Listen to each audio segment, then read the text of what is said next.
Uh-oh, we are back. We are back. We are back.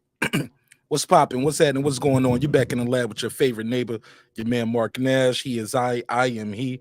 Another great episode of Breaking These Damn Beats. What up? What's popping? How y'all feel? What's the deal? What's going on? Yeah, this should be a good one. This should be a good one, man. Y'all see the title. You see the thumbnail. You know what we're here for. This should be a good conversation. Yeah. Said Kanye West apologize, but then he didn't apologize, but he sounded like he did. Did he? Also, we're going to talk about this Paulie Malignaggi. I think he pronounced it the proper way, Paulie Malignaggi, but I think he just accepted Paulie Malignaggi. I used to watch his show, his podcast. When I used to listen to it, it was like he had an audio podcast. I thought it was pretty dope. Used to enjoy listening to it, but some of the things he's saying right here, we got to talk about it. Paulie Malignaggi, come on down, homie. We got to talk about it.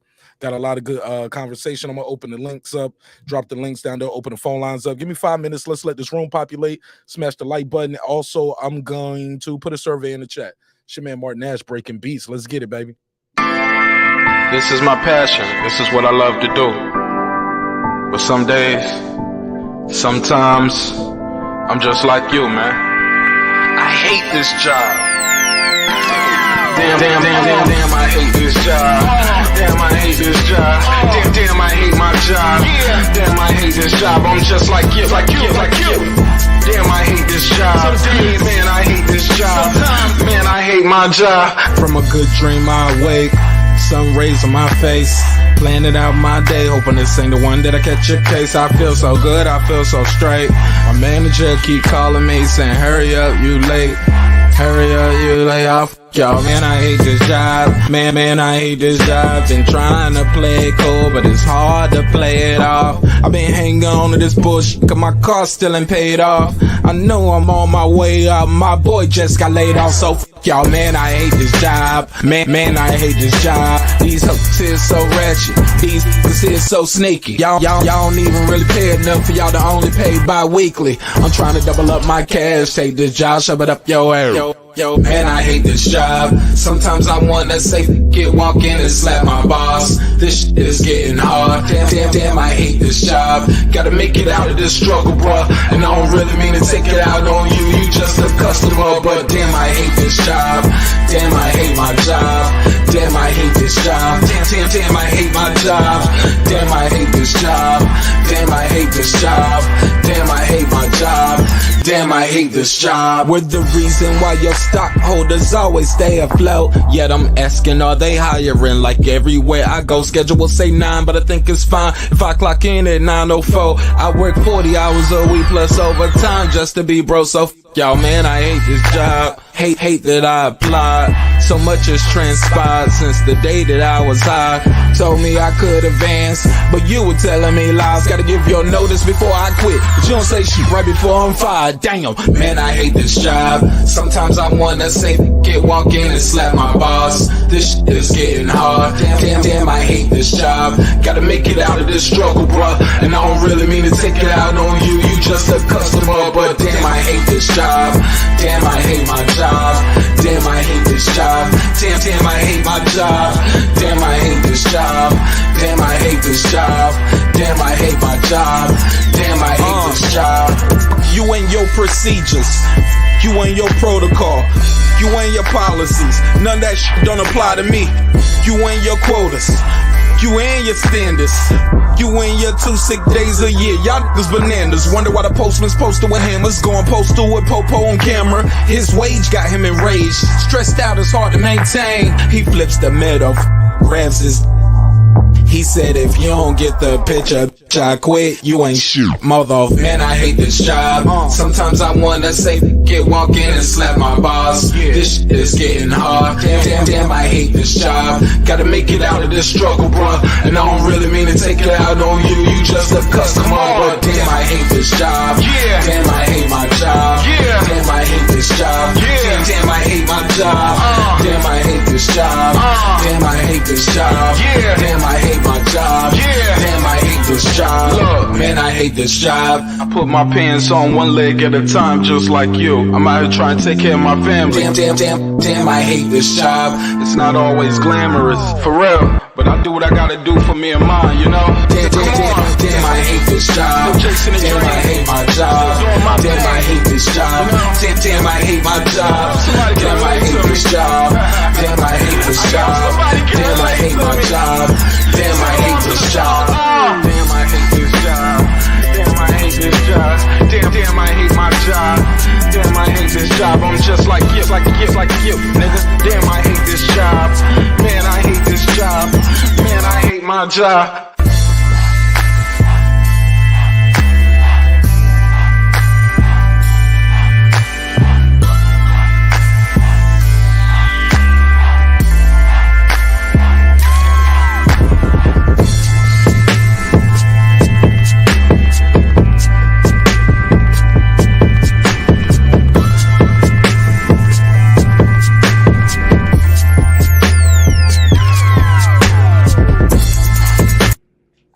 The views and opinions expressed in this program are those of the speakers, commentators, experts, and or the host. They do not explicitly nor necessarily reflect nor represent the channel's policy or the views held by the channel or broadcaster. The broadcaster or its channel cannot be held accountable for all or any views expressed during the program. Basically, if I didn't say it, don't come for me. You come for the person who said it. And please don't sue me for somebody else's words. With that said, let's start the show, motherfucker. This that squad sound.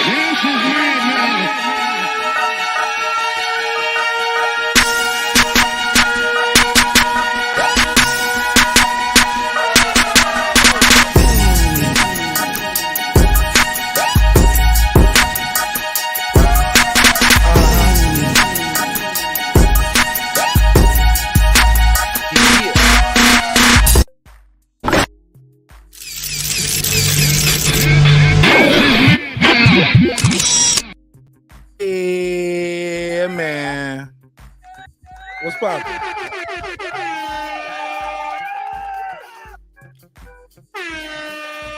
How y'all feel? What's the deal? What's poppin'? What's happening? What's going on? You back in the lab with your favorite neighbor, your man Marq Nash. He is I am he. Another great episode of Breaking These Damn Beats, baby. Somebody loves us. We still here, right? And you are too. If you're within the sound of my voice, man, I wish you nothing but good wishes, you know, love, health, prosperity, nothing but the best for you. All right, I didn't, and that little bit of time I had, man, that 5 minutes go by quick, man. I tried to run and do something. I still didn't get to blast the link out everywhere, but let me do it like this. Let me try. I'll do it while I'm hosting the show. Let's see if I can multitask and still make some sense. All right, so basically, we got to talk about it. We got to talk about it. We got to talk about it. Kanye West, Devin Haney, Paulie Malignaggi. Now I can't unhear it. I heard him say Paulie Malignaggi one time, and now I can't unhear it. We're going to talk about all of that. We got a good show planned for y'all. We got a damn good show, a lot of entertainment. But I would be remiss if I didn't start the show off the right way. Let's give a big shout out and a major shout out to the people who made this show happen. Yes. We got to do it. We got to do it. We got to do it. Shout out to all the members and the neighbors, you know, who made this show happen. Without you, the show wouldn't be the show at this level. Shout out to Deuce Times. What up? What up? Boxing Lounge. What up? What up? Toya the Tutor. What up, sister? What up? It's Mex. What up? Mike from Boston. What up? Ace Retro. What up? Rod of the Storm. What up? Here to There. What up? DJ. What up? Queen, aka Miss Sunkiss. What up? God Body News. What up? Pittsburgh T. What up? Taylor Bell. What up? Maddie Yoel. What up? C. Jones 0224. What up? Cliff Bailey. What up? Con Shonery. What up? Lisa Bells. What up? That guy Eclipse 330. What up? Cooking with the Champ. What up? On the mic with Terrence Bailey Sr. What up? New media today, USA Boxing. What up? My dog HLD. What up? Joe hating ass. Yeah, you are Paulie Malignaggi. Paulie Malignaggi is HLD. HLD is Paulie Malignaggi. Never seen them in the same place at the same time. Cooking with Sir Senior. What up? Brandon Washington. What up? Born Supreme. What Karma Serene. Karma, did you go to the fight? I know you told me you was good. You had planned to go. Did you go? Did you have a good time? What was the atmosphere like up there in New York? Was it electric? Talk to me. Lady Shan Dundum season my London gal. Dub right side. What's up, homie? I think what's his name? D Bevel the Champ. I got your email and your text too. I'm gonna see you when I get there. Tank the Sweet Science Examiner.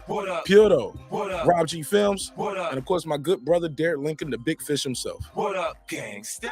All right, appreciate y'all. All right. We gotta talk about it. We gotta talk about it, baby. We gotta talk about it and make sure I drop that link out there. I'm gonna open these phone lines up early. Please smash the like button on the way into the room. I don't want to say it all night. Please. Do me the favor. Small little favor. If not, I might cry in the car. I'm joking. I'm not gonna cry in the car. Get out of here. All right. Let's get into it. Where we gonna start at? Y'all want to start with the Kanye or the Paulie? What y'all want to start with? Let me see. Press 1 if you want to start with Kanye. Press 2 if you want to start with Paulie. Let me see what y'all on. Also, I have a survey in the chat. I have a survey in the chat. And I'm asking you all. Oh, I didn't even set up the subscribers on it. I have a survey in the chat. I'm asking you, who's the most hated boxer of 2022? Is Fury getting a lot of hate? Crawford still getting a lot of hate? Is Haney getting the hate? Canelo? Look, I only can put 4 choices, y'all. I wanted to put make a longer list. Who's the most hated boxer right now? Huh? Who y'all think is the most hated? Mayweather? Still getting a lot of hate? Should have put Tank Davis up there. I seem like he get a lot of hate. Those memes y'all be making to Tank Davis is crazy. I gotta put a case on some of y'all. Gotta put a case on y'all, homie. Y'all be crazy. Y'all playing with that boy name and image and like this, like that. You know Tank crazy as hell, man. Tank will hit you in the car and keep rolling. All right, so they said, let me see what they talking about. Who we said we going first? I forgot what I said. 1 for what? What was supposed to be 2? I said 1 was this and 2 for that. I forgot already. What y'all want to talk about first? Y'all want to do the Haney first, or y'all want to do the Paulie talk? Which one was? I forgot what was 2. Which one was 1 or 2? Clips, what was 2? Damn, I'm terrible with this. Shout out to the niggas who play that press 1, press 2 game and can remember what they said. I mean, put a case on me. God damn it, I'm not up to par. It's a late night show and it's live, so please forgive me. All right. Maybe I'll start with the okay, Paulie. Okay, so we can start there. Now, Paulie Malignaggi, y'all know Paulie Malignaggi. You know him. Been around this boxing thing for a long time, and I believe Paulie is a very skillful troll. He knows what he's doing when he's doing it, and he knows how it can be perceived. I don't think he's naive in the slightest of what he's saying and what he's doing. He does an interview where he does a live. I don't know if it was a live or pre-recorded. Regardless, we got the files. Make some noise for me. We did keep the files. Now, some would say, Paulie, you making some good points. Paulie kind of contradicted himself a couple times in this interview, and we got the files. So where did this start from? A couple days ago, as you know, Paulie, he was doing his what's the show called with Roy Jones and the guys, I believe, and he says to Devin Haney, he's gonna move up to 140. He said, Lomachenko, that's the white boy that would have beat you. Going back to Devin Haney's old comments about, a white boy ain't gonna beat me. Now, guys need to stop saying that shit, because that shit is not aging well with nobody. Can the church say amen to that? Hallelujah. We didn't leave that alone. Stop saying a white boy ain't gonna beat me, man. Say that after you retire and you haven't lost to one. How about that? But while you an active fighter, you playing with fire. It's a global sport, baby. Anybody can lose to anybody at any time. So gotta be careful with stuff like that. All right, so let's go to this audio from Paulie. And we're gonna react to a couple of things that were said in here. Where is it at? Now Devin replied, okay, before we play the audio, Devin put out the tweet that we all saw today. put this out 8 hours. It was 8 hours ago on my timeline, so probably 9 hours ago when he said it. He said, "I'm everything Paulie wish he was. I'm black." Nah, he didn't say that. He didn't say that. I promise he didn't say that. Put a case on. But he didn't say that. I said that. I'm joking. I keyed. Okay. But he did say, "I'm everything Paulie wish he was." He been hating on me since the beginning. I'm not ducking or dodging nobody. I've been wanting to fight Loma since I was his mandatory. Now, Paulina, get my dick out your mouth. That's what he said. Get my dick out your mouth. Oh yeah. This is pretty graphic. You know, penis talk. I don't know. Gotta put case on. We ain't gotta do that. And Devin, this is not Allah's will for you to be talking like this on Instagram, man, on Twitter. You better than this. But we're gonna play Paulie's response. You know Paulie ain't gonna let that slide. You know Paulie ain't gonna let that slizz. He got to clap back. You know he was gonna do it. You know he was gonna do it. Won't he do it? Yeah, he will. Let's play the audio. Where is it at? I'm stalling because I didn't have it queued up. Let me see. Where is it at? Right here. All right. Boom, boom, boom. Paulie. Okay. Paulie TV. Here we go. Now, he says, he's even in this interview, I'm gonna speed this up a little bit, but he's gonna say some things here. I'm gonna think he's contradicting, but we'll talk about it. Shots fired from Devin Haney and the crew. You damn right, shots fired. You damn right. Shots fired. Yeah. You know what we here for, Paulie. You know what we here for, Paulie. We coming for you, nigga. I'm joking. I kid. All right, let's play some of this audio from Paulie. Okay, I'm an analyst, right, guys? I mean, I analyze fights, I break down statistics, I break down fights. Skip past that. Boring. Points that should be made. Boring. Some 50-50 fights, some fights where, okay, here we go. There was a threat to him. Here we go. Let's go back a little bit. Some 50-50 fights, some fights where, there was a threat to him. If we're going to call him a champion. Now, granted, he just won the title. I never believed he was champion until he became Boso. So I didn't have a problem with him not fighting those 50-50 fights before. Whoa. Boso. Now, he said he didn't consider him a champion before then. He didn't consider him a champion. Now, Devin did have that WBC belt. People called it the email title. But we do know what happened with that, right? Let me see if I can pull it up. I think, didn't I share this today? Let me see. I thought I sent this. Yeah, let me see. Yeah. Yeah, I think I sent this out. Let me boom. Let's go back to my Twitter and go to me. Where me at? Because this is. Oh, where is it at? Oh no.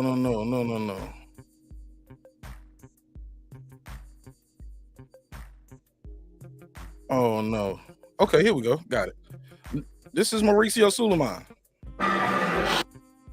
And it's how did you choose Lomachenko? Because I did not choose him. He requested, Canelo requested. So we sent out a vote and we analyzed his history. Canelo and Lomachenko requested? Absolutely. Ooh, you just made headlines. Lomachenko. You just made headlines. Lomachenko, top rank, requested. And yeah, and there you go. They requested to move up. So that's what happened with that. For those who don't know, that's what happened. They requested to move up. The WBC allowed them to move up, and Haney got moved up. No difference, right? But the problem here is what Paulie says next going on. You can't make up who the undisputed champion is. Boso is the guy that beat Lopez. Got to give you credit for that. So I really didn't think it had anything to do with hating, because once you don't consider Devin Haney a world champion prior to the Boso's fight, he's a prospect / contender, and he's moving his way into the prime of his career. And so there was never really an issue I had with the level of opposition and what he was doing. The issue started, but he's going to start talking about the level of the opposition too. Let's go.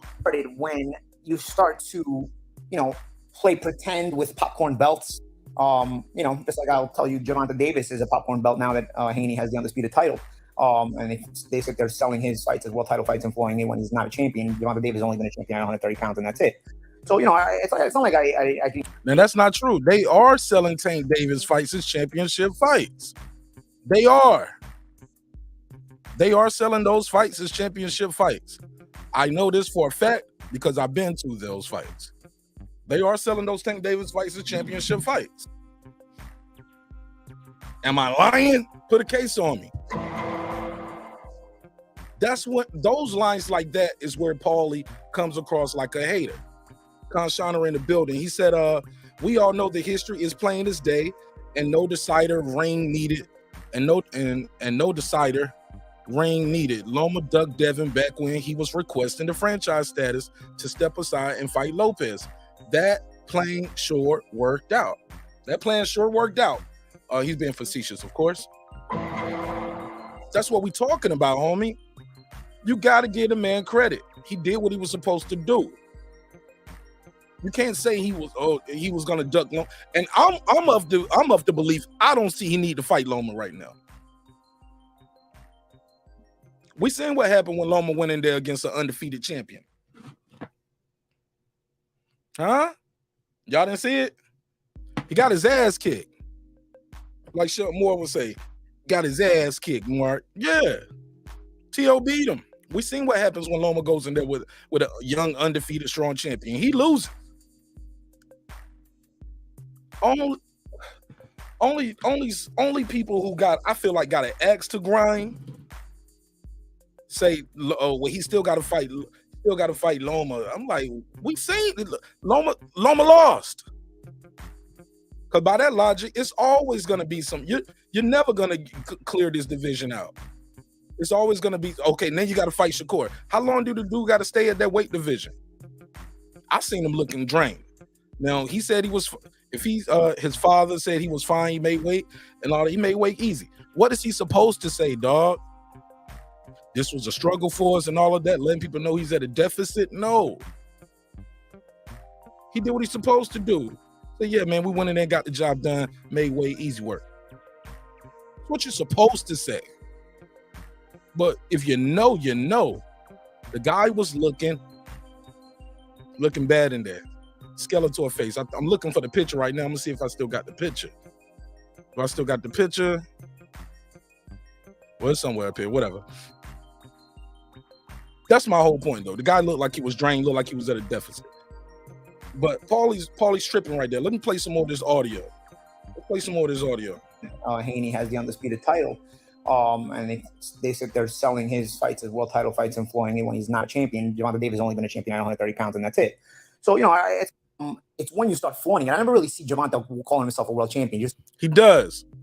They always say he's a 3-time champion, 3 different divisions, 30, 35, and 40. They call it, yes, man. They selling Tank Davis as a champion at 140 with the Reggie belt. So Paulie is wrong again. Put a case on him. Paulie's wrong. They are selling these Tank Davis fights as championship fights. Yeah, they are. And Paulie knows that. He said, I can't believe they made Ye bend the knee. Oh, man, I'm going to get to that. No, he didn't. It looked like he bent it. He said, I apologize to those families I heard, blah, blah, blah. But when you hear it, it's very heavily redacted. That interview is heavily redacted. And the one he did with Cuomo is different, too. We're going to talk about both of those. I just want to get through this Paulie shit right here. But Paulie's a damn hater for this. I'm sorry. I think Paulie has an axe to grind. And it might be a little jealousy. Called himself a good fighter, and he sells himself that way. Haney was like sitting there calling himself a world champion, and then he's fighting guys that probably wouldn't be fighting in world title fights. Now I guess we got to go back to the beginning, right? I mean, everybody knows that Haney said the he never lose a white boy routine. This kind of all started back then, right? But I didn't really have a problem with Devin. Yes, you did. You had a problem with it. Arguably, you lost your job behind it because you couldn't let it go. You're a young fighter. Arguably, he lost his job. Remember, he brought that shit to the airwaves when he was overseas, and Showtime told him, you can't come home. promoting, you're saying controversial stuff. I can kind of ride with it. I used to do that when I was young too. I probably still do that to some extent, right? So I don't have a problem with that. But and he's young. I've seen other fighters that I rooted for, like Mayweather, when he was young, say that. So I didn't. That wasn't really what my issue was. They trying to bring Mayweather in it. Paulie think he's slick. Paulie think he's slick. He don't try to bring Floyd into it. Stop that big capping, man. Get out of here, Paulie. Paulie, I see what you did there. I see what you tried to do right there, Paulie. Paulie think he's slick. Let's talk about it. Let's go. My issue is that all the racist fans that he has, it likes the gasoline match under them. You know what I'm saying? And that's more so what saying something like that does now, especially at a time where there's a lot of sensitivity on that subject. I'm not gonna get mad at a 20-year-old kid, which he was at that time. With his dreams in front of him, who's working hard and all that other stuff. As a matter of fact, when I gave the response to that question, remember, I tried to kind of brush it off, but the reporter kind of nudged me a little bit, and so I gave a further opinion. So you took the bait. Regardless, it's not what this video. You took the bait, and it is what this video is about. That is what the video is about. You took a fifth of the time to bring that back up. Come on, Paulie got some issues, yo. Great. Hair plug Paulie. I see you. The straight I see way you, that hair plug Paulie. Avoided, because I like Devin Haney in a lot of ways. I just wanted to stir up the juices and wanted to create better fights and better. Stirring up somebody's juices. You hear him? It's about. I'm probably gonna have to now roast Devin Haney. You can't roast him. He's undisputed. You never did that.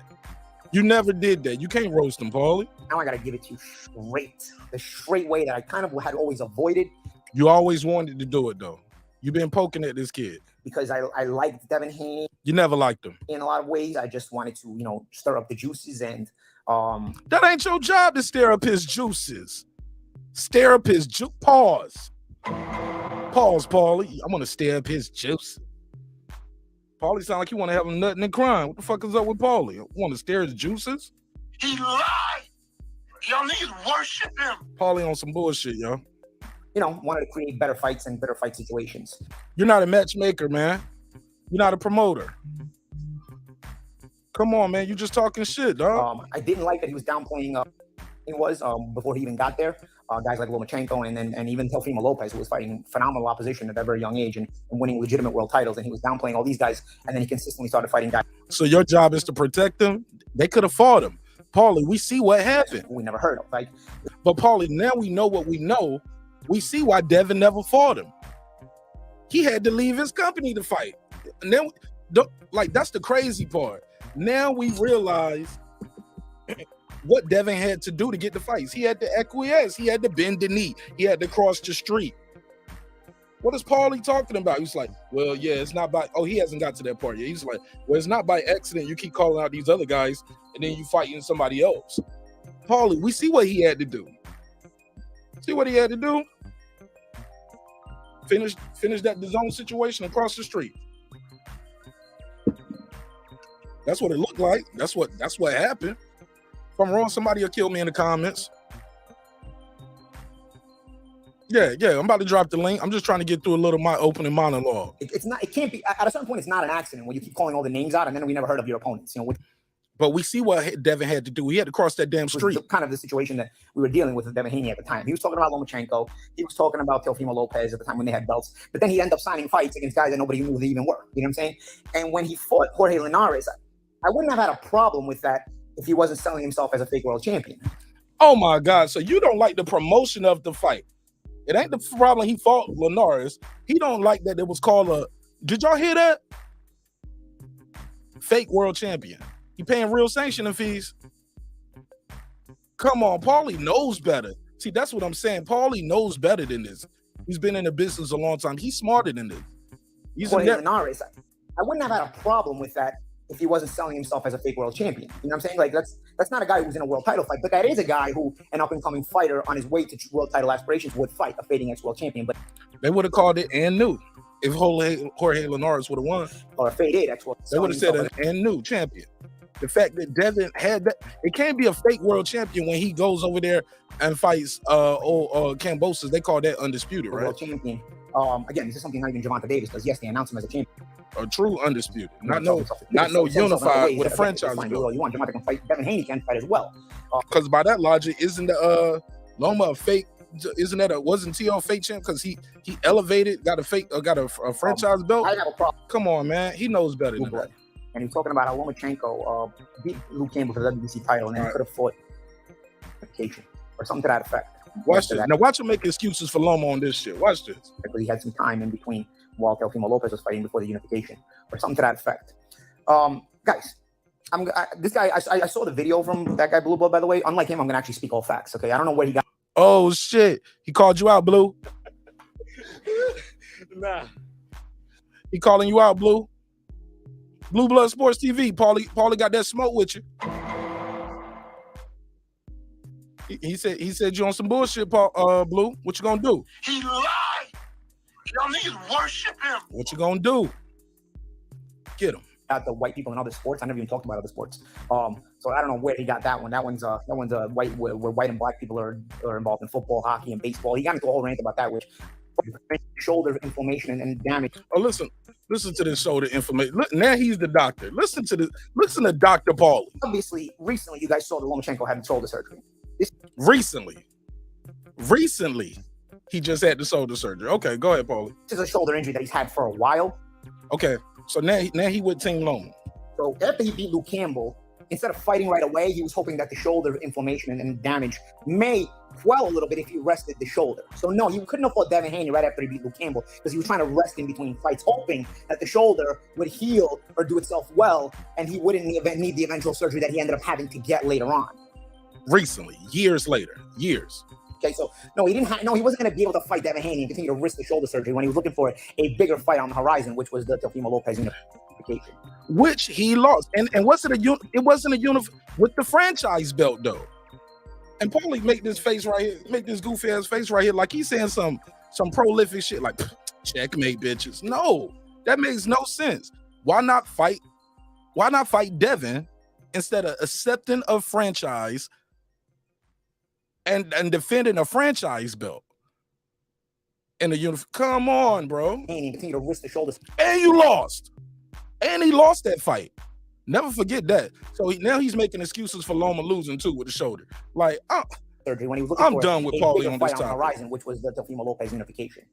I'm done with Paulie. So, no, I mean that was not the case. Also, that was the case. He could have fought him. You just gave an excuse why he didn't fight him. You gave a justification. You gave a reason. But Paulie, that's an excuse, homie. That's an excuse. Small heads, homie. That's an excuse. He had a shoulder injury and he was trying to wait for it. And blah blah blah blah blah blah. He fought. Didn't he keep fighting without the shoulder injury? I mean, before the surgery. Yeah, he let it rest. Fought T.O. Come on, fam. Get out of here. I'm not feeling that. Not feeling it. Paulie has an agenda, and I ain't riding with it.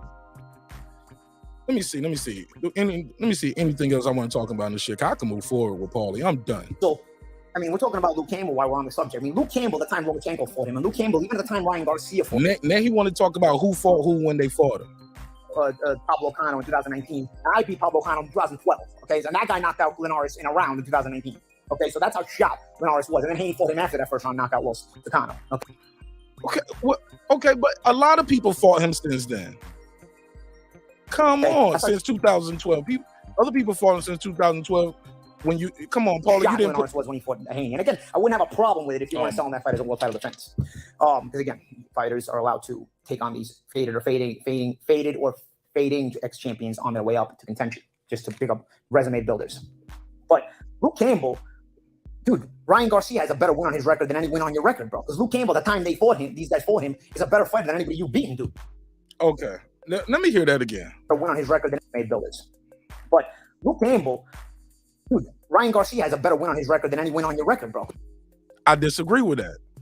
Because Kambosos was by what you were saying, Kambosos was undisputed then. Come on, you can't have it both ways. You can't have it both ways, Paulie. Paulie trying to have his cake and eat it too. Come on, man. Paulie is tripping right here. No, can't be, because Ryan Garcia ain't no world champion. How you got a better record than an undisputed champion? And you're not a champion. Can I get a big glass of never heard of it juice, please? It never heard of it. Supersize me. It never heard of it. Thank you. What the fuck is Paulie on? Paulie's tripping right here. I'm calling it out. It ain't lining up. Because Luke Campbell, the time they fought him, these guys fought him, is a better fighter than anybody you've beaten, dude. You know what I'm saying? So, like, it's absolutely. But he beat Kambosos for all the straps. That's what you keep leaving out. Insane. That's the first harsh truth I gotta unfortunately get. Okay, the Haney and the race baited fans that are constantly just going forward. I didn't say nothing about Paulie's race. Said nothing about him being a racist. Not once. And it ain't race baiting. When you've mentioned race yourself, Paulie, when he's talked about the American black fighter in their time, right? Paulie has mentioned race. So I don't get it. I don't get it. Paulie Malignaggi, you looking funny in the light, baby. I'm sorry. I'm just saying it look a little funny in the light. In my opinion, my humble opinion. But we'll continue. We'll continue. And I'm going to pin the link at the top too. So if you want to join the conversation, I'm going to make sure I got these phone lines open. But yeah. Paulie's off right here. He's off. Let's play some more of this goofy. And harping on the race issue constantly, because let's face it, all this has to do for you guys is the race issue. Even despite the fact that I've said, in the end, even despite the fact that it's not just the race shit. I ain't saying nothing about Paulie being a racist. I don't really believe in my heart of heart I have enough information to call him a racist.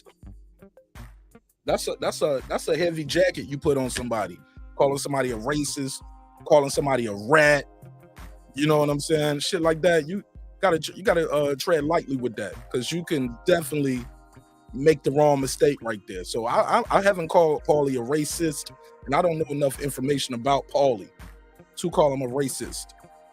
How he handles his business and who he employs, who he doesn't employ, things of that nature. Has he said some questionable shit though? Absolutely. all this has to do for you guys is the race issue, even despite the fact that I've said, in the end, even despite the fact that in the whole scenario that I gave from the very beginning all the way to the very end, it ends up with Shakur Stevenson being the undisputed lightweight champion. That's the scenario that I gave from the beginning to the end doesn't end up with Lomachenko being the undisputed champion. It ends up with Shakur Stevenson being the undisputed champion. And you guys know that. I know that. I've been saying that. I've been giving you the whole scenario. I've said it in a couple of different interviews and a couple of different speaking segments that I've had on different videos. So you guys know that, and I know that. But you can't help yourselves making it a race issue. He bringing it back. Yeah, he bringing it back. Like I said, he talked about 4 minutes about the race stuff. Talked about 3 minutes and some change about that. Talked about another 3 minutes. He said, I don't want to talk about the race stuff. Talked about boxing for 3 minutes. Now he's back on the race shit. 9 minutes, 8 minutes and some change later. Not Devin. I don't believe Devin purposely does that. But unfortunately, his fans are such racists that the race baiting, they can't help themselves. Okay? Devin Haney fans are racist. That's what Paulie said. Devin Haney, his fans are racist.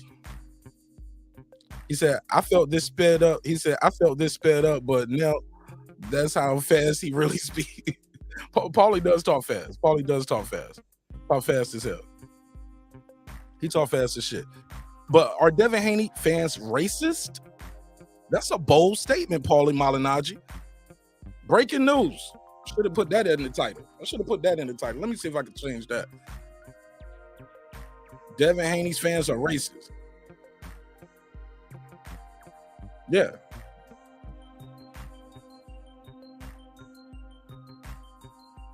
Let me put that in the title.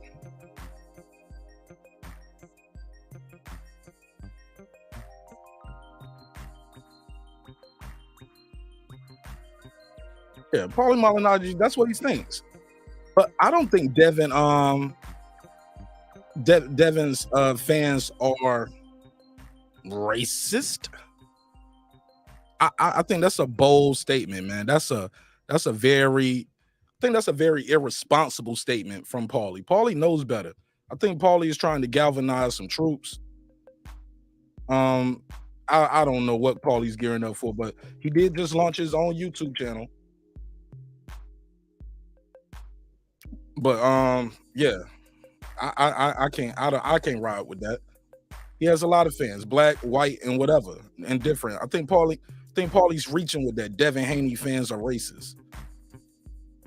Yeah, it's a reach. That's a reach. Most Southern black people are prejudiced. That's what Deuce is saying. Deuce saying most Southern black folks are prejudiced. You haven't even met most Southern black people. How can you say most, Deuce? You don't even know most Southern black people. You don't know most black people in your city, dog. How you gonna talk about a whole region and states that you probably never visited? Get off that gas, Deuce. You're pushing a narrative with that. False stigma right there. Very, very, very irresponsible. Okay, so it ends up that you don't even see the actual end game that I was speaking the whole time. That doesn't even matter what color Shakur is. That's what he wanted to say. You don't even see. I still said a black guy was gonna win.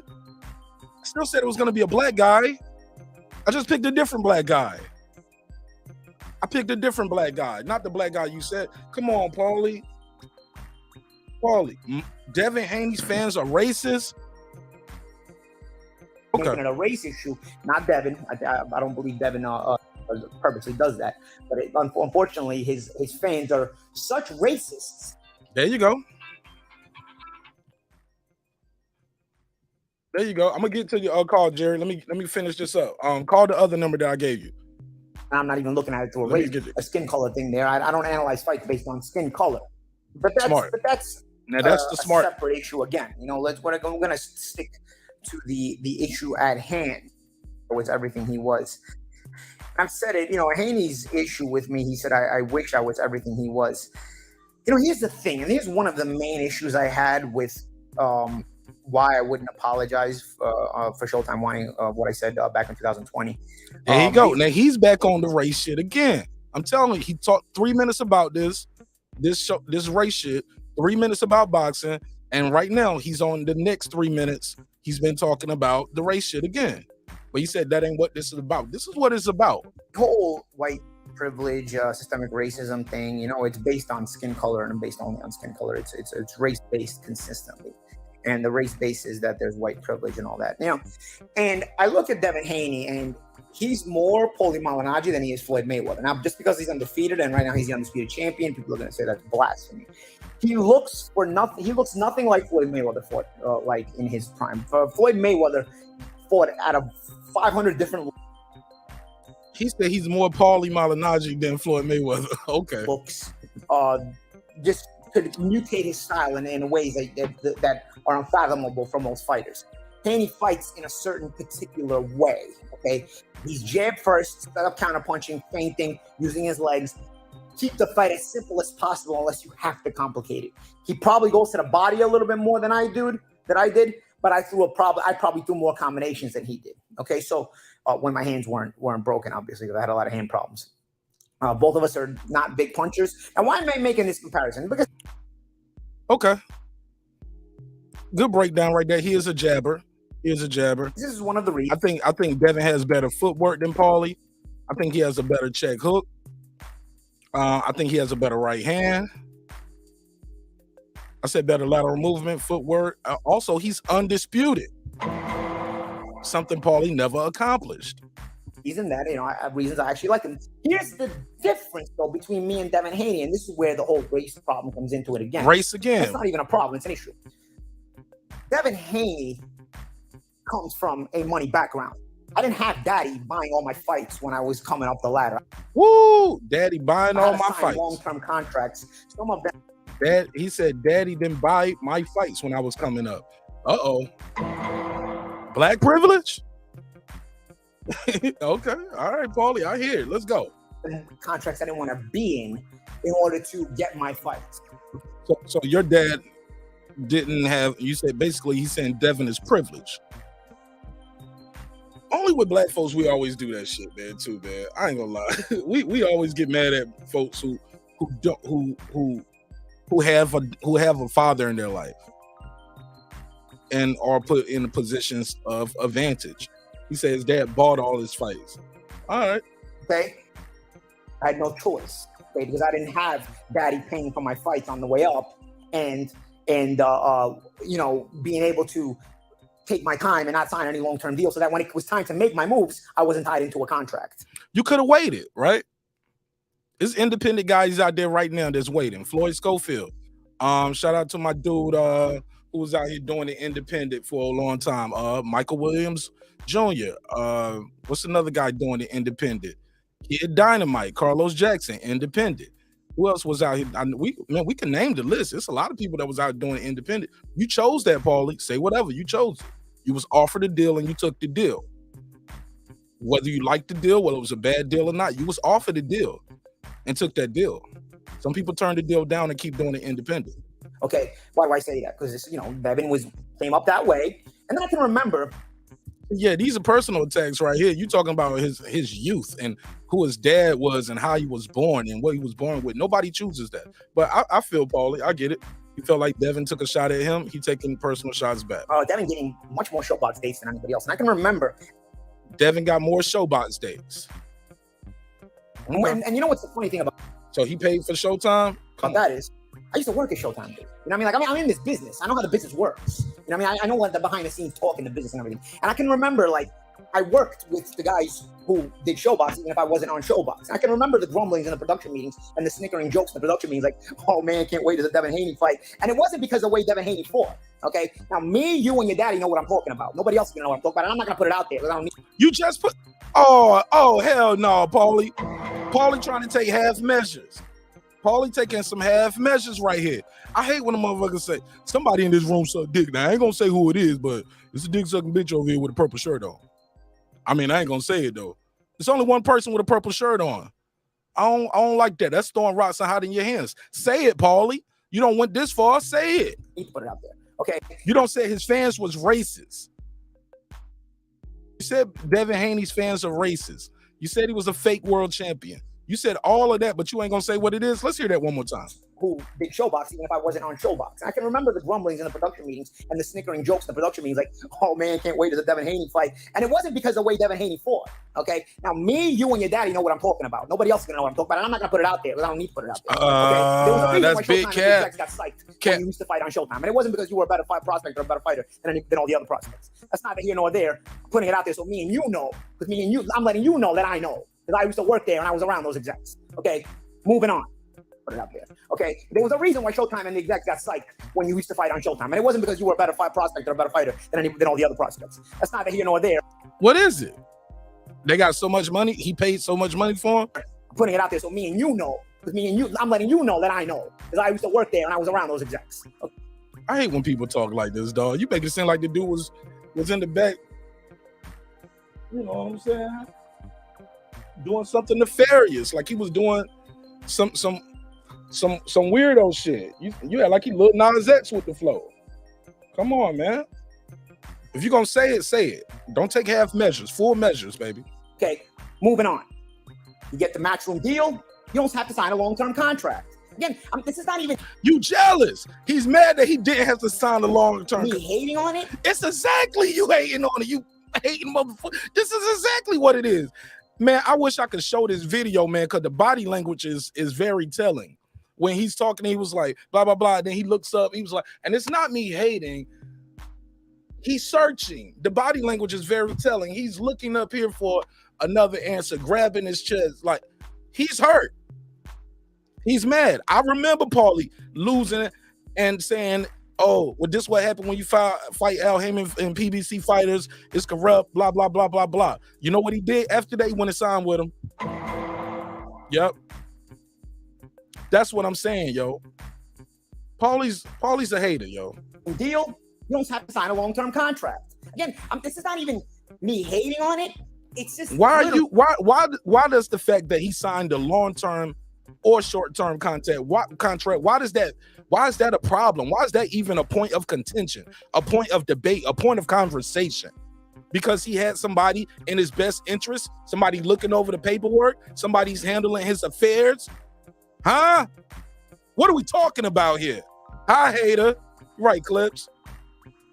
Let me open the phone lines up. I'm done with Paulie. Let me see. You got 2 minutes left. Really the only difference between Paulie Malignaggi and Devin Haney, because then I had to fight constant 50-50 fights or fight constant fights where I was an underdog. Yeah, he making this shit about him. In the fights with the 50-50 fights. Well, win, motherfucker. Make it 51-49. Win the fight. Same style Devin Haney fights as then I gotta fight 50-50 fights with the same style Devin Haney fights, and I got my ass kicked. And Devin Haney has to. Devin Haney still hasn't been in a 50-50 fight. Again, not to knock the Kambosos win. That's a big win. Doesn't matter. You don't control the undisputed champion. Thank you. Finally. So I'm not taking that away from Devin Haney. Devin Haney's the undisputed champion, and he beat the guy that was in front of him who had the undisputed title. But other than that, bro, like you didn't. That's all that matters. That's all that matters. Have this whole shenanigans where like you got to take these tough fights to get to where you got to get. You got to pick and choose the fights. You got to make them the right. He wanted Loma, couldn't get that. He wanted Tio, couldn't get that. Wanted Ryan Garcia, couldn't get that. Look, it takes two people to get in that ring, and Paulie knows that. Paulie knows that.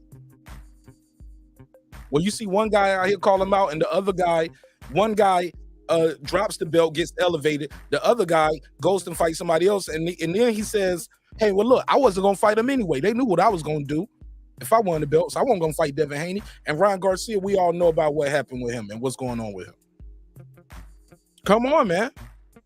Way because you had the money behind you from the very beginning. That makes a big difference. Okay. Well, once you signed that first deal, you got money behind you, Paulie. What happened?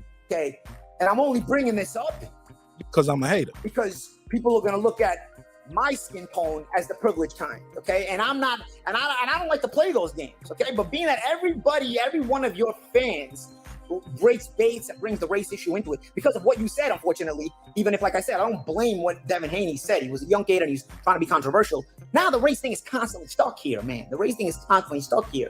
And the fight. Devin ain't brought up race at all in his assessment of Paulie.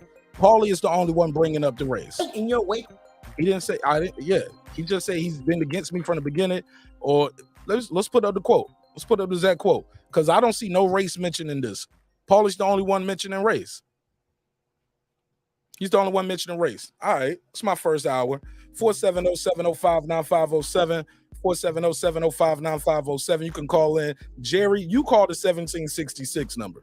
Because Jerry's long-winded like me. And I want to give him his time to speak. So, yeah, I'll take some calls on this topic. What do you think of Paulie Malignaggi saying Devin Haney's fans are racist? Let me see what the survey looking like.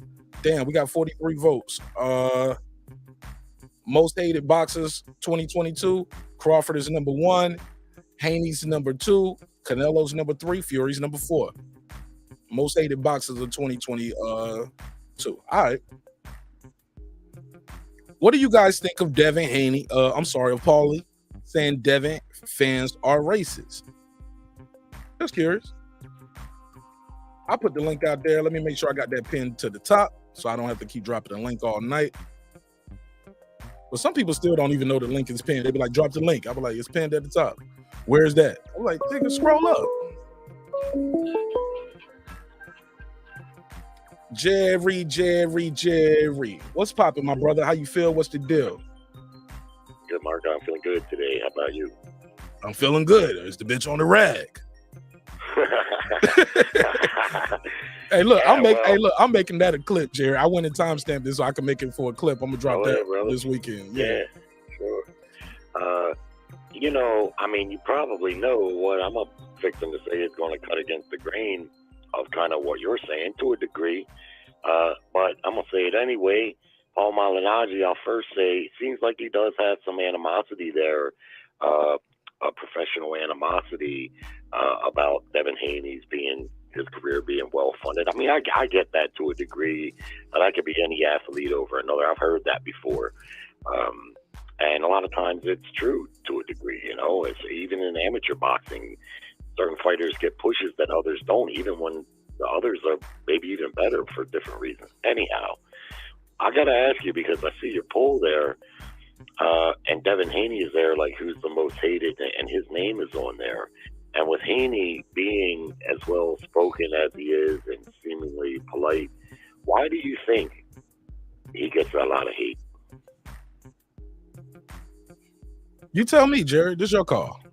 All right, I'm going to tell you why. It's because of the remarks that he made that he would never lose to a white boy. And he even compounded it by saying, if I fight a white boy 10 times, I'm going to beat a white boy 10 times. That is why that was a very harmful thing for him to say. I'm going to tell you, I'm white. We don't appreciate hearing shit like that, man. I don't know why, because I had this discussion with people on panels before, and it seems like black folks seem to just think that it's okay that he said that. And then I asked him, if Lomachenko was asked about fighting Devin Haney, and he said, I'll never lose to a black boy. If I beat a black boy, if I fight him 10 times, I'm going to beat a black boy 10 times. Y'all would want Lomachenko run clean out of boxing. Clean out.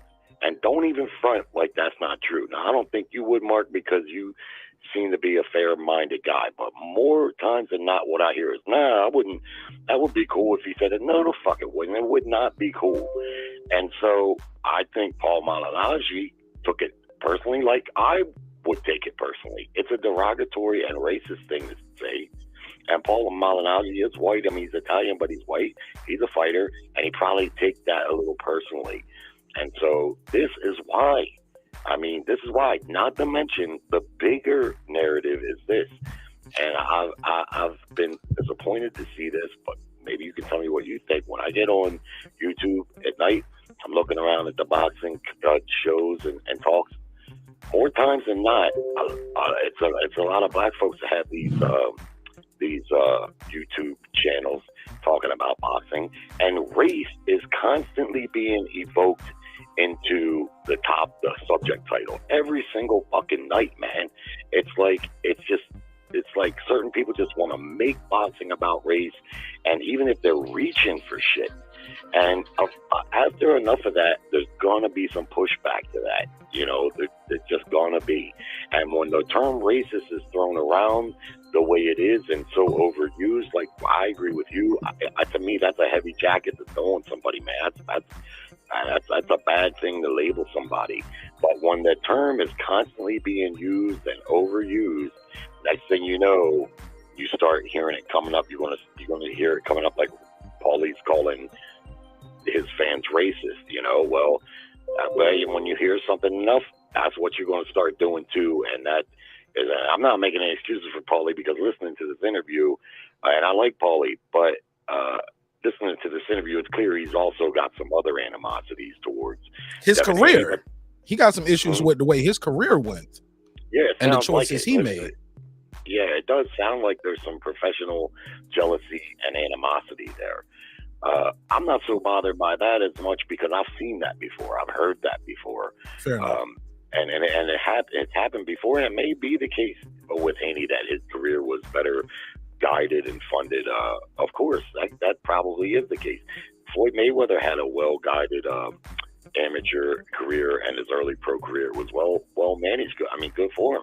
Manny Pacquiao, not so much. You know, he didn't really have the right promotion and stuff. So, and that happens a lot of times. Bernard Hopkins is a perfect example. It didn't have good career management. But the bigger issue is that's debatable. Well, the bigger issue, obviously, beyond his professional animosity, the first time I seen Paulie Malignaggi. And I got a call too after you, Jared, just to let you know. I got Brandon on hold. Okay. Walking through a hallway somewhere, and somebody put a microphone in his face, was asking this and that they asked him about Devin Haney having the WBC title, and Paulie Malignaggi said, and basically how I feel, he said, well, you know, I don't pay attention to boxing. Semantic titles are won and lost in the ring, and Loma never lost the title in the ring, and Devin Haney never won the title in the ring, which is just flat out true. And the Haney got wind of that, and he didn't like hearing that, of course. And then that's when I started noticing that they was having beef with each other. But interview. Yeah. Go ahead, wrap it up, Jerry, and I'm gonna jump in. I was just quickly was going to say, but this interview was revealing, you know, that there was problems before. Okay, and before I go to Brandon, to be clear, Loma, and we got Mauricio right here. Let's hear it real quick. And how did you choose Lomachenko? Because I did not choose him. He requested. Canelo requested. So we sent out a vote and we analyzed his history. Ooh, Canelo and Lomachenko requested? Absolutely. Ooh, you just made headlines. Lomachenko. You just made headlines. Lomachenko, top rank, requested. And there you go.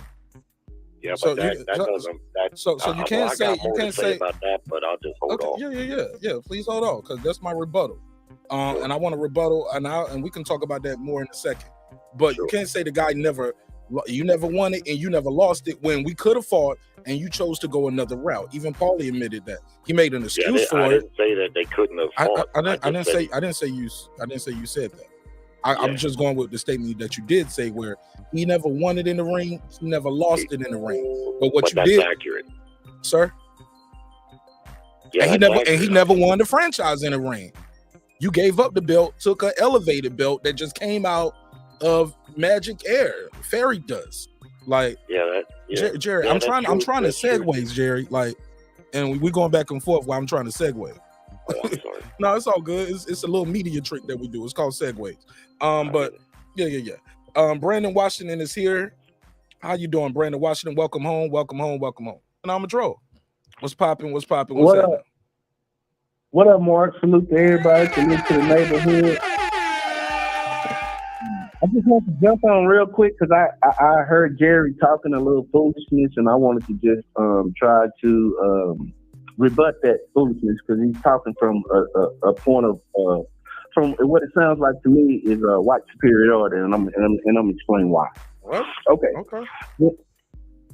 When it comes to Devin Haney, he told you why he thought white people didn't like Devin Haney. He said he believed that white people don't like Devin Haney because they heard him say, or reported, that he said that a white boy would never beat him, right? He's not the first person to say that. Bernard Hopkins said it. Laws got knocked out the ring. Countless. This has been throughout boxing. This is the history of boxing of race. And we can pretend like it's not. But I'll tell you how it is. Because boxing in America was founded on race. Royal Rumbles, where white slave owners or prominent white people would take black people into a room. The strongest, the biggest, tie us up. They call them Royal Rumbles. Google this. I know don't know nothing about this. That's why he's talking about why white people hate Devin Haney, or what he thinks why Devin Haney's not as popular with white people. So basically, what white people used to do for their entertainment was tie blindfolds around our eyes, take the biggest, strongest, put 8 or 9 of us in the room, of us beat the hell out of each other blindfold. Whoever was standing got the prize money. That's the origins of most boxing here in America. Now, hold up. When it comes to Wait a Devin minute, Haney, Brandon, slow down. You said that's the origin of most boxing. You said that's the origin of what? I just want to make sure I heard you. most boxing here in America, that's a lot of the origins of it. Royal Rumbles. Okay. No where we would fight for the entertainment of the slave master. So WWE probably should change that title, huh? It stemmed in slavery. I didn't know that. It's but also now when it comes to Devin Vince Haney, McMahon, I'm coming for you. I'm coming for you, Vince McMahon. Next, go ahead, Devin. Go ahead, Brandon. We let Paulie make a blanket statement and say that he believes that Devin Haney's fans are racist. So what we know is that Devin Haney really don't have white fans because Jerry told us that most of them don't rock with Devin Haney because of what he said. So who was Paulie talking about this racist? He was talking about Devin's fan base. Because we know that his fan base, and Jerry just told us that his fan base is not white, or black. So is Paulie calling black people racist to him when he said that? Let's look at what got Paulie didn't talk about what got him fired from Showtime. He was talking about he did talk it briefly in that. I just played it. I missed that. But basically, he was talking about race again. Race being centralized as a part of it. And then when Devin Haney, not only that, let's talk about where Devin Haney said this at. He said this on a small YouTube channel that he always frequented. That they called him. See, a lot of stuff is not for public consumption. A lot of stuff is just there amongst ourselves because people don't understand it. Do you know that some people will call you sound muffled and far away. Your voice is changing. Like it's not as clear as it was. Okay. Is that better? Yeah, go ahead. Oh, no. Do you know that some people were calling in some YouTube Lomachenko Jesus, white Jesus? So and other people were calling Devin. See, I know, Jerry, you don't know a lot of this.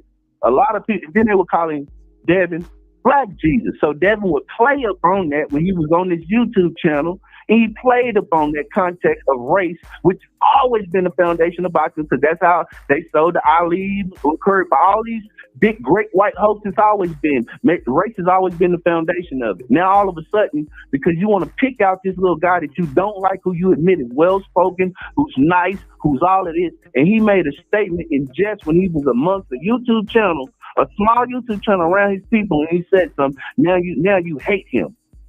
Okay, cool. So All right, who's the well, racist? Can I respond to that, Mark?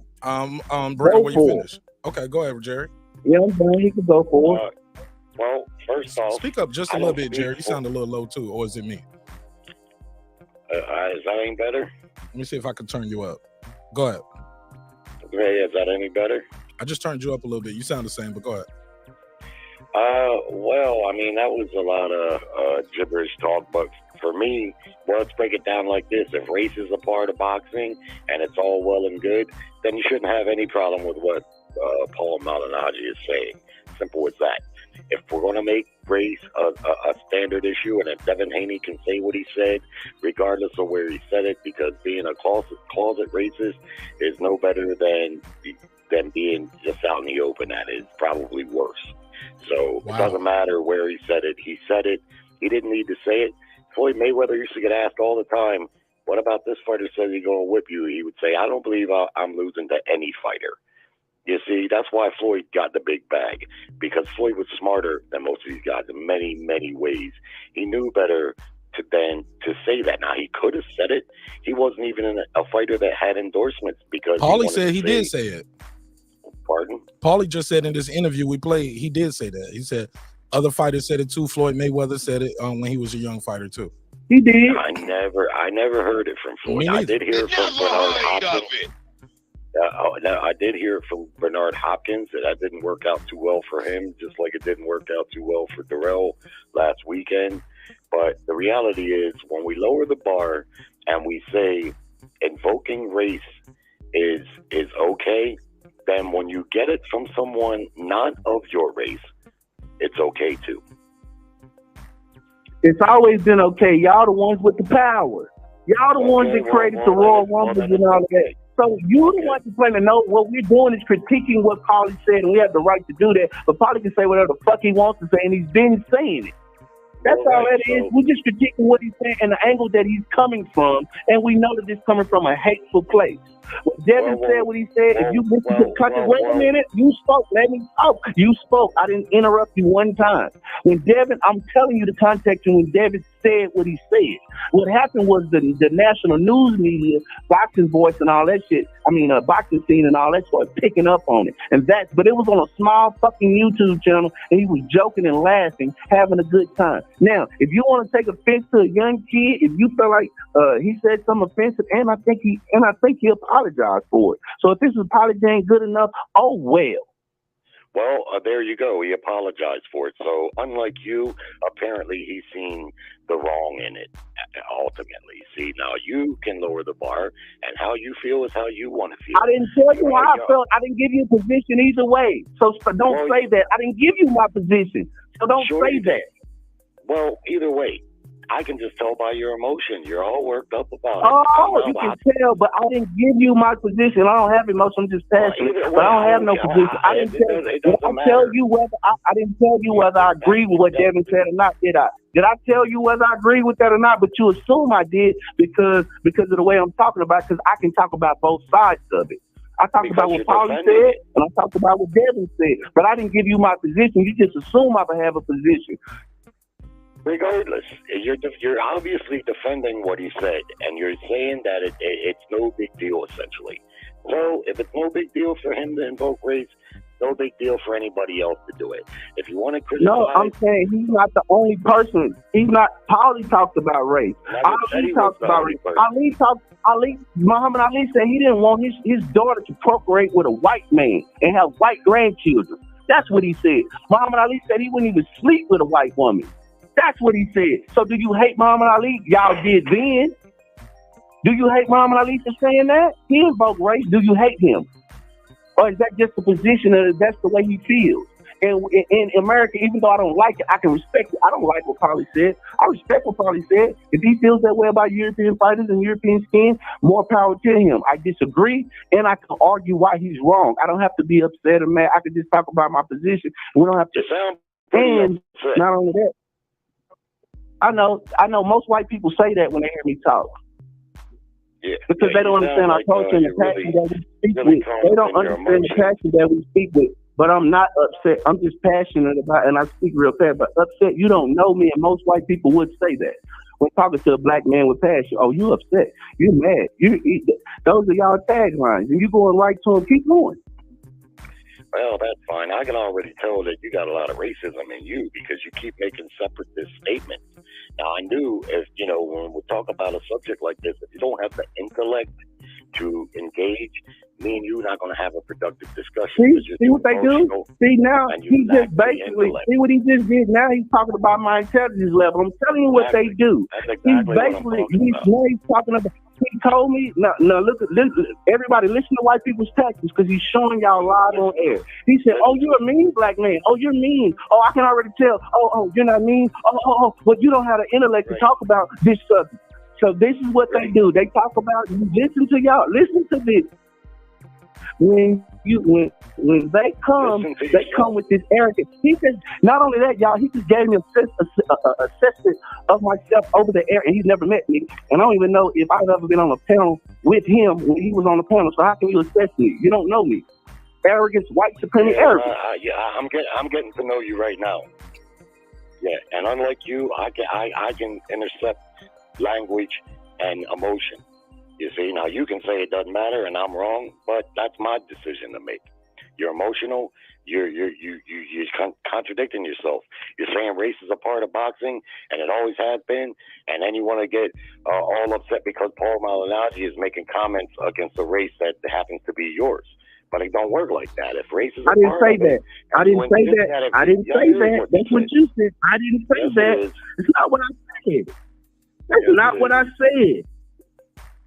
Exactly what you said. See, the white man is gonna tell me what I said. See, come on, white man, keep going. Yeah, what I tell you, white man, you keep making a distinction on. You said you were white. You describe yourself as white and Irish. What I need to know about no, you describe yourself as this Jerry. You said I'm a white man and I'm Irish. You just said that 5 minutes ago in the conversation. You put yourself as a classification. I didn't.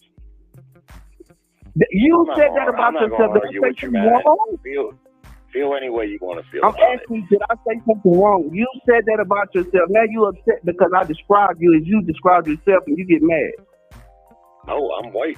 Got no problem saying it. Said it. Okay, what did I say wrong? What did I say wrong? I just described you as white. Racial distinction. You see, you keep doing it. You did that. I didn't. You told everybody you were Irish and that you were white. I didn't do that. People think. Do it. Listen to what this white man's saying. White. Am I saying something wrong? That's how you describe. You said, well, I'm white and I'm Irish. That's what you said. Yeah, I said it one time. You continue to keep saying why did you have to make that distinction? Okay, so you make that distinction, but I can't make that distinction when I'm talking about you, but you made it when you were talking about yourself. Nobody even asked you what you were. That's all you're doing. That's all you're doing. Nobody even asked you what made you bring up whether you were white. This is what you did. Okay, call it what you want to. And I'm unintelligent too. Don't forget you said that. I'm unintelligent. Yeah, but here's the thing though. You brought up race when you made the distinction of what Paulie was. You said, well, I'm white and I'm Irish. Paulie, he's white, but he's Italian. So you did that. You started classifying who is who and what is what. I'm only following up your classification. So when I'm talking to you in the way you describe yourself in the text that you use it against me, this is a white Irishman doing this. And this is not the first time a white man talks about a black man being angry, a black man being unintelligent because I'm talking to you with passion on the phone. I didn't disrespect you, ain't cursed me. I have not done anything. And you insinuated that I don't have the mental capacity to have this conversation with you on the telephone. Yeah, I didn't insinuate it. I told you flat out. and I stand on I it. know, and that's how most white people feel. Because you can't defeat my argument. You want to start talking about my intelligence. You want to distract from the argument that I'm giving you. So you want to start talking about other stuff. That has nothing to do with the argument that we're talking about. Sure it does, because I'm not going to argue with someone who lacks the intellectual. Okay, well, hold up the phone, Jerry. Hold up the phone, Jerry. Now, Brandon, that's what we're not going to do. You're not going to tell people they got to leave now, brother. Now, y'all can go back and forth. No, I'm not telling you he's not going to leave, but he's acting as though, here's the thing. He's acting as though he can't have this conversation and act as though he's too high and mighty. We can move forward with the conversation, but we don't have to tell him he has to leave. We'll do this. I'm gonna get back to work. I'm gonna come back and listen to Gary make unintelligent points, and then talk about somebody's race and how they think, and he don't even know them. Good luck with that, Jerry. Call it racist. Good night. All right. Well, that was sorry interesting. about that, Mark. I didn't. No, you good. You good. It's a break in action right here. Let me run these super chats real quick and pay some bills. Perfect time to pay some bills, and we could come back and do a breakdown. Shout out to my guy Taylor Bell. He said, "Bro, I'm white, and I don't take offense to Haney's comments. We've all said stuff I guess we could take back. We wish we could take back. Cut Devin a break. That's what he's saying. Let's give him a $5 drop. Appreciate it, homie. Thanks for supporting the show. I got 5 on it. Cooking with the champ. Mark, salute, bro. He said Paulie hating ass still upset. AB beat his ass and took his girl. Okay. I got 5 on it. And Matt Wade, I still need those pictures, man. Matt Wade bought a couple of my shirts. He said he got them, but I still haven't got the picture. Matt, I need those pictures. He said, Mark, can you ask Jerry what is racism? Basically, he wants you to define racism. Can you do that? Well, right now. Yeah, that was. I mean, I'm sure he sent the text, huh? I mean, he sent the message. I'm sure he. I know, but I didn't know if you were going to keep reading. Oh no! Go ahead. That was the last one I was going to read for you. Go ahead. Oh man, I mean, listen. You know, I can tell you this. I'm no racist just because I'm calling up, giving you content. I mean, what would the show be if everyone just called in and everyone was giving the same opinion on the same thing? You see? Oh, I'll tell you, it's some channels just like that, Jerry. To be honest, it's a lot of channels just like that. Yeah. Well, trust me, I've seen them, and that further makes my point. Mm-hmm. You know what I mean? Every time I look on YouTube, I see all these boxing shows, and race is constantly being evoked in there. So the last caller is telling me that that's normal, and that's happened throughout the history of boxing. Boxing didn't originate in the United States. It originated in Greece centuries ago, but it came. I think he did say in this country, though. He said how it originated here. Well, how it came here was from England, but what he's talking about is a demonic, different type of thing that wasn't boxing. What he's talking about there. Nonetheless, in my opinion, that's the least of what he was ignorant about. When I say when Devin Haney made that remark that if Lomachenko made it, he wouldn't feel the same way, and I don't think there's anything he could have said that would convince me otherwise. If Lomachenko said the same thing in reverse, he would have a major, major problem with it. Even Paulie Malignaggi saying what he's saying, which isn't inflammatory necessarily in a blatant race dividing way by saying white or black boy is raising the ire of many.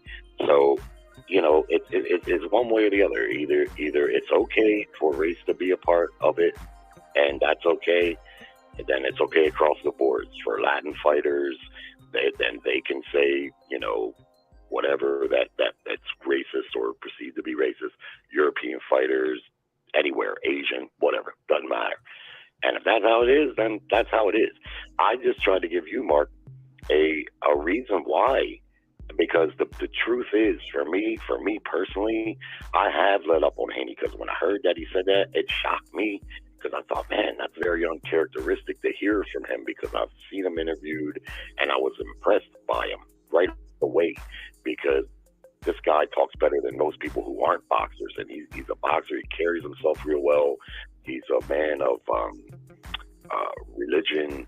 You know, he's got a whole lot going for him. I mean, I wouldn't even maybe have believed that he said that until I heard it. And no, I don't like it. I ain't going to beat around the bush about that. I don't like it. But from what I understand, he apologized for it, which that means something to me. If you what about Paulie saying Haney's fans are racist? Should he have to apologize for that? Is that wrong, in your opinion? Well, I don't think it's nearly as inflammatory as what Haney said. You see what I mean? But I agree with you. I don't think it's as inflammatory, no. But I do agree with you that it's no small thing to call somebody a racist. That works for black people calling white folks racist, and all the way around the board. That's a heavy, heavy jacket, like you say, to hang. It's like calling somebody a snitch, calling somebody a homosexual, telling my wife I cheated on her. You know what I'm saying? All of that shit. Because, like you better have your ducks in a row. Because if you think about what a real racist is, it's not so much someone who would use the N-word maybe or have used it, or someone that will say white boy like Devin did. That to me doesn't make you the racist. That's the dangerous, hurtful racists that are in our society, wherever they exist and whatever race they may be. It's more it's far deeper than that, you know. And so that's why I have let up on Devin. I've always liked Devin. But I'm just trying to give you a scenario why a guy like Devin would be on a short list of most hated fighters. How about this? What about this? If he says, I would never lose to a European, would that be? Well, we all know that's code for white boys. No. In boxing, though, we do have European fighters. They do have a certain style. I'll never lose to a Mexican. Is that bad? Is that racist?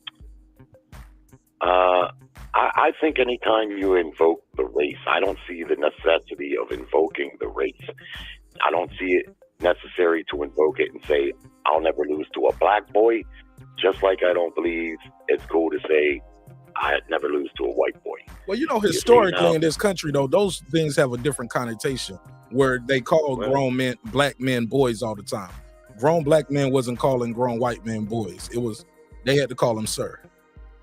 Even if they was younger than them, like so, we do know it's a difference between that, so we can agree to that. Yeah, I'm aware of that, but to me, it's not so much the boy as it is the depiction of the race. Because he could have said, "I'll never lose to a white man." Now that may have sounded a little bit better, a little bit, but the connotation is the same. It's a distinction made with the race. He could have just said, I'm not going to lose to anybody. What would have been wrong with that?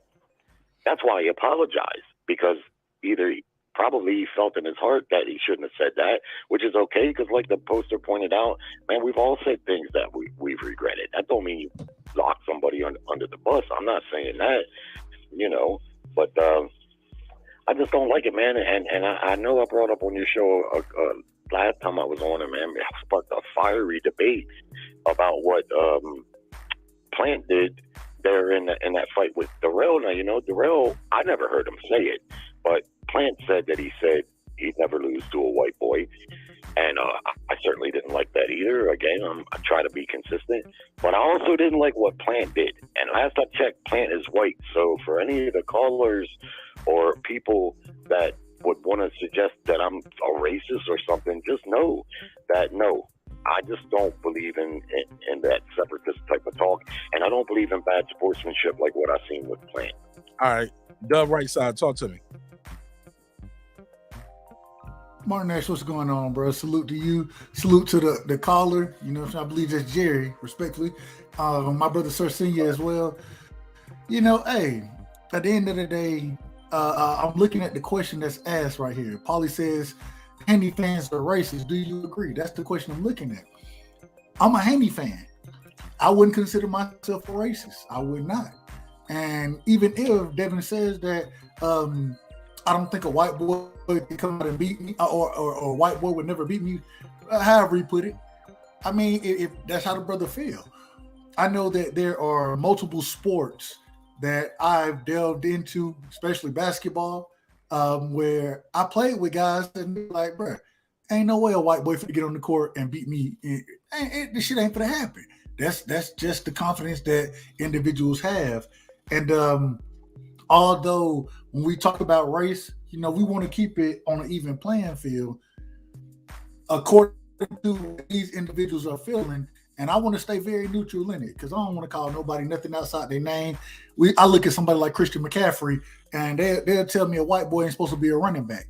And I look at Christian McCaffrey get out that motherfucker, and he be killing motherfuckers. You feel me? And so I don't want to bring it to that level for me, myself. But at the same time, going off of what Devin said, if the brother feels that way, then damn it, hey, feel how you feel.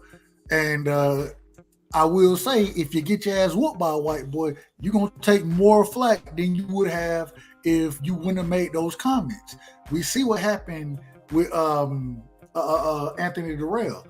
And I heard, now I didn't see him say it, but I did hear the comment.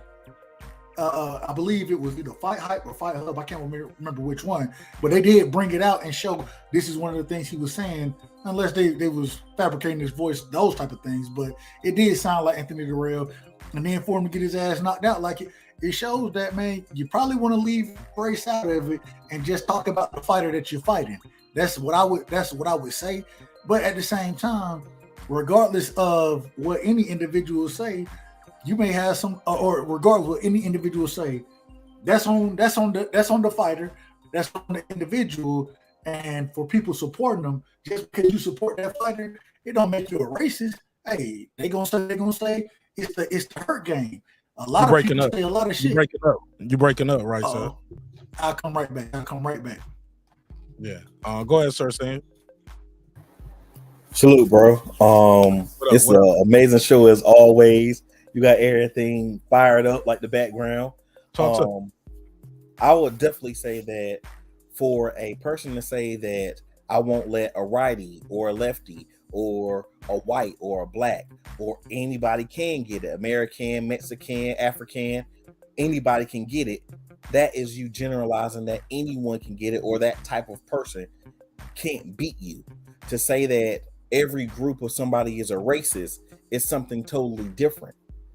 You can generalize somebody by height, weight, race, or whatever, as long as they generalize themselves by that as well.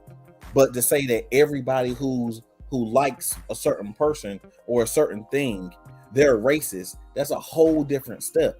And I feel it's really disingenuous for Jerry to say that he doesn't find it very disrespectful and rude for Paulie Malignaggi to sit here and say that all Devin Haney fans are racist,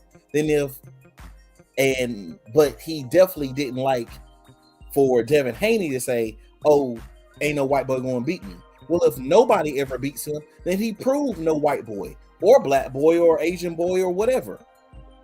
That's his personal opinion about who he thinks can beat him or not.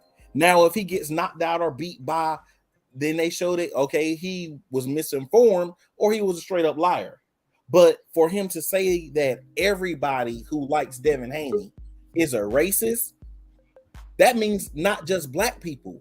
That means any person of any race who likes Devin Haney is a racist. He didn't say you blacks. So then why shouldn't he, if you're taking race out of it, why shouldn't you feel the same umbrage about that? Go ahead, Jerry.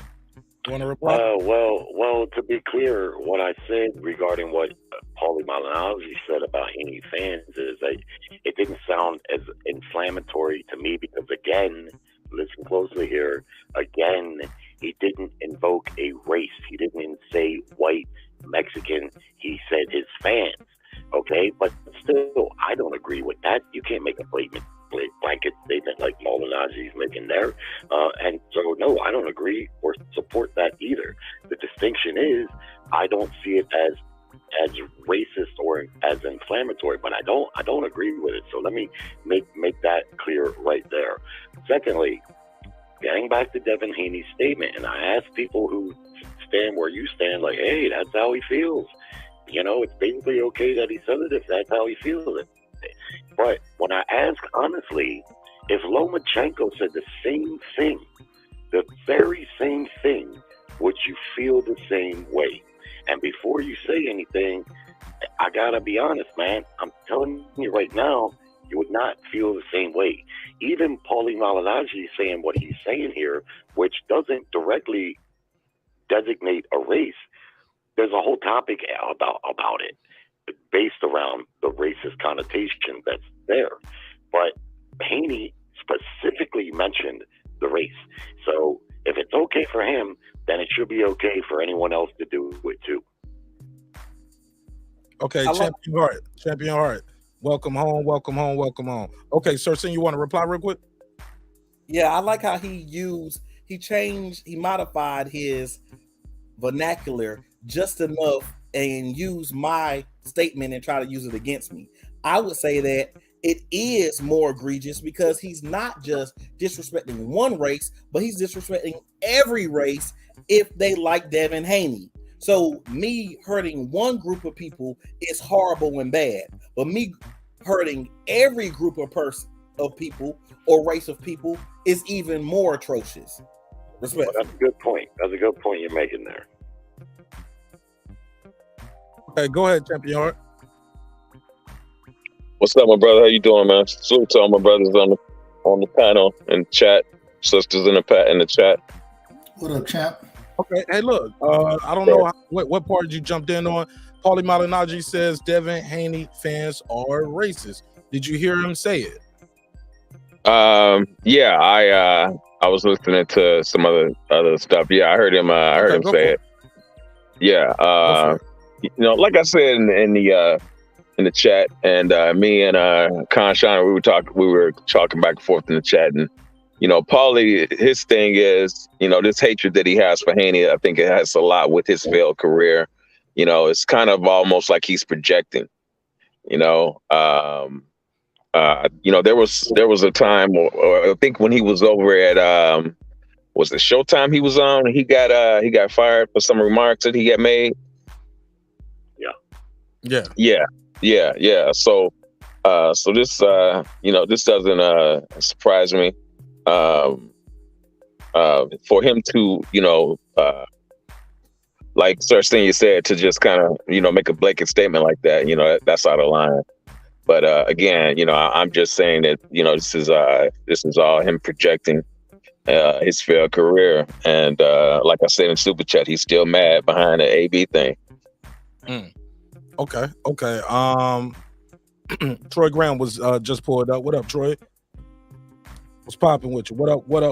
What's happening, Troy? Talk to me. Yeah, how y'all doing, everybody? What's up, Troy? Hey. Yeah, go ahead, Troy. We can hear you. What's up, brother? It's all good. Yeah, you know, I can't take it seriously, Paulie, because it's been proven long ago that his mouth and his ass has changed place. All he does is talk shit, so I can't really take anything he says seriously. Nothing he says is serious. Nothing he says is worth anybody's time. He is what he is, and he proves that every day. He proves that every time he opens his mouth. You know how they say silence is golden, you know, right. And not to, you know how to say, there's an old saying that I used to hear all the time. You know, people could think you're a fool, but you shouldn't open your damn mouth and prove it. Every time he opens his mouth, he proves it. All right. Rodman, talk to me. Hey, what's up? Pop. Salute to the chat, salute to the panel. I just want to say both Devin Haney for his comment and Paulie Malignaggi for his comment, and countless other comments, including what he was kicked off whatever he was kicked off. It's all racist. You know what I mean? When you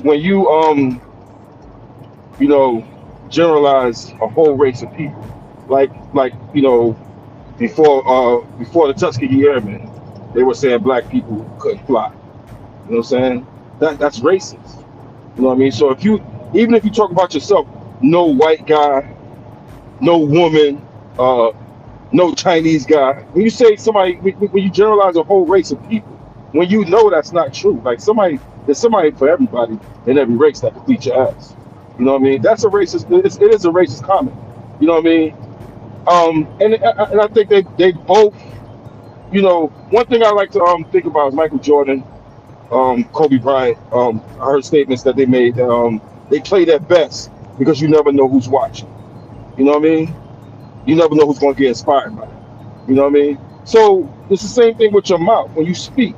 You know, you never know who's listening. You never know who's going to get inspired by it. You never know who's going to get offended by it. You know what I mean? So you should watch your mouth. You know what I mean?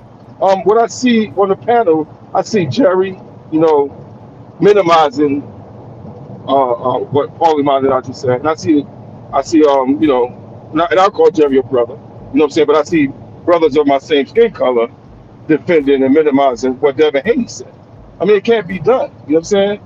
You know, what they said, it was good for the goose, it's good for the gander. You know what I'm saying? So once Devin Haney, Darrell, John Hopkins, once you, and I know we on the catch up in regards to the race of, you know, the battle of who could say the most inflammatory shit to hurt people. You know what I mean? Or make people feel bad. Because they've had 300 to 400 years of whips and chains and negative words towards us.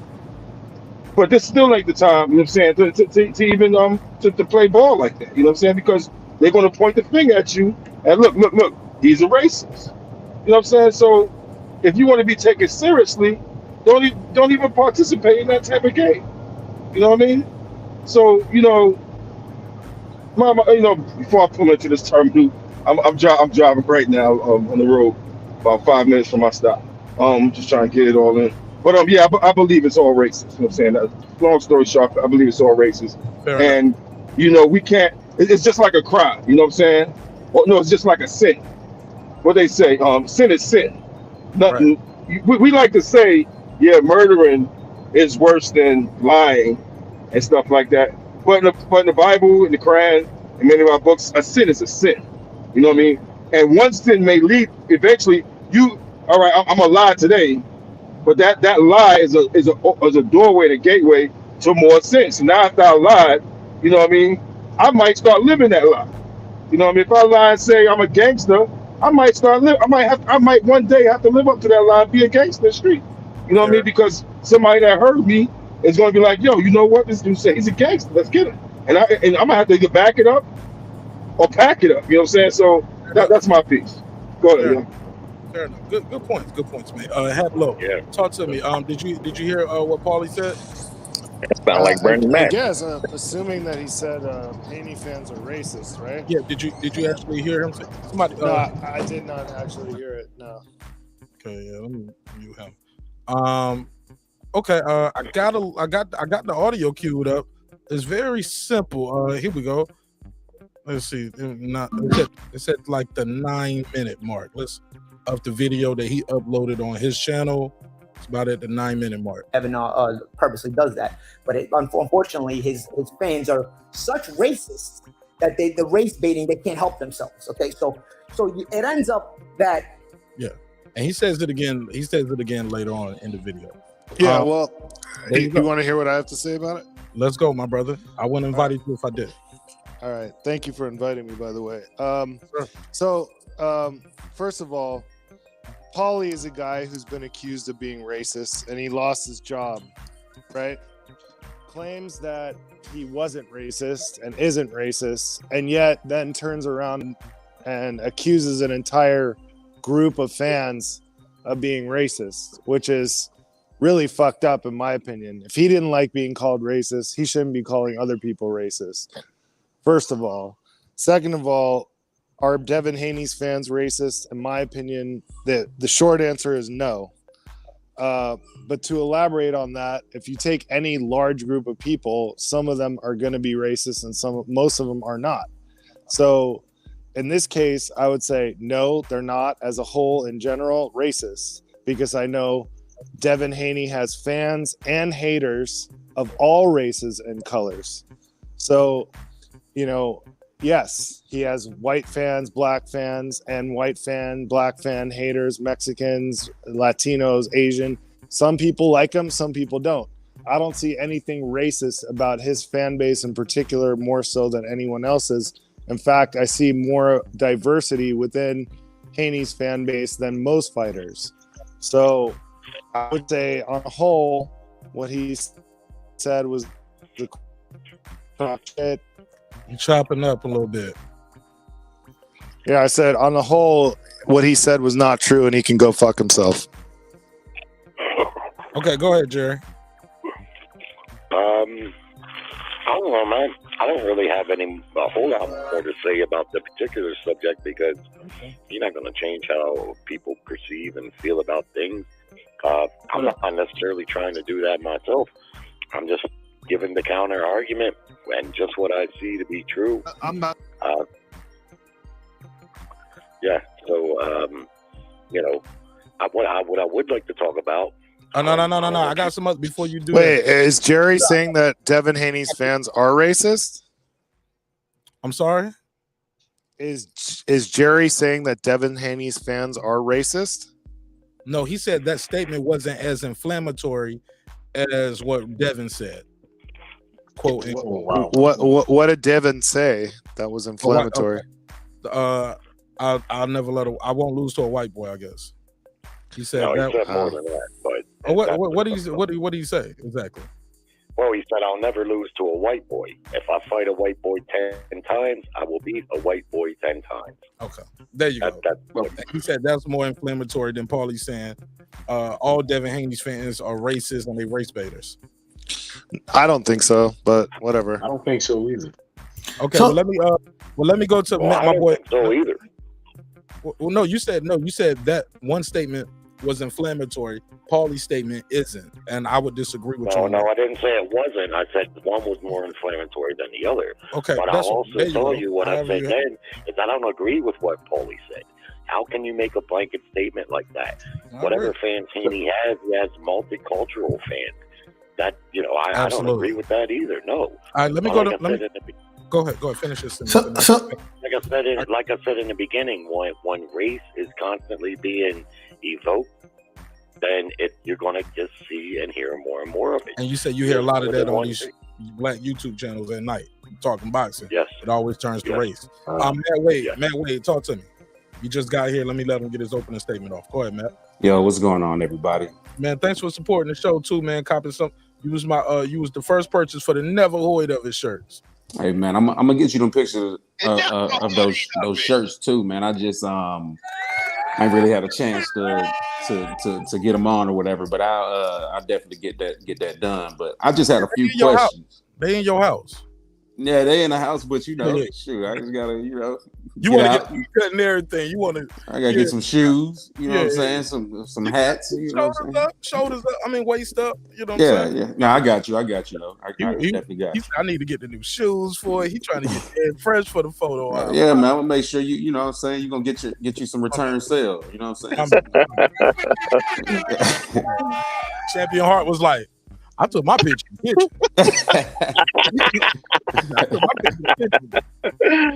Yeah, man. Go ahead, Matt Wade. Yeah, but I shout out to Hatlow for pulling up. Thanks, bro, for giving me your take. Go ahead, Matt Wade. Yeah, I usually don't jump on these panels, man, but I was just trying to get my point across. The reason why I asked what I asked earlier, because I think the root word is being thrown around in front of a lot of the words that it actually is, because race is always going to be racist. The gentleman that called up and talked about the Royal Rumble, I mean, that has something to do with boxing, but I mean, it's not the root of boxing, I'm sure, but it does have the root to do with some of the origins of fighting and just some of those other things. But the reason why I asked Jerry what racism is, because I wanted to know what it meant to him. But these Paulie Malignaggi statements stem all the way back to when he said the last great boxers are European boxers, and that wasn't true. By Devin Haney saying that a white man would never beat him, he would have to prove that, and he made a definite by saying that. It might not be the best thing to say, but it doesn't mean it is a racist statement. Even if a Mexican said that I don't want to fight other Mexicans, that's not racist. Another gentleman just called and said, well, everything, all of it's racist. When the Tuskegee Airmen, they were telling them that they couldn't fly because they was black. But what I was going to ask was, okay, when they told them that they couldn't fly because they were black, were they stopping them as well? And that's something that black people never had power to do. That is racism to me. being prejudiced and being racist are two different things. And I think that people have to understand you can make prejudiced statements, things that might rub people the wrong way, but racism is when you are igniting the media to go in one direction. We don't need to be intellectually dishonest by knowing what Paulie said when, what he meant when he said that all Devin Haney fans were racist. He did not mean the white fans and the black fans and the Mexican fans. He was directing that towards one group of people. And in order for us to push this conversation forward in an intellectual manner, we got to be honest and not play two sides of a coin like racists would do. So that's why I want to know what racism is to Jerry, and I wanted him to define racism. And somebody in the comments said, well, racism has more than one definition. No, it doesn't. It has one definition. Define it and let's go with it. And in that way, we can get past all the rigmarole and be intellectually honest about the conversation. But that's all I got, man. We'll be doing this all night, man. I got to go to work in the morning and jump, but I definitely had to get up and say what I had to say, man. One love. Shout out to Matt Wade. All right, Jerry. That was at you. You want to reply though before you go? Oh, well, he already left. Do you want to reply? Me? Yeah. That's why he said I was asking Jerry. What is he was talking some good game there. I agree with a lot of what he said about, especially the part about racism and discrimination being two different things. They're not entirely different things in my estimation, but there is a distinction to be made there. As there is a distinction to be made, again, when you invoke the race. The reason I say Malignaggi's statement, while I don't agree with it, the reason I say it's not as inflammatory is because he does not invoke the race. Well, so the guy was just saying, well, when he says Devin Haney's fans are racist, you know who he's talking about. Well, yeah, you probably could conclude, but you would have to assume. With Devin Haney's statement, there's no assuming anything. He invokes the specific race. So there again, if Paulie Malignaggi, or like I say, and like I keep saying tonight, if LOMA said the same thing, I know that you wouldn't feel the same way about it. You would absolutely think it's racist. And this topic tonight with what Paulie said, where he doesn't invoke the specific race, is already getting that much time. Imagine if he did say his black fans are racist. It would be, they probably wouldn't even allow him on YouTube. So there's a distinction to be made there.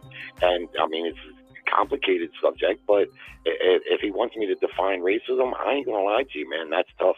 To me, what I view real racism is something that lives in the heart of a man where it exists, and it's a hurtful thing. In other words, you can go around and use the N-word or call people crackers or something, but to me, that doesn't make you a racist necessarily. But if you see me get hit by a car or a scenario like this, because I'll be honest with you, Mark, I don't know how to define it that critically, but what to me, like if you're a black man cross the street in front of my house and you get hit by a car and I don't do anything to help you, nothing at all, I just sit there because you're black and I don't do things, something like an example like that to me is the hurtful, harmful racism. I don't see a whole lot of that, not in white people or black people, but there's so many variables in between that get called racist or labeled racist that right now the whole term is losing its validity. And what you're going to start seeing is you're going to start seeing pushback.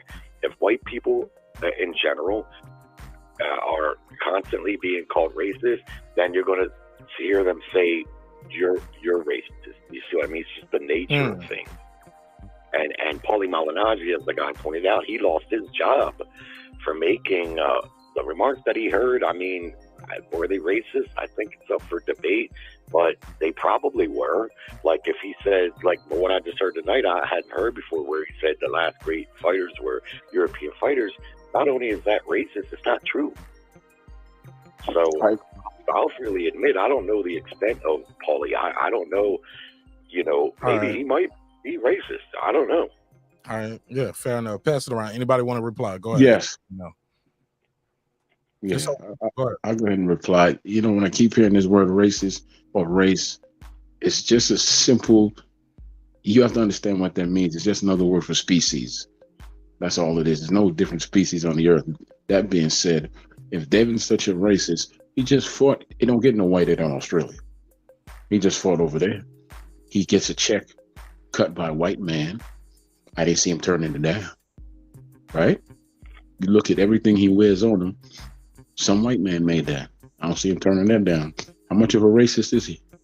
And Paulie Malignaggi, he know what he meant when he said his fans are racist. You don't have to say something to come out as to say something. Okay, he's basically saying his fans are black and they're racist just like him, without saying it. I mean, that's just like me saying, well, Paulie likes pasta and spaghetti. Why am I saying that? Because he's Italian, or because I'm being prejudiced? Because I'm being prejudiced, right? I don't know. But like I said, the man's mouth and ass have switched places long ago in life, so ain't no need to listen to nothing he has to say, But I'm sick of hearing this racist talk because it's been proven. He just made that comment to sell the fight. The same thing with Bernard. He was hyping up the fight. Because you can't tell me one black man that has ever cut them a check from HBO to Showtime to Top Rank to whoever the hell they with. Name me one black man that's cut them a check. Since they so racist, why are they taking all the white money? Mark, let me ask you this, if you don't mind. If you remember correctly, when Kovalev was an active fighter, he made a remark about the black guy from Canada, said he looked like a chimpanzee. He caught tons of flack I'd see online. He's a racist. Meanwhile, and I don't know, they were labeling Kovalev a hardcore racist. Meanwhile, his cut man, the guy that deals with his blood and puts his fingers in his mouth to remove his mouth. His trainer. And his trainer was also black. So you see, my point is this. Kovalev probably wasn't a racist. There certainly wasn't any proof of that due to the fact that his trainer and his cut man were both black. He could have got white trainers and white cut men, but that's what was put out there. And so when it's constantly being put out there, it's not just going to come from one place. You're going to hear it, and you're going to hear it more and more from the more it's used by any one particular group, the more it's going to come back. Just that simple, whether it's Paulie Malignaggi or whoever it may be. If it's okay for Devin Haney to say what he said, then it should equally be okay for Lomachenko to say the same thing. In my eyes, it's not. If Lomachenko had said that, and Devin Haney had never said what he said, but Loma had said the same thing, I'd be saying this about Lomachenko instead of Devin Haney. Because it's just, to me, when you invoke the race, it's racist right from its origin, right there. Now, I do agree with his point that, yeah, I think you can read between the lines and know what Malignaggi likely meant by that. But again, there's a distinction between him making that statement the way he did instead of saying his black fans. Because if he said that, it would be a whole different ball of wax. So this is the thing, and I'm not going to disagree with Jerry. I will say this, though. When we talk, we got to be careful. Words mean things, right? Words have meaning behind them, and we have to be careful in the wording that we use. If we're going to say it's racist, I don't remember exactly who said it, but racism, it applies a certain term. It applies you have power over an individual. If I say, right, that black people are going to beat Asian people in the 100-meter dash, right? If I say that, a lot of people, they're not going to say I'm racist. They're going to be like, well, shit, the majority of individuals who win that race usually end up being black people. It is what it is. That's the skill. That's one of the skill sets and the physical attributes that black people have. Now, if I also say that Asians are going to beat black people in a math tournament, then people aren't going to say I'm racist for it. The reason being is because it's a skill set that Asians that they've shown to have. And so when we're talking about racism, there's a difference between being racist and then there's a difference between addressing certain skill sets that certain racists have. And when I say racist, I'm not talking about racism. I'm talking about the actual individuals, Asians, blacks, whites. I'm talking about that. And so it's not racism or it's not racist when you address the skill sets that certain individuals have over other individuals. That's not racism. Okay. That's truth. Hold on, Jared. Let me just finish. That's speaking the truth. And at some point in time, if speaking the truth, if you want to sit there and put it into the category of racism or racist, then what ends up happening is that we diminish the skill set of individuals. We shouldn't do that. We should acknowledge those skill sets. And if somebody like a Devin Haney, if somebody like a Canelo Alvarez, right? If Canelo comes out and says that if I run into any white fighters, if I run into black fighters, I think I'm gonna stop them because the style of fight that I have, they may be able to beat me at a decision, but they're not gonna stop me. Then I'm not gonna disagree with it. The reason being is because it's not racist. What it is acknowledging the skill set behind the race of people that fight that way. And we all know that the majority of quote unquote Mexican fighters, they don't mind sitting in the pocket. They don't mind fighting with you. They don't mind slugging with you. Whereas when you have black fighters, a lot of them, people will say that their style is boring because a majority of them will sit on the outside and try to outbox you, right? And so when we talk about skill sets that different individual races have, or races, not race. When I say races, once again, I'm talking about the actual community of individuals that have this skill set. That does, just because you acknowledge that doesn't mean you're racist. It means that you're acknowledging the skill set. If I say, hold on, well, let me, Jerry, come, give me a second, Jerry. All right, you're making the same point. I got it, but all right. Go ahead, Jerry. Go ahead. You're gonna tell me I'm making the same point, but go ahead, Jerry. Well, you're basically making the same point, and I get the point that you're making. But let's use the point that you're making, and use your reference, which was black runners, dash runners, historically will outcompete Asian dash runners to the point where you can make a distinction, just like what you're doing, and it's not racist. Well, in the NFL, historically, 95% of the best quarterbacks in the NFL have been white. Is it then okay to say that what you're saying, which is because that's the case, it's okay to say, well, black guys can't play quarterback in the NFL?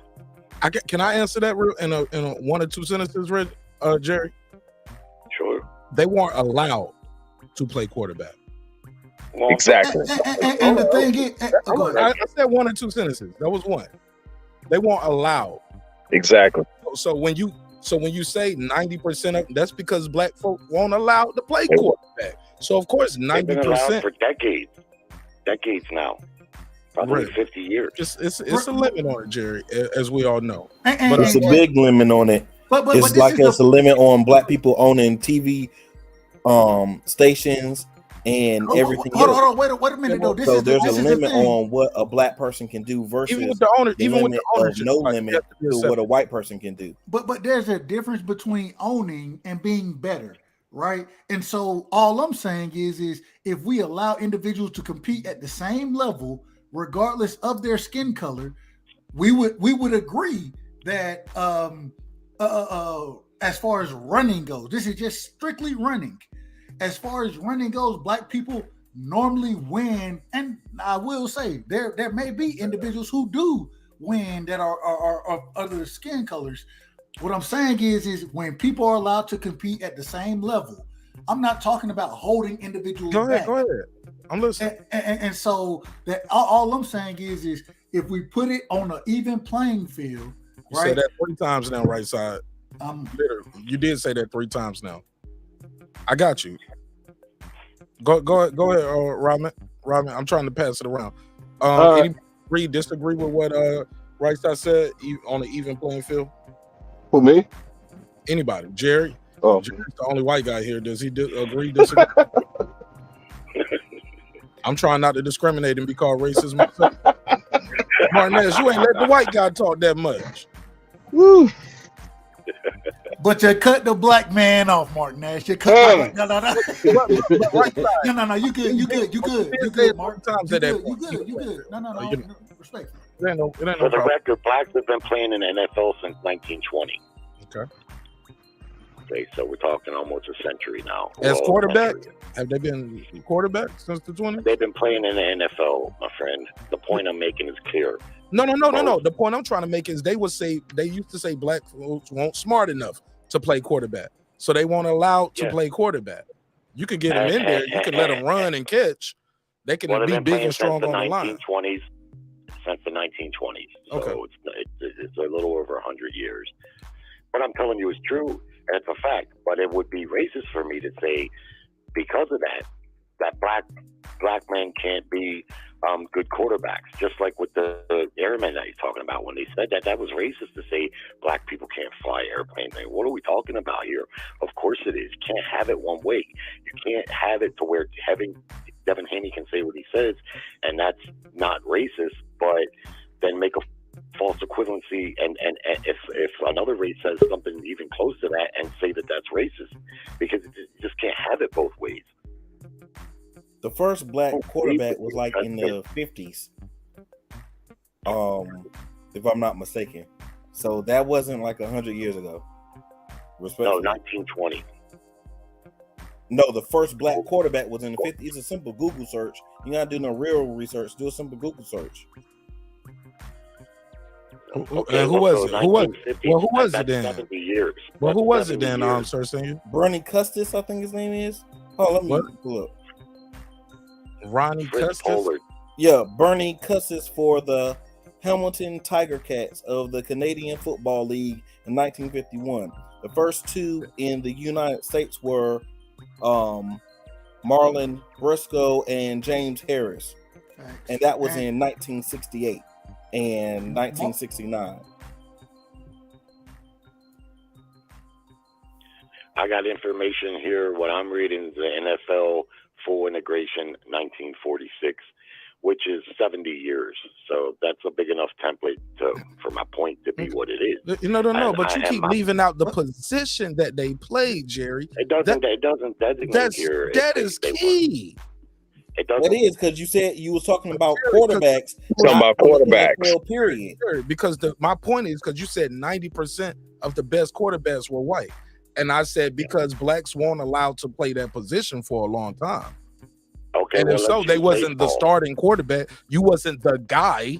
You weren't getting all the touches, and you weren't the starter quarterback for a long time. When it's been at least 70 years in the modern era. Since they've been integrated, where quarterback. the coach decides to put a player, it was where they decided to put them where they're most effective. But we could use baseball and say pitchers, because an overwhelming amount of the best pitchers have been white. I don't really care to make these distinctions, but if we're going to go off the template that my man just laid out, I don't know about baseball, so we got to stick with football. One sport at a time, one metaphor at a time. But do you get my point? They said it was the stigma. They also the quarterback spends more time with the coach and the owners. You're at that house. You have to be smart. You have to be calm under pressure. Can't be an angry black man like you call Brandon Washington. I'm joking. But people couldn't do those jobs. Black people can't do. They couldn't. No, you didn't say that. The people in power and position said that. And that's why they didn't get the job. 70 years of participation in the NFL, and where the so how long of it? So white folks had a 50 year, 30, 40, 50 year head start then, right, Jerry? Yeah. Okay, checkmate. That's my point. And when the first blacks came into almost they were better than almost everyone else in the league. That is a checkmate. They didn't start off on an even playing field. So of course 90% might be better. And even once you start letting black people quarterback, you had what, Warren Moon? You had a couple scattered. If you just use it's 32 teams. Year template, it's not the time. It's the sentiment that's being made there. It's the connotation that's being made and the distinction. So if it's okay to distinct that black runners are faster than Asian or white runners, then equally, it's okay to make other distinctions that wouldn't favor the black athlete. You see, if you're going to do it here, then it's going to be done there. But this is the difference, Jerry. The problem is you tell me what held white runners, Asian runners. You tell me what held them back versus what held quarterbacks back. Black quarterbacks.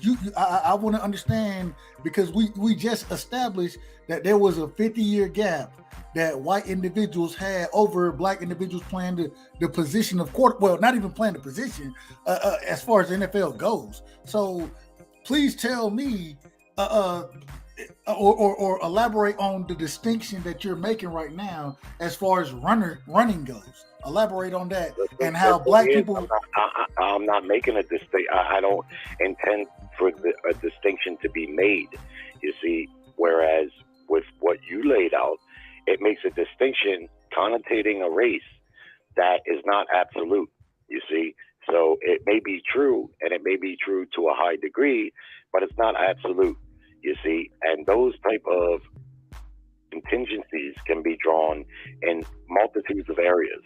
Quarterback, pitcher, golf in general, several things. But my issue is with when we make those distinctions.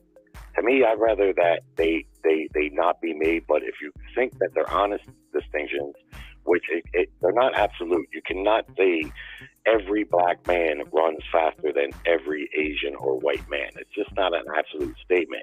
But when we make these generalizations, that's what feeds into racism. Generalizations have always been a factor in that. So that's correct.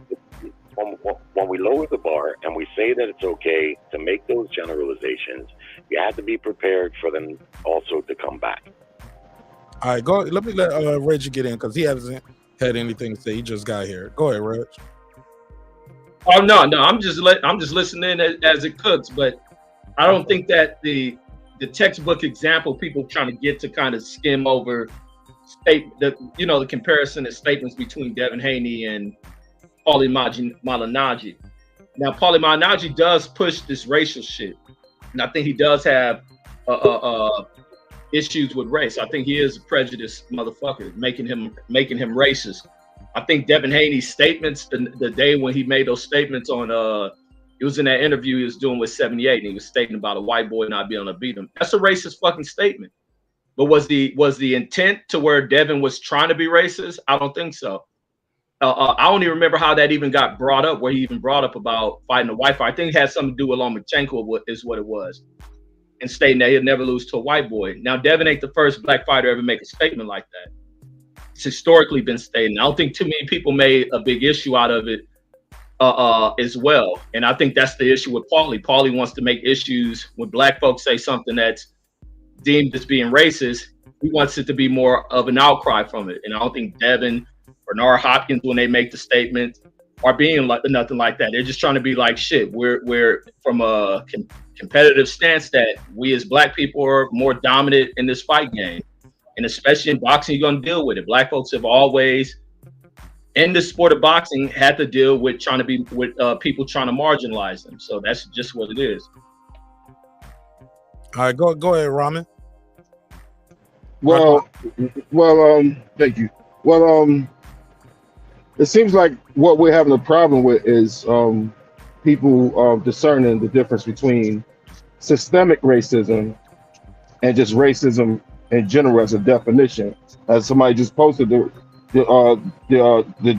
actual definition is prejudice, it's antagonism, and discrimination. You know what I mean? Prejudice would be, could be an action or just a statement. When we talk about just statements, they're both racist statements. I mean, regardless of our experiences and stuff like that, and all these years we've been held back and stuff like that. Regardless of that experience, you can still make a racist statement as a person that has been oppressed. You know what I mean? We just don't get that much pushback from it as black people. I ain't gonna say we got black privilege or whatever, anything like that, but you don't get that much pushback from it because people do understand where we come from. At the same time, here in 2022, I'm not gonna say things have gotten, that much better, But I think we're just being held to a higher standard not to make statements like that anymore. You know what I mean? Given the opportunity that Devin Haney and other boxers have, they're not necessarily being held back. They may be being spoken against by mainstream media, which is the reason for the YouTube boxing channels that we see. But they're not necessarily being held back systemically or systematically, whichever way you want to put it.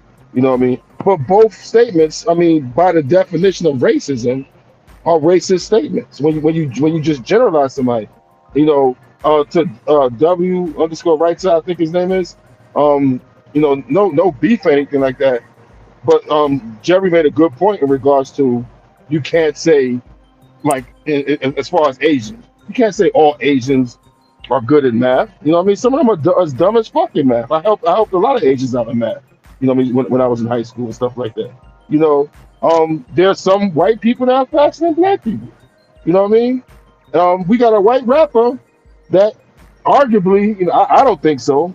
My personal goal is Jay-Z, but many people differ and say Eminem is the best rapper. You know what I mean? So but we ain't gonna say white people's the best rappers, and I'm not gonna say black people's the best rappers.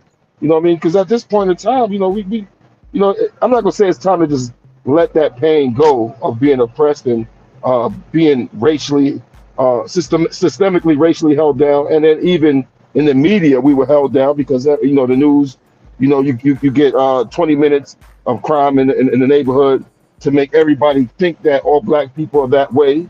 You know what I mean? And then you get 5 minutes in sports, and then you get the weather. You know what I mean? Or we get Hollywood that always typecasting black people in these diminutive roles and stuff like that. Yeah, we have that, but now we have an opportunity to oppose that or combat that with our own medium. I'm sorry, I'm going too long. Go ahead, y'all. Yeah, I couldn't agree more. Go ahead, Champion Heart, then Troy Graham. Champion Heart. Yeah.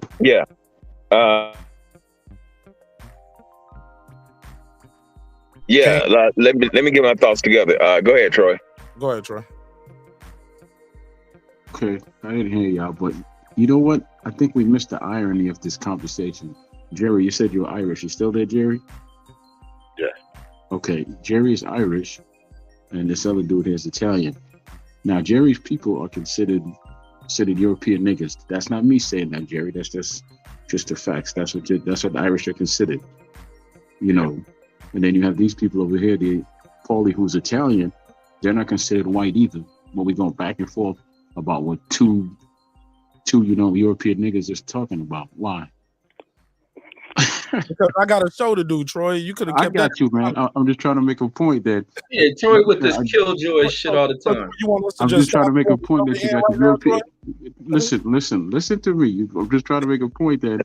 Trying to get you demonetized, man. Damn. Jesus Christ, really? That's what it is. That's what Champion Heart. What am I over here for? Go ahead. I'm going on mute. Okay, I'm going on. Troy, you said why are we having a conversation about it? Like we having a conversation. Like he want us to stop talking. Call me the N-word. Call you the N-word. Yeah. Twice. I'm fucking offended. Twice. You and your family. Hey, real quick, man. Salute to everybody on the panel. I got a long day tomorrow, so man, much love to y'all. And hey, salute to Jerry. I got a lot of respect for you, Jerry. Love that you'll get up here and you'll talk, speak your mind, and regardless if we agree or not, man, I appreciate you, bro. Appreciate all y'all opinion, man. Y'all have a good night, man. Much love. Brother. Thank you, brother. I feel all right, man. Take care, my dog. Why am I here? All right, sir. I'm like, damn. Shout out to Dub Right Side. Dub, I'm gonna hit you up about those debates, man.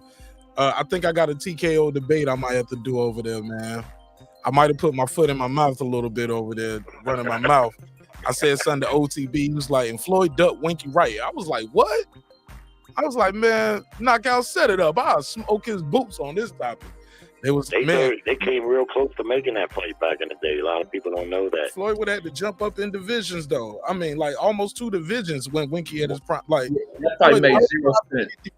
How you duck somebody 20 pounds heavier than you? That's all I'm Right. saying. That shit makes zero fucking sense. Winky, right? They almost made that fight. I'm telling you that fight Yeah, came it was very close, close but to you getting can't call it no duck though, homie. Nah, I wouldn't say he ducked. I mean, Come on, fam. Winky was a big junior middleweight. Right, he ended up fighting at 170 light heavyweight at one point, didn't he? Yeah, he Didn't went go up to there light at the heavy? end, yeah. I always liked Winky Wright, man. He was an effective fighter. If Floyd fought him, even at a catch weight, I don't know. It would have been tough, I think, for Floyd to beat him because he was too big. He was a big junior middleweight. But that's a whole nother conversation. But that would be the debate though that we trying to have. And I was like, man, this is an easy one for my first debate, Reggie. What you think? This might be an easy. Hey, look, I might get a little layup right here. I might win this shit. What y'all think? Yeah, as soon as they hit start button, just say checkmate. It's over. Winky, right? Come on, man. Close to making a fight. I mean, Winky was just always a division or two ahead of Floyd in 2004. And then once Floyd got there, Winky, come on, man. I just don't see it. But shout out to OTB. Yeah, Conshani said, yeah, man, it's a layup for you, Mark. We'll see, but he told me, man, I'm gonna send you some questions. I'm like, hold up, it's a debate. I thought that's the only question. Did Floyd duck Winky? Let's talk about it. You know what I'm saying? But I'm gonna get the rules and the parameters and the time limit, and I'll see how it goes. I might do it though. I like knockout boxing. It's fun. Hey, can I talk about Devin Haney and a short subject about Devin Haney and Lomachenko and them not fighting each other? Can I say a little something about that? Is it different from what Mauricio said? Well, I mean, all I simply want to say is, first off, I don't really believe in fighters ducking one another. That term gets thrown around crazy, but I know the fighters don't make the fights. These guys ain't afraid of each other. None of them. Nobody, nowhere. If fucking Jorge Linares wasn't afraid to fight Devin Haney, Lomachenko sure as fuck is not afraid to knock Linares out. Earl Spence, all around the board. Fights don't get made sometimes because fighters have management, right? It's a simple thing. They manage their careers. That's any fighter. That's Devin Haney included. When Lomachenko was the champion, unified champion, he was the WBC champion. Devin Haney was a beltless contender. He did not have a belt, and he hadn't even fought Gamboa yet. But he was the mandatory for Lomachenko. Lomachenko opted to fight Teo Lopez, as we all know, in a unification fight. So he was trying to unify all the titles, and he tried to fight him for a unification fight. Now, could he have fought Devin Haney? Yes, he could have fought the beltless mandatory who hadn't even fought anybody up to that point, quite frankly. Or he could have fought an undefeated champion for a world title to further unify. That's no different than what Haney would have done. Haney, when he fought Kambosos, I'm sure Haney had a mandatory for the WBC belt that he had. He had to have had a mandatory, but who would have told him, hey, instead of fighting Kambosos for all those belts, you got to fight your mandatory or you're ducking him. Haney would have said, fuck off, I'm fighting this guy. He wasn't the mandatory for any of those belts that Kambosos had, nor was Kambosos the mandatory for the belt that Haney had. So there is no ducking there. I was asked the other day. Yeah, they both wanted that fight. I was asked the other day if Haney moves and up the payday and he doesn't fight Lomachenko, would you consider it a duck? And I said no. Haney's outgrowing the division, and he maybe can't make that weight again safely, and that would make him maybe lose his competitive edge. And no, I wouldn't consider it a duck. I did a whole topic over there. I did a whole topic on the show about that already, Jared. Well, that's all I got. And a lot of people said it was a duck. Believe it or not. I know you. That's where you asked me, and if you remember correctly, you might remember I told you I wouldn't say it was a duck because I can see he's outgrown. Would I like to see the fight? Sure. Do I think Haney beating Loma would be a bigger feather in his cap than beating Kambosos? I certainly would. No discredit to George Kambosos, but to me, there's a huge difference between the two. Point is, Loma didn't duck Devin Haney, and he's fixing to fight him next if Haney can make the weight. Of course he fight him now. Devin did all the heavy lifting. Well, actually, Loma had those belts first. He got his ass kicked and had them taken from him. He did lose. And he had the franchise belt. Everybody he didn't have the franchise belt. But the reality if I'm not And then mistaken, how is Loma such a great Jerry? How is Loma such a great accomplishment by beating a man who's only had three handful of fights and have lost very early in his career and very recent to now? So the beginning of his career, his second fight, his first couple of fights, he lost. In his last few fights, he lost. So that means he's a loser.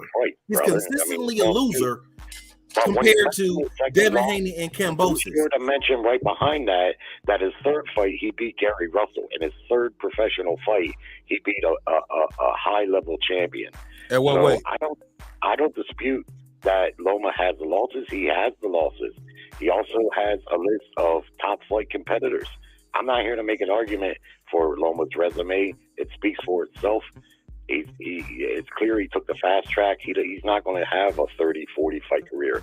He's probably going to have a 20-some fight career, and it's going to be mostly high-level names. He's taken a couple losses. I had him losing the Lopez fight big. I thought Tio put it on him that night, and I don't listen to the excuses about what the happened shoulder. to beat the man to beat the man. Yes, Beat the man that's to true. beat the man. I got to go back and beat that other guy too right now. Well, Mark, you know as well as I do, in boxing, you can get to the title. A lot of times the number 10 guy can beat the guy that's the number 1 guy because the number 10 guy really is the number 1 guy. He just didn't have the ranking, and vice versa. We're talking about. So you're talking against yourself. We're talking about. You're talking against yourself. You were just sitting here pretty much crapping on Haney like he ain't really done nothing in his career. But Loma has got straight shot to the top. After he lost, he got to fight for a belt again. Who else in the modern history of boxing been able to do that? Yeah, well, there's a reason for that, and I can explain to you why. But explain it. That's my question. Explain it. The bottom line is Lomachenko had a 400 fight amateur career. Most fighters, when they sign pro and they turn pro, they wouldn't take a title shot if it was offered to them right away because their promoters and their handlers know that they're not ready. They're likely going to get beat to a pulp. That wasn't the case with Lomachenko. He was at a pro level, not just from that long amateur career, but his age, you see. So he started right out the gate fighting champions, right out the gate. And his promoter was able to get him those fights and felt comfortable putting him in those fights, more importantly. Like I said, most fighters, they're not going to want to face those type of challenges until the fighter has matured to that level. People always want to throw that around about Lomachenko. If you want to say he was treated with privilege there, I wouldn't deny that. But they done that because they felt comfortable doing it with him because of the nature of his high-level amateur career and his age. This is why he fought Gary Russell. So you're telling me that fighter in with Gary Russell in their third fight. Shit. Come on, man. Don't downplay Gary and act like And I feel you on that because your amateur pedigree does matter. Look, Clarissa Shields had a title shot in her fourth fight. She got her title shot before, and it was a unification, right? So especially them being 2-time Olympians and shit. Yeah, her first fight was Franchon Cruz, dog. First fight, debut. There was also and she got a title shot and I can't remember. Yeah, and look at Clarissa Shields now. She has not lost. Loma has lost twice. He's lost recently, and he lost at the beginning of his career. Yeah, but we professional career. Sir, but we They're not the same. Sir, but we was talking about getting a title shot very early on in your career because of that Olympic pedigree. That's what I'm saying.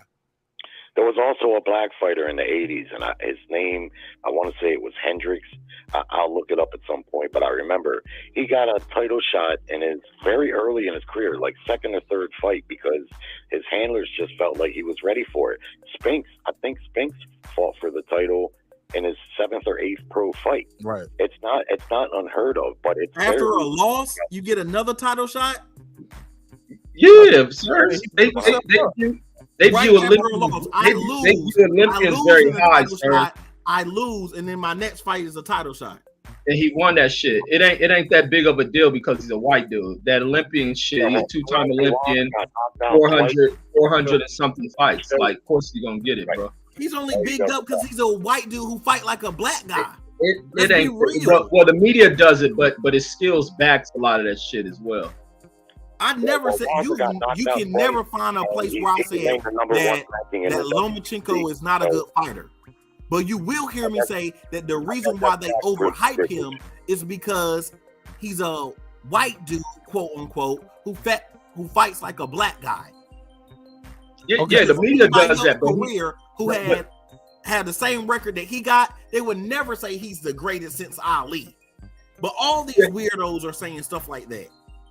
But let him come back and fight 5 or 4, 4 or 5 fights with a winning streak. He just came off a loss, then he got a win.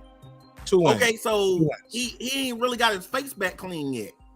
And he's still he's been back on very good wins, sir.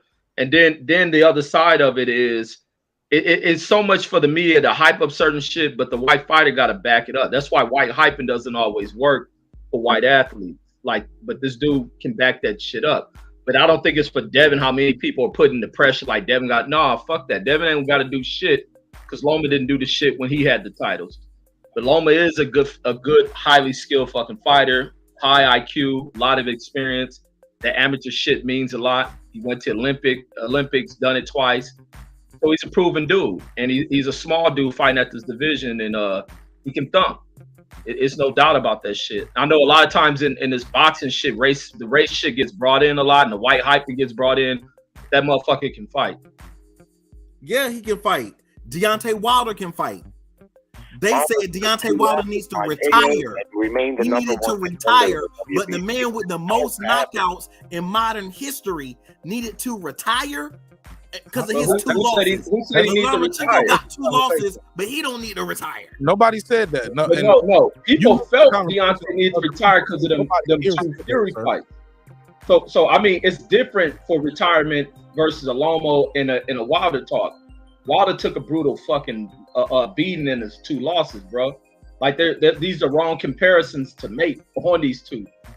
Loma in his losses hasn't gotten his ass like that. Loma hasn't suffered devastating losses. He hasn't had that bad of a loss to where you bring up the talk of retirement. I mean, he may fall on a losing streak, and then they be like, man, you may just reach the point. But Wilder took altering fucking defeats, and just because of the Helenius win, a lot of people going overhyped with that. These next fights gonna be tough as fuck, so you got to see what's going on. But I don't think that the racial shit, it comes out of the media, but for the fighter shouldn't have to take all that flack, and I don't think Loma buys into a lot of that shit. Is he the best? Hell no, he knows he's not. He got a lot to prove. Go okay, but correct me if I'm wrong, man. Didn't he drop the WBA belt and take the Duck belt so to keep from fighting Haney? WBC. Yeah, the WBC. I'm sorry. Didn't he drop that belt when he was mandatory to fight Haney, and then he took the? To be fair, he got elevated, to use their words. He asked for the elevation. He petitioned to be elevated, and he was elevated. That's not me saying it. That's Mauricio Sulaimán saying it. Here he is saying it again. Lomachenko, because I did not choose him. He requested. Canelo requested. So we sent out a vote and we analyzed his history. Canelo and Lomachenko requested? Absolutely. Ooh, he just made headlines. Lomachenko. He just made headlines. Lomachenko, top rank, requested. And yeah, there you go. Oh wow. Okay. There you go. What's that? So he requested. He requested. That means he instead of the franchise shit wouldn't have existed if he didn't request it. Right. He could have just said, no, I'm gonna fight Devin Haney. Right. And then I'll fight Teofimo Lopez, or I'll unify that way. But we're not gonna create a new belt, and I'm gonna accept that as the, only 2 people in the sport had it. And I think they gave somebody else a franchise later on, but yeah, come on. Well, they had already done that with Canelo, if I'm not mistaken. I don't agree with the franchise belt. I think it's bullshit, boxing semantics. But the reality is, unification fights trump mandatories, at least for me. If you have a chance to fight for unification, that trumps the mandatory. And so Devin Haney was the mandatory. Belt, though, right? Yeah, but they created a belt for him to do that. Facts. Created a belt. No. They created it for Canelo to do that. It's for divisions. They created for him, and they also created because the fact that leapfrog when Devin Haney was supposed to fight Luke Campbell for the belt, Devin should have been fucking the next person up for the eliminator for that damn title. Like they let Canelo, they let Lomachenko avoid the tournament. He got out of tournament. They let him avoid it. The IBF route. He said, "I'll fight whoever wins the IBF." Which arguably some would say was weaker competition. It was Nakatani, Tio, and Comey. He's beat 2 of those 3. So Devin is the knock on Lomachenko's career. He fought the dudes in the tournament after Tio beat him up, and now people think he's ready for Devin. Like, I just think that's crazy. Like, right. He beat the guy Devin beat the guy who beat the guy. Loma fought basically the guy Tio beat to get the chance to fight him, and now he's back in line. But like Jerry said as well, that's boxing. Wilder's right back in line to fight Fury again. I don't know who wants to see it, but he's gonna be in line for it. He remains gotta get past his next fight, contender, even after 2 knockout losses. This is how it goes in boxing when you got the right promotion. You guys should know this. Lomachenko keeps getting shots because he has a promoter that always has a bunch of belt holders, and he feels comfortable putting them in there with the top guys. So he's gonna get those shots. It's not really fair, but that's the way it is. And look what happened. It worked the same for Devin Haney. Devin Haney couldn't get a shot at those titles when he was fighting with Daz, and Bob Arum said he signed with the wrong promoter. But what happened?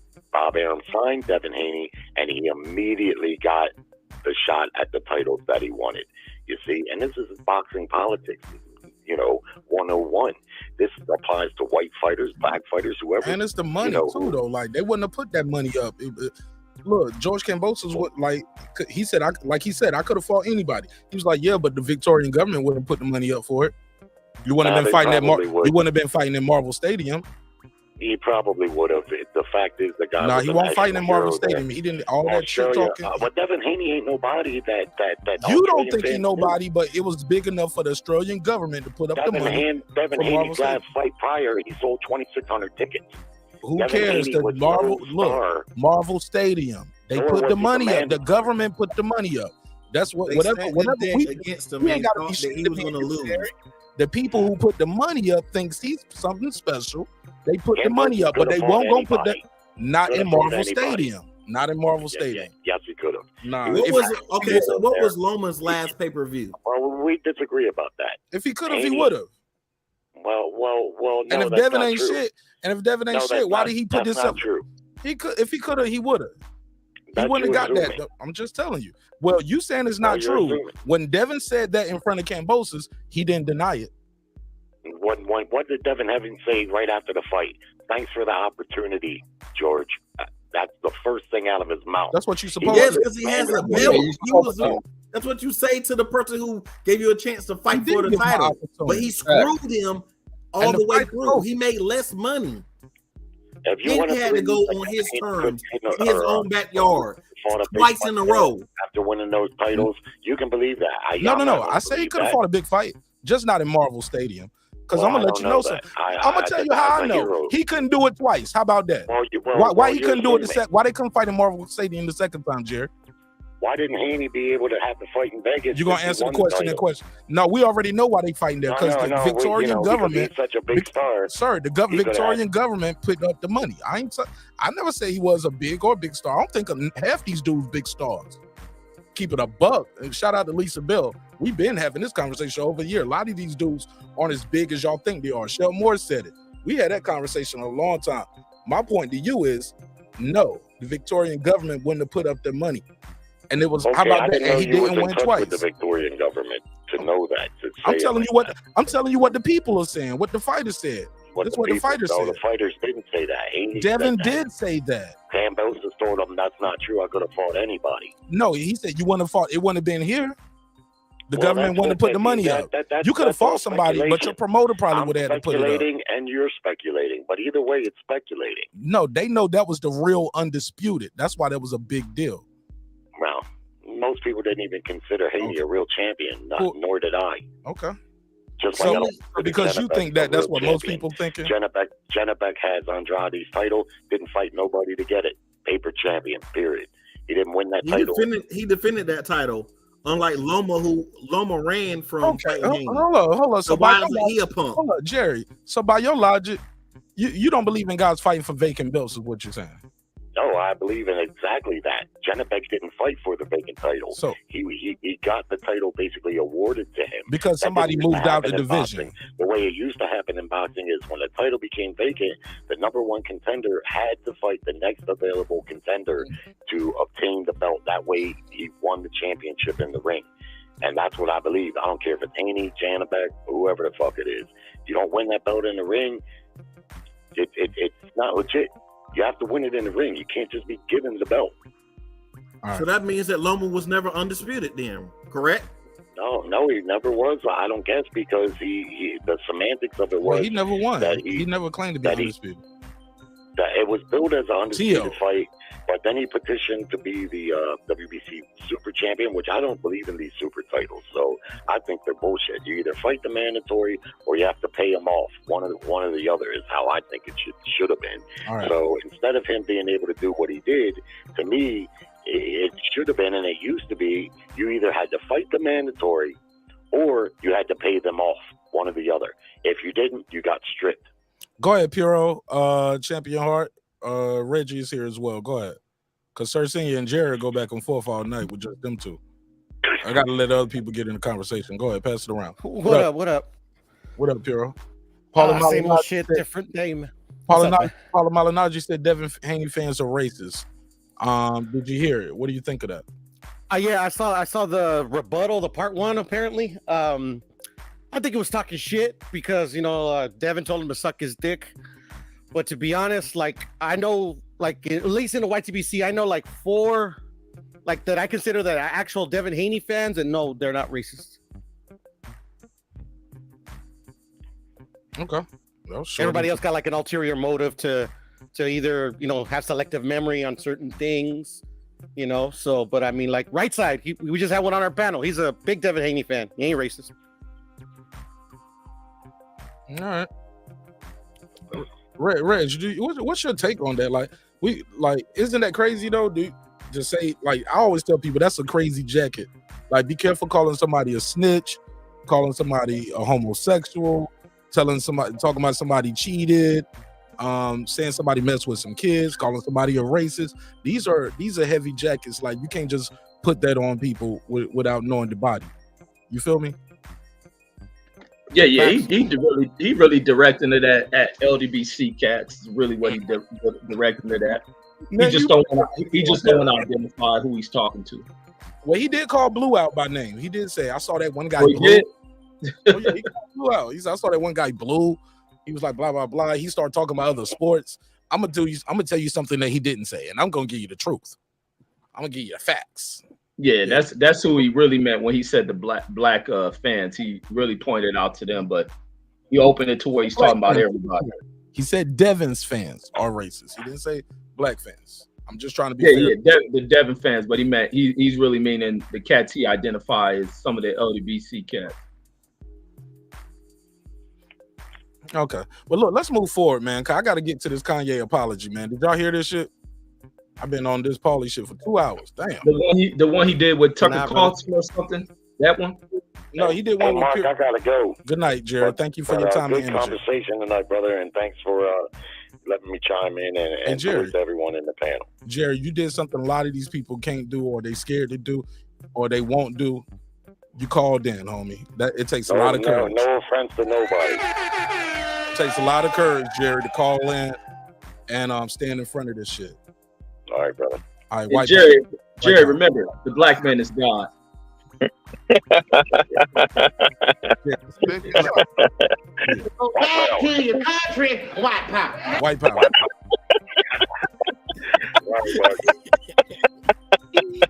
All Oh man, one more time. Go back to your country, white power. That always gets a good laugh. Good night, my brother. Well, that drop is funny, man. Shout out to Jerry. I ran him off. He said they can do this Kanye Jew shit now. Oh Lord, let me get up out of here. Yeah. Shout out to my brother HLD, the #1 Devin Haney hater in the world, Craig. In the world, You know, HLD is like the they call him Candyman.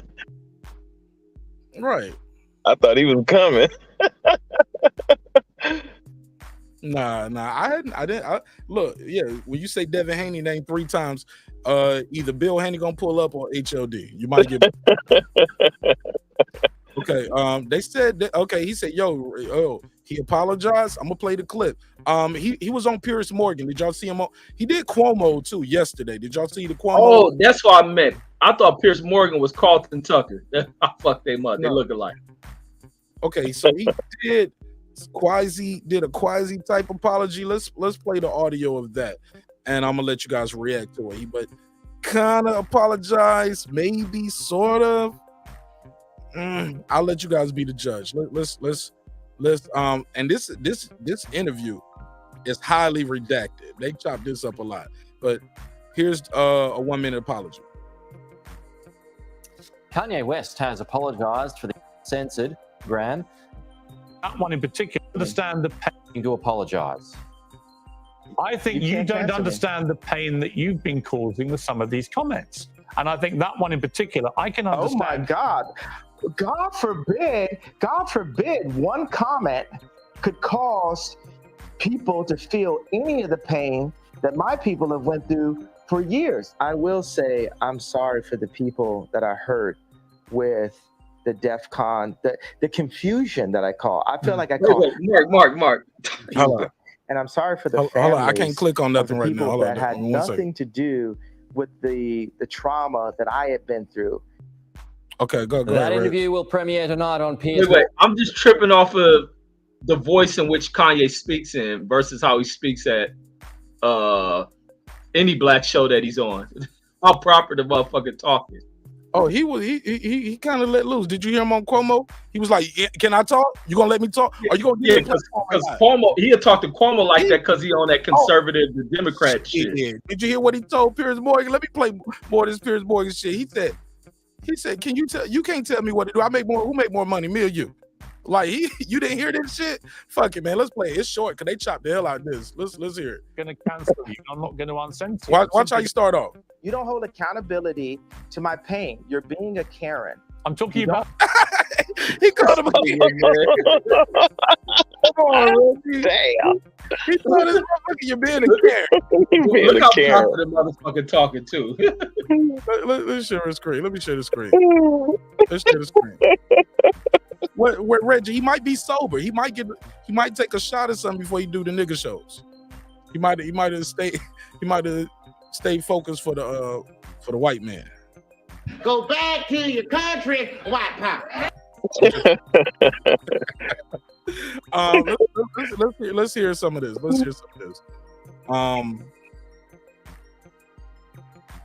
Body language is key too. Body language is key. Let me switch me out with Sir Senior right here. Boom, boom, boom. All right. Again, we don't own audio for this. We're doing this for commentary reasons, under fair use. We're only gonna play enough to give commentary on, which is the whole 5 minutes. But we're gonna do it in pieces, so we're not just straight stealing the content. That's the rules. I'm simply going to challenge you on what you're saying. You can't, I think you don't cancel understand the pain that you've been causing with some of these comments. And I think that one in particular, I can understand. Oh my God. God forbid one comment. See, Reggie, that's why you got to see it in context. Right. Yeah, he's being sarcastic. Yeah, he's being sarcastic. Yeah, he's being condescending. Condescending. That's what I mean. Yeah. And facetious. Yeah, all of it. He's not just saying, God forbid, like no, he's clutching his chest like he's grabbing like pearls. I'm clutching pearls. Yeah. Kanye West hurt my feelings. That's how I took. Right. Go ahead, Champion Heart.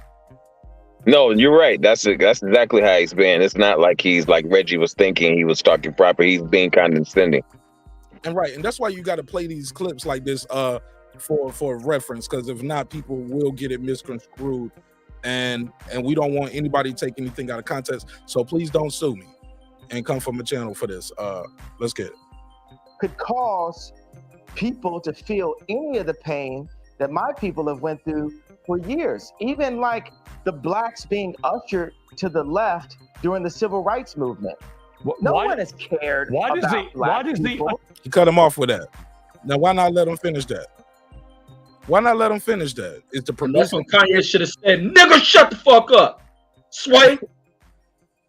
Okay, why all right. No one is.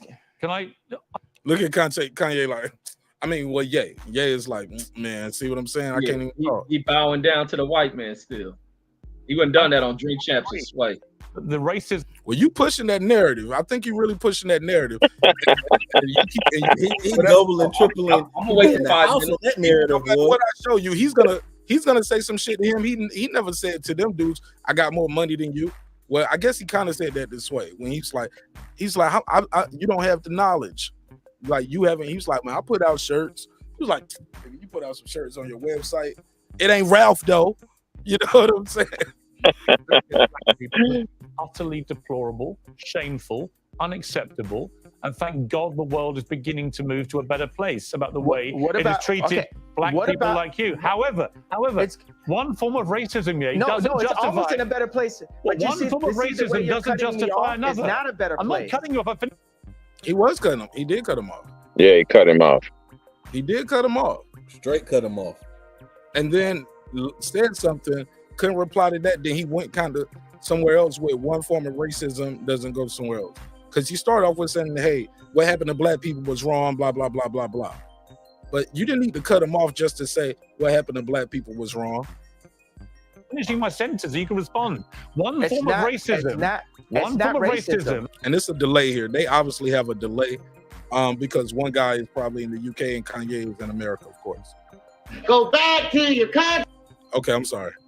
It is racism when you say I'm going down for Jewish people. I was. Oh, y'all saw that? Nice jump cut. Yeah, you see that?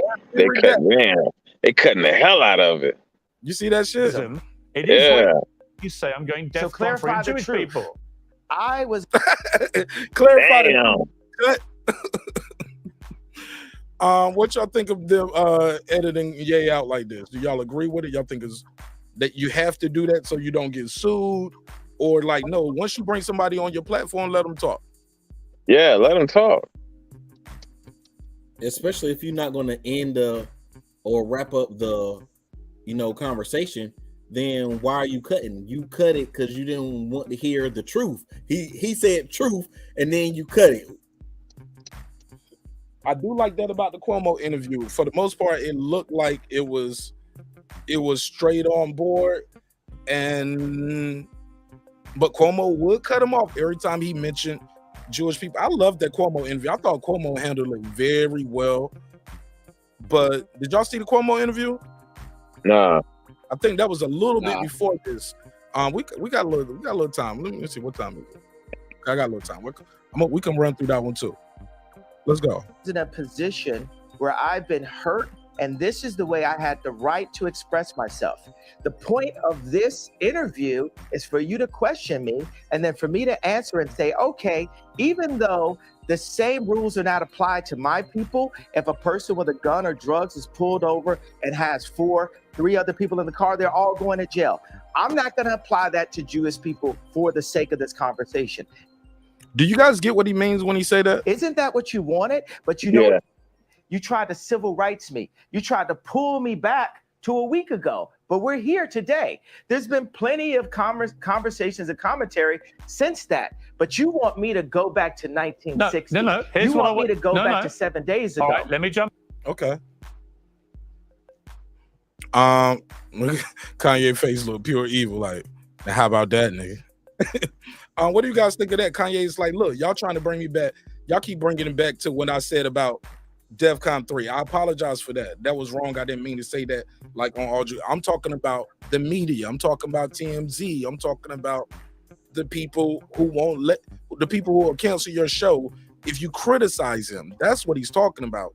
You can't even criticize them without people canceling your show. He talked about anti-Semitism, calling something anti-Semitism is just a blanket statement to get away with not criticizing people. Anybody want to react to that before I play the next clip? All right. Ben, here's what I want you to do. I want you to reflect. Okay, so have we grown? Have we grown? Here's how we grow. Yeah. Here's how we grow. I want you to reflect. No, have we grown? I'm about have to. we grown? You're not in charge of my growth. You're not in charge of my growth. Okay, But let me phrase it grow. like this. I'm about to suggest to you. Reggie, did he stand up to the white man enough for you right there, Reggie? No, that nigga is not. Listen, Pierre. I mean, Chris. I mean, listen. You're not. Get the fuck out of here. I want you to reflect. No, have we grown? Have we grown? You're not in charge of my growth. You're not in charge of my growth, Chris. Okay, let me phrase it like this. I'm about to suggest to you how you may grow if you choose to grow this way. And you can look at Kanye. He don't got. Will Kanye ever let a black motherfucker tell them they're gonna tell him how to grow? I don't think so. I think he's handling this the same way. I think he is who he is, but also he understands the platform. And he definitely is a person who treats things in order of hierarchy, as far as fashion and he can like, this is Disney. This ain't Ralph. This is He talks about his famous friends and shit like that. I get where you're coming from, Reggie, but let's watch this some more. Pierce, how much money are you worth? Not as much as you, sadly. Reggie, that was a dad. He said, "What a motherfucker say, here's how we grow. How you gonna tell me how to grow? And I got more money than you." He Fred Hawthorne his ass. That's why Reggie don't like it. This how Fred be talking to y'all niggas. No, he talked to them niggas champion hard like that. Hell no. He talks to them niggas on his channel like that. All right, let's go. Have we grown? Have we grown? You're not in charge of my growth. You're not in charge of my growth, Chris. Okay, let me phrase it like this. I'm about to suggest to you how you may grow if you choose to grow this way. And you can ignore me. You can ignore me. Pierce, how much money are you worth? That hurts. That hurt my feelings. And I was like, why you gotta go there, yeah? They should have gave y'all niggas no money. Not as much as he said, not as much as you, sadly. Exactly. So take my advice. Maybe you'll get richer. I would love to. Woo! Damn. He sunned his ass. That was good. That was good. That was a little mean. He never talked to none of them niggas like that. That was good. Yeah, he sunned his ass on that one. Damn. That hurt my feelings. Shut the fuck up. Maybe you'll own this network in a couple years. Listen to me. Look at his face. Look at his face right there. Like, boy. To take your business advice. Why would I listen to you? Why do you hear what my advice is and then work out if I'm wrong? Can we do that deal? Why would I listen to you? The thing is, you haven't given me any credit or a moment of reflection for the comparison that I made, the brilliant, if I do say so myself, comparison that I made to the cops pulling over one black person and locking everyone up. What you're saying. And my tweet having issues. I wasted God. But do you get that point? What do y'all think about what Ye is saying right there? When he was like, yo, if a cop pull over 4 black dudes, and it's a gun in the car, all of them going to jail. Yeah. It happened to my brother. Talking like a bitch. Man, I can't get over this shit. So I mean, that's a true statement. It happened to my brother. Go ahead, Champion Art. No, he's right. Okay. He's right. That's a true statement. It happened to my brother. Reggie, tell me why he's talking like a bitch. Go ahead. All that, what they call that shit when black people change their voice up, double speak or whatever that shit is, because he don't. This ain't how Kanye normally talk, but he gets in these groups. and he changes up. He does this double talk, this double speak, whatever the word is, and how tame he is when interacting with them. But he can go on Drink Champs and Sway and other black shows, and everybody's a nigga and this and that motherfucker ain't shit. Too, man. You don't think drugs and alcohol influence how people speak? I'm smoking right now, my nigga. Kanye probably high right now. That don't mean because he can't do it on this platform that he ain't had a drink or smoke some weed. I gotta go be what I see. I see him take shots at them other shows. Yeah, we all see shit visually, but I can see people who are high that I don't see them smoke on the screen, but know they high. Like all this different voice talking when he around those people. That same thing I say when he gets on certain channels, he want to say shit about the Jewish people and this and that, but those are the people who pay you. That's where you make your money. When you're in a different setting in your mind state, you name dropping and kissing the ass of Jewish people. So Kanye is imbalanced in a motherfucker. I think Trump even stated that nigga is imbalanced and he needs help. Oh my God, is he qualified to talk about who needs help? Some crazy motherfuckers know another crazy motherfucker. You know what? You right, Reggie. Reggie, you are right when you're right, homie. Before I go to Pittsburgh T, let me play this next clip and we're gonna react to that. I wasn't done with the sentence. My tweet referring to all Jewish people, I said, for the sake of this conversation, I will refer to the business people who have destroyed me and my people and my fellow creatives. But you didn't even accept that I gave you that. You tried to push me back into 1960. No, I didn't. You tried to push me back into last week. No, I didn't. Okay, do you accept that example that I gave you? I understand completely the example you gave me. I think all racism is wrong.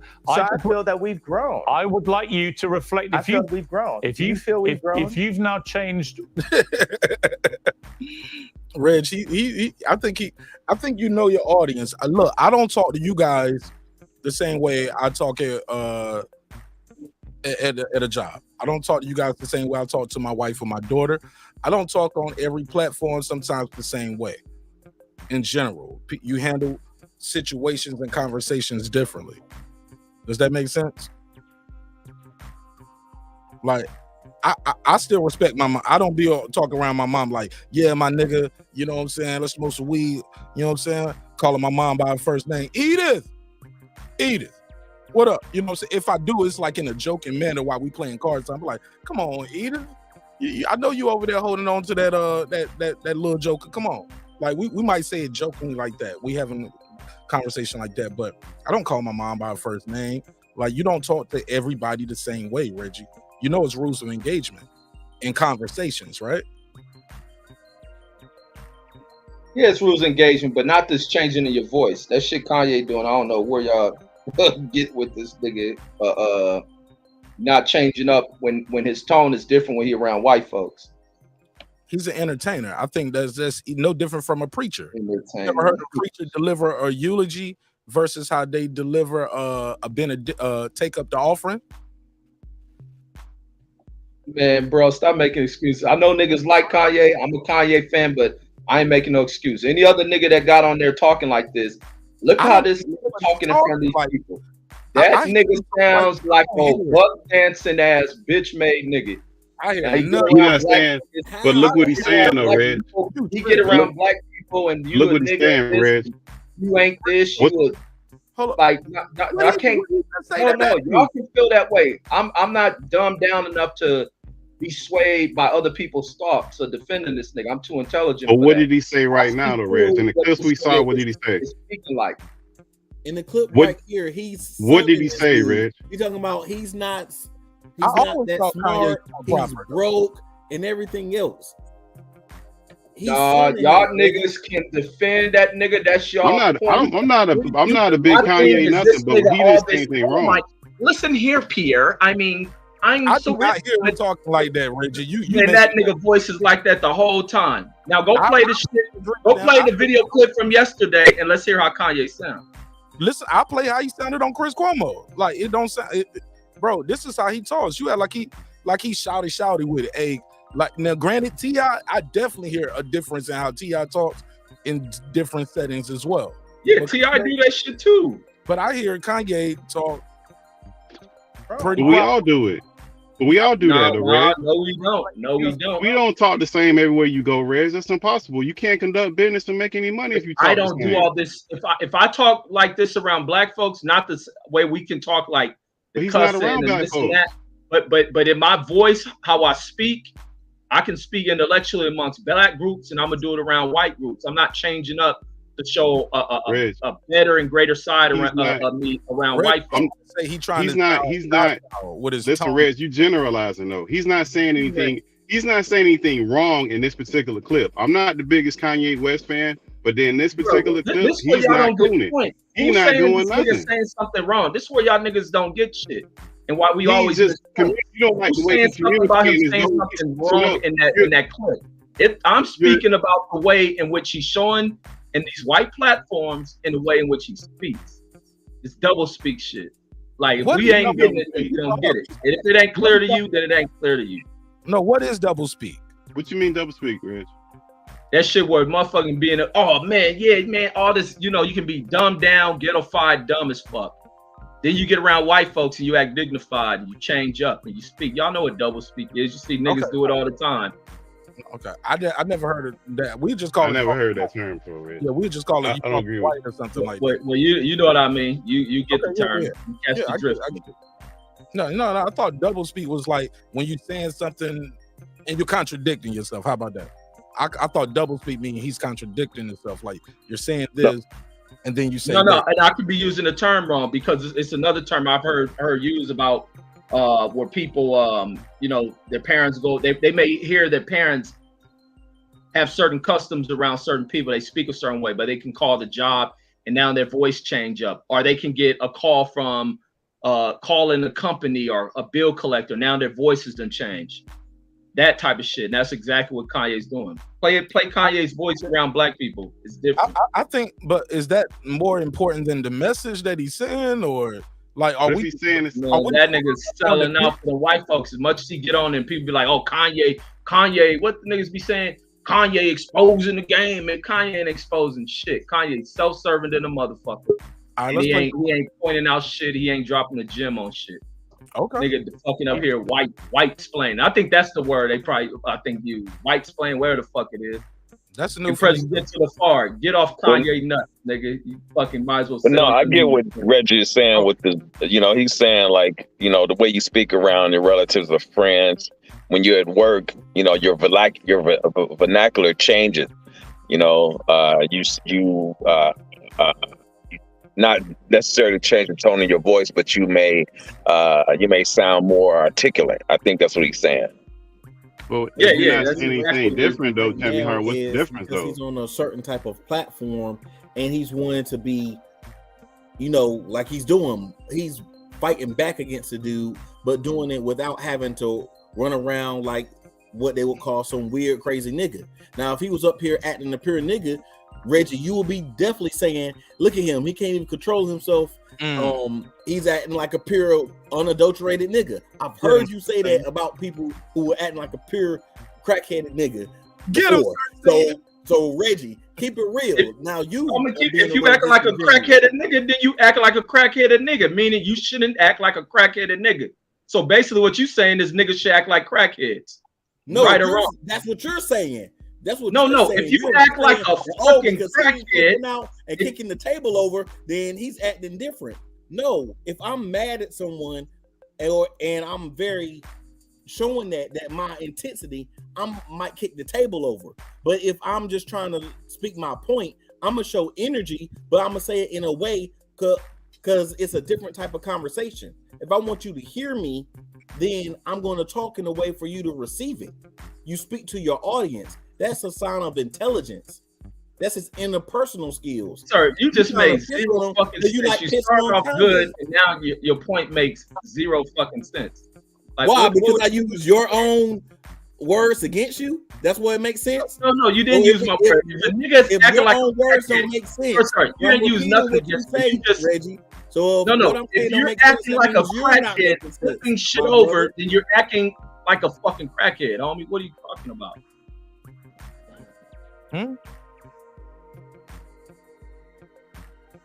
Like, what are you talking about? Nigga flipping tables and this and that. If I say that about a nigga acting like a crackhead, You acting like a crackhead. Ain't got nothing doing you, and like it's acceptable around black folks. I don't rock with the acceptance of black folks acting dumbed down and fucked up around black folks. I'm against that shit. But Kanye does that shit around black folks. So is that the way he think down on black folks? He wouldn't dare do that shit in the setting with this white dude, and he ain't gonna do it. So, but you don't think platforms matter? Like on your show, I can say nigga because it's on the internet. This shit right here is a morning show. Like, I mean, well, this is a cable. This is prime time. Kanye's a performer. He knows when he can and can't say nigga. He knows. Sway don't. Hey, look. Sway Hey, look. stuff like that, right? Is Sway a nigga show? Hold up. Also, let me finish my point.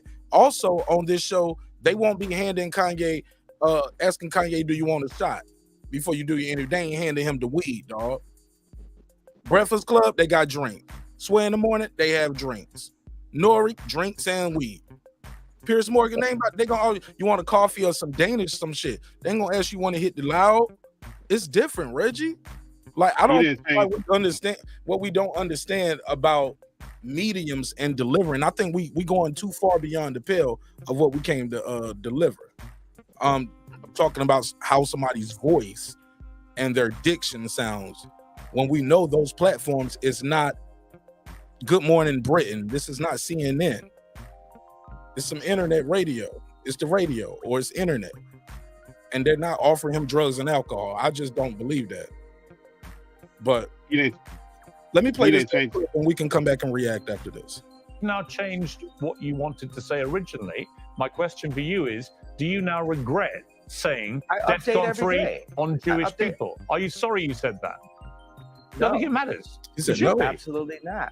You know, I will say. And you see the edit? You see the edit? Absolutely not. You should be. Absolutely not.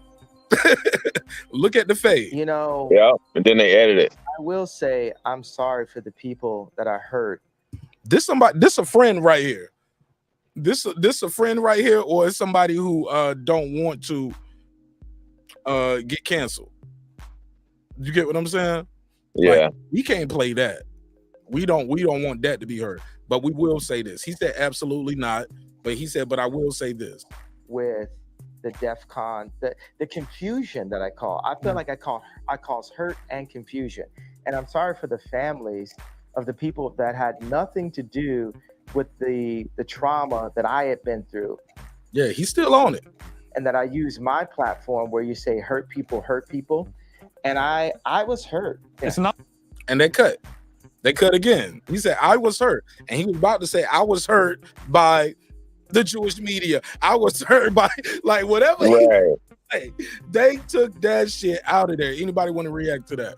Yeah, now in that, because he didn't change his message up. That's the whole point that we're trying to get Reggie. Is he didn't change his message. He might have changed the way he's talking, but his message didn't change. So we can't sit here, like, we can criticize Kanye for a lot of shit, and he got a lot of stuff that he does wrong. But in this particular instance, he believed what he believed, and he didn't change what he believed. I think you guys are missing the point. What's up, D Bevel? Welcome home, bro. What's happening, cuz? What's up, Mark? Salute all y'all. Yeah, like you know, Kanye early in his career, right? Even you could go back to 06, 07, 08, 2010. When he is around black people, he talks with his Chicago accent, if you get what I'm saying. But when he's around Pierre's, he talks extremely proper. It's not about saying nigga. It's not about cussing.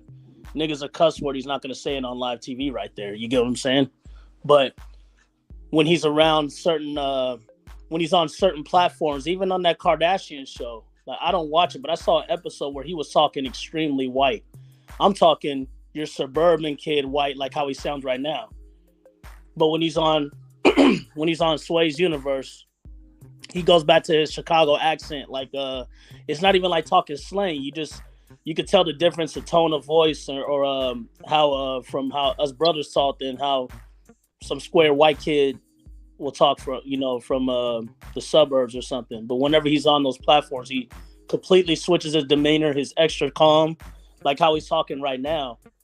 but it's not about the words he says or cussing. It's just he really talks extremely proper, because Kanye does not talk like that. He only does that when he's on shows like Piers Morgan and shit like that. Fox News, around Tucker Carlson. He acts really proper around white people a lot. Same with when he was in there in the White House with Trump. He say, I really love this guy. I love him, getting up, hugging him and shit. You know what I mean? It's like when he's around those types, he really you see this like coonery shit come out of him. It's like the weirdest shit, you know. But we're not. Is that coonery? That's where he make his money though. That's where he make his money. Is that coonery? Cooning. Yeah, absolutely. God damn it! You could appreciate somebody that you're in business with. Covering up nothing, bro. If he's not, just because he's not talking what we consider slang or that type of vernacular, he not going in there kissing the man's ass. He just talking different. His tone is different. No, if he was in there kissing his ass, then that'd be coonery. If he was down talking black people, that'd be coonery. He's doing none of those things. Did you see how he acted around Trump? That wasn't coonery. Are you fucking serious? I'm talking about this instance. No, I said this instance right now. I'm talking about some other stuff, bro. Yeah, I'm talking about right now. He's cooning right now too. That's why y'all don't know. Right now he's not, bro. He was cooning when he was jumped up on that table with Trump. Right now he's not. Y'all don't know what cooning is. Y'all niggas just follow the It's about how you act. When you change your demeanor around a certain race, that's cooning to me. Act how you. How's he changing his demeanor when he's still not apologizing? He told was broke and stupid. What? He told the dude that he was broke and stupid on his platform. That's what fucking matter, man. You guys they were broke and stupid on their platform. To a white guy, and that's cooning. Yeah, he is cooning like a motherfucker. Kanye's a coon. That's what he does. So he's not cooning because he told a white dude who you can't turn on and turn off was disrespecting him that he was We're broke talking about what he just said, bro. Stupid. On his platform. I can't hear neither of you niggas because you're talking at the same time. So which one is it? Please tell me. I'm sorry. I have two talking at once. No I'm over here enjoying the show. I'm laughing my ass off. He said, "Man, it's no off switch on the coonery button." Like you can't. It's like, oh, he's not cooning now. That you know, that's coming from people who support Floyd. So I can understand that because you know Floyd does the same shit. In jail and be like, "I ain't gay on the streets." I was cooning yesterday. He's not cooning right now though, so it's all good. He's not. We talking about this clip though, bro. That's what we talking about. We're not talking about this clip. Put it like this. Put it like this. When you see Master P, who's a multi-100 millionaire as well, when you see Dr. Dre's or when you see Jay-Z's, they talk around them the same way they talk around us. You don't see them changing their voice and demeanor. You don't know those conversations, and I've seen Jay-Z, Dr. Dre, and Master P talk with a different vernacular. Especially Jay-Z. In front of Jay-Z. Kids that I tutor, the same way I'm talking to y'all right now. That's bullshit. And why black people got to talk like that? Why? That's even stereotypical that you believe that black people got to talk a certain kind of way. People say, "Hey, listen." People say I talk white. But what's white? What does that mean? What that mean? Piro just sent me this shit. Yeah, I get told I talk. Have you guys heard me change my vernacular around here? Have I tried to sound stereotypically extra black? I've been called. People told me my whole life I talk white. But that's ignorance, though. Why we got to subject ourselves to ignorance? There's no such thing as talking white and black. Point. Get my point. I said Kanye does not talk like that when he's somewhere else. Only when he's on that platform. But where I go to every platform, I talk the way I talk. I never switched it up. Kanye switches it up. Are you getting paid for this platform? He doesn't talk the way he just said. He doesn't keep the same tone. You can see multiple interviews. If he does go on a Drink Champs or any other platform, he talks completely different from when he's on Piers Morgan. That means you're trying to act proper and trying to talk a certain way around those white folks. That's lame as fuck, and that's cooning to me. Well, when Kanye is somebody cutting you a check when you go on these platforms? Do you think what do you mean cutting him a check? I thought he was his own businessman. No, is somebody cutting you a check to go on these platforms? Is somebody cutting you a check when you go on these platforms? No. So how can you're just having conversation? He's a billion. He has $2 billion. Telling me billionaires don't get paid? That's how they become billionaires. That's not what I'm saying. He's talking about his personal. He's saying himself he does not switch up his conversation. He's not getting paid. This man is getting paid. When you conduct business, you're going to conduct yourself in a completely different situation. You're talking about your conversations, and somebody conducting business, and the way that they're going to talk is not going to be the same thing. I was just conducting business. You're saying he needed this Piers Morgan interview? He needs that? Now you're switching it up. That's not what I'm saying. You were comparing the way you said the way you talk.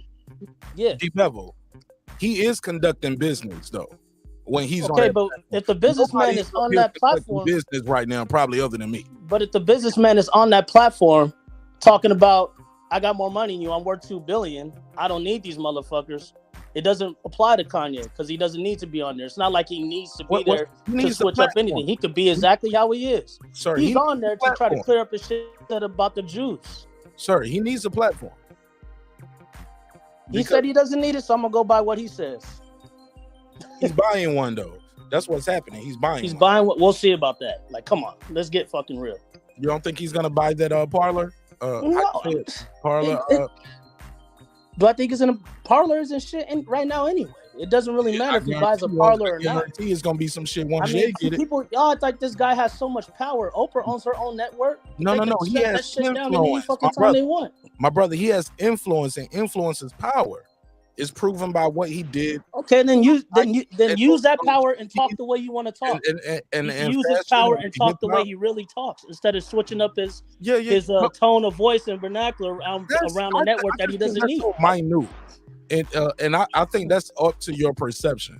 Because if you watch my shows, some people would say, "Marq Nash, you talk white," and then you'll watch some shows they were like, I get that a lot. You niggered out.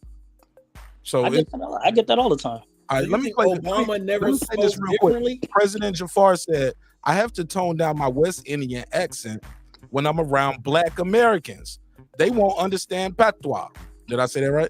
He said that's completely different. He said, what's the difference? I got to tone down my accent.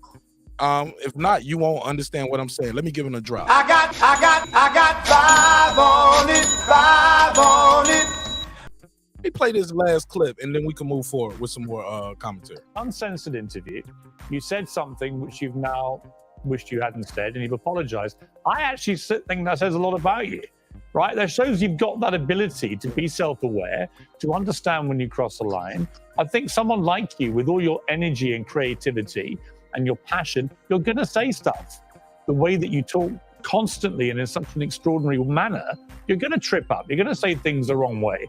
I don't think there's anything wrong in when you do that, doing what you just did and saying, look, I'm sorry, I crossed the line, I apologize.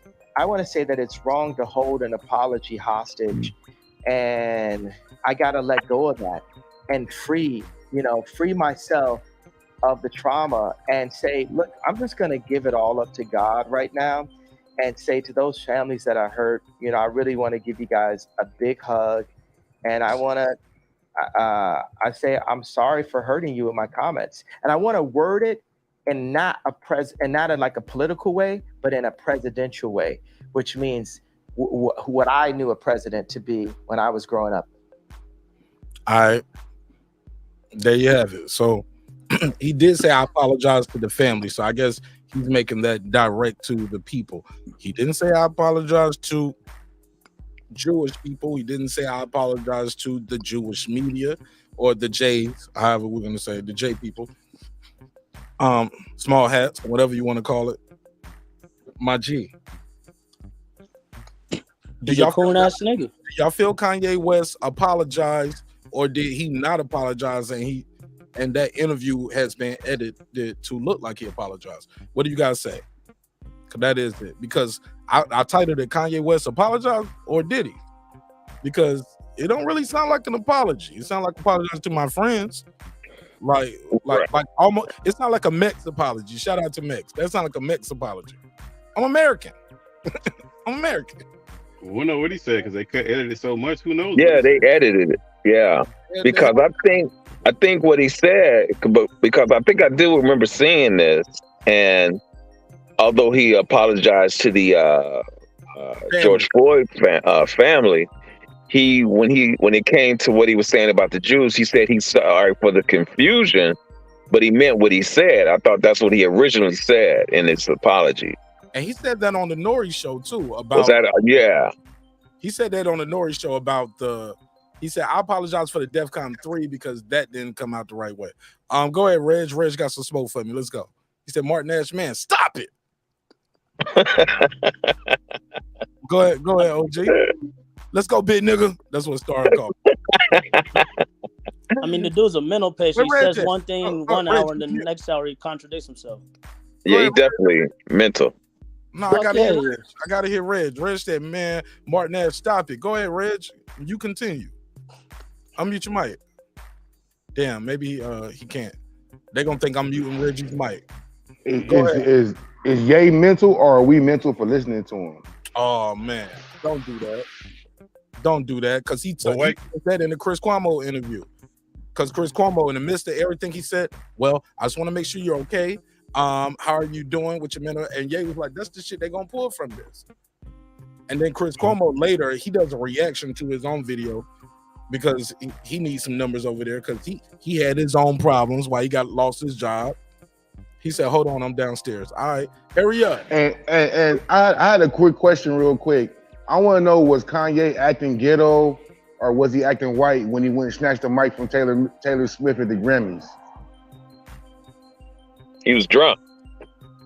Yeah. No, was he acting ghetto or was he acting white? I'm not talking about Kanye's actions. I'm talking about how he sounds when he talks. Man, you don't believe no nigga got no power anyway, so he talks No, I believe the Jews have all the power, and that's a fact. And no nigga do. So Kanye shouldn't even be talking about Kanye. You referring to Suge Knight, sorry ass man? You can't get off that shit. You can't get off. Well, who brought up Suge Knight? Because y'all niggas say that the Crips. Because y'all niggas say the Crips killed Tupac. That's what you referring to. Y'all niggas referring to fucking the Crips had surveillance like CIA in Las Vegas and they were able to kill Tupac. Get the fuck out of here, man. That's the biggest bullshit ever. The biggest bullshit ever. You're talking about it wasn't the FBI or the CIA. Niggas know what time you on though, homie. Yeah, so I don't believe niggas like Orlando Anderson could do some shit like that. You're right. Yep. Yeah, I guess that's down talking my people. Naive nigga. You a naive nigga in Vegas. Get off that shit. Get off that shit. D-Bevel, anybody could be touched. Anybody could be killed. Why don't you think anybody a man not on the level like that though? When the bright lights of Vegas, let me make the point. Where the cameras all over the fucking cameras all over the place. You didn't get no plate numbers. They automatically knew where he's at. That's some CIA Fed shit. That's the whole possible. 4 families on the FBI wanted list, and y'all niggas think it's just some regular street niggas from fucking the Crip neighborhood and shit. Fuck out of here. Okay, listen to me, That's D-Bevel. Everything that's that bullshit. D-Bevel, that's fine. Your conspiracy theory, it could be true. That doesn't mean I don't think, I'm taking away credit from niggas because D-Bevel thinks another black man can't kill another black man. That's what it sounds like. Get the fuck out of here. I'm talking about the FBI, Assad Shakur on the FBI list. Matula Shakur still locked up, still ain't let that motherfucker out. Pac was a target from day one. So yeah, I think the government. So you seen the FBI list? You seen the FBI list? You seen the FBI list? I'm sorry, y'all. I'm sorry. I'm blaming the FBI list. I'm sorry. I'm blaming the government and not a black man. Answer my question. My you bad. seen the FBI list? Orlando did kill him because the cops said. I should blame my own, I guess. Because the cops said I don't believe that shit. It's okay if y'all think Orlando killed him, but if I say I don't believe that shit, motherfuckers get butthurt. They say, "Oh, you think a black man can't do no shit no, like it's not that?" In that case, fuck no. In that case, fuck no. So get off that shit. Hold on. It's just I want you to expound on Hold on. Nobody brought that up tonight, but we here now, D. That's what he's referring to. I know what he's referring to. Yeah, I want to hear this. We here now. Who killed Tupac? Who killed Tupac? The same motherfuckers that are going after Kanye killed that motherfucker. Hold on. Tupac was talking shit on them motherfuckers too. You know I got love for you, my brother. I would never. I got love for all y'all. Just is what it is. Nah, fuck the rest of them. Hey, look, D-Bevel. Here we go. Let's play it.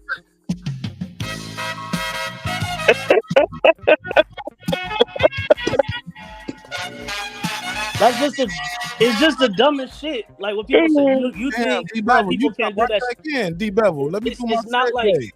Go ahead. All right, man. Matter of fact, you might say because this probably, and I mean this in good taste, as good taste as possible as I can do this. Yeah, D-Bevel, who killed Tupac? Was it the gangs?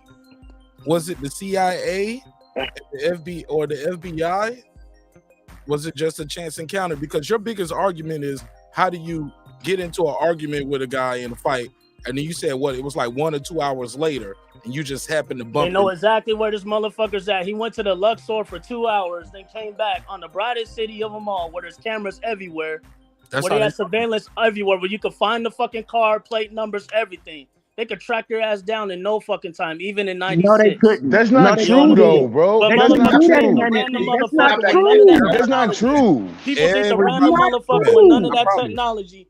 I promise everybody gonna get a chance. When none of that technology could just track them down and then just get away from, like, fuck out of here. All right. Well, you ended with a fuck out of here. You gotta go back to the 96. 96. 96. There was cameras everywhere. D-Bevel, you gotta mute when you're not talking. Even look at the film from the MGM. That was very fucked up film. I don't think camera technology was as great as it is now. It was possible. I don't know if they had surveillance around the city like that. I believe Orlando killed his ass. He did some fucked up shit. It wasn't hard to track them.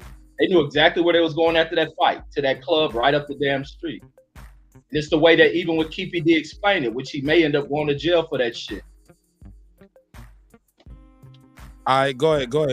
Deuce, Brandon. This nigga, man, been in Area 51 too much, bro. Ain't no fucking surveillance camera in 1996. Give me a fucking break, bro.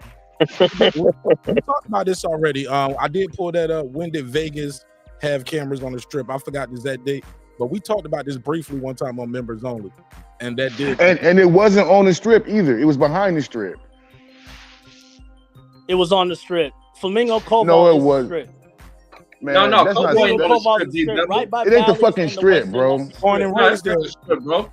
That's going. Yeah, it's on the strip.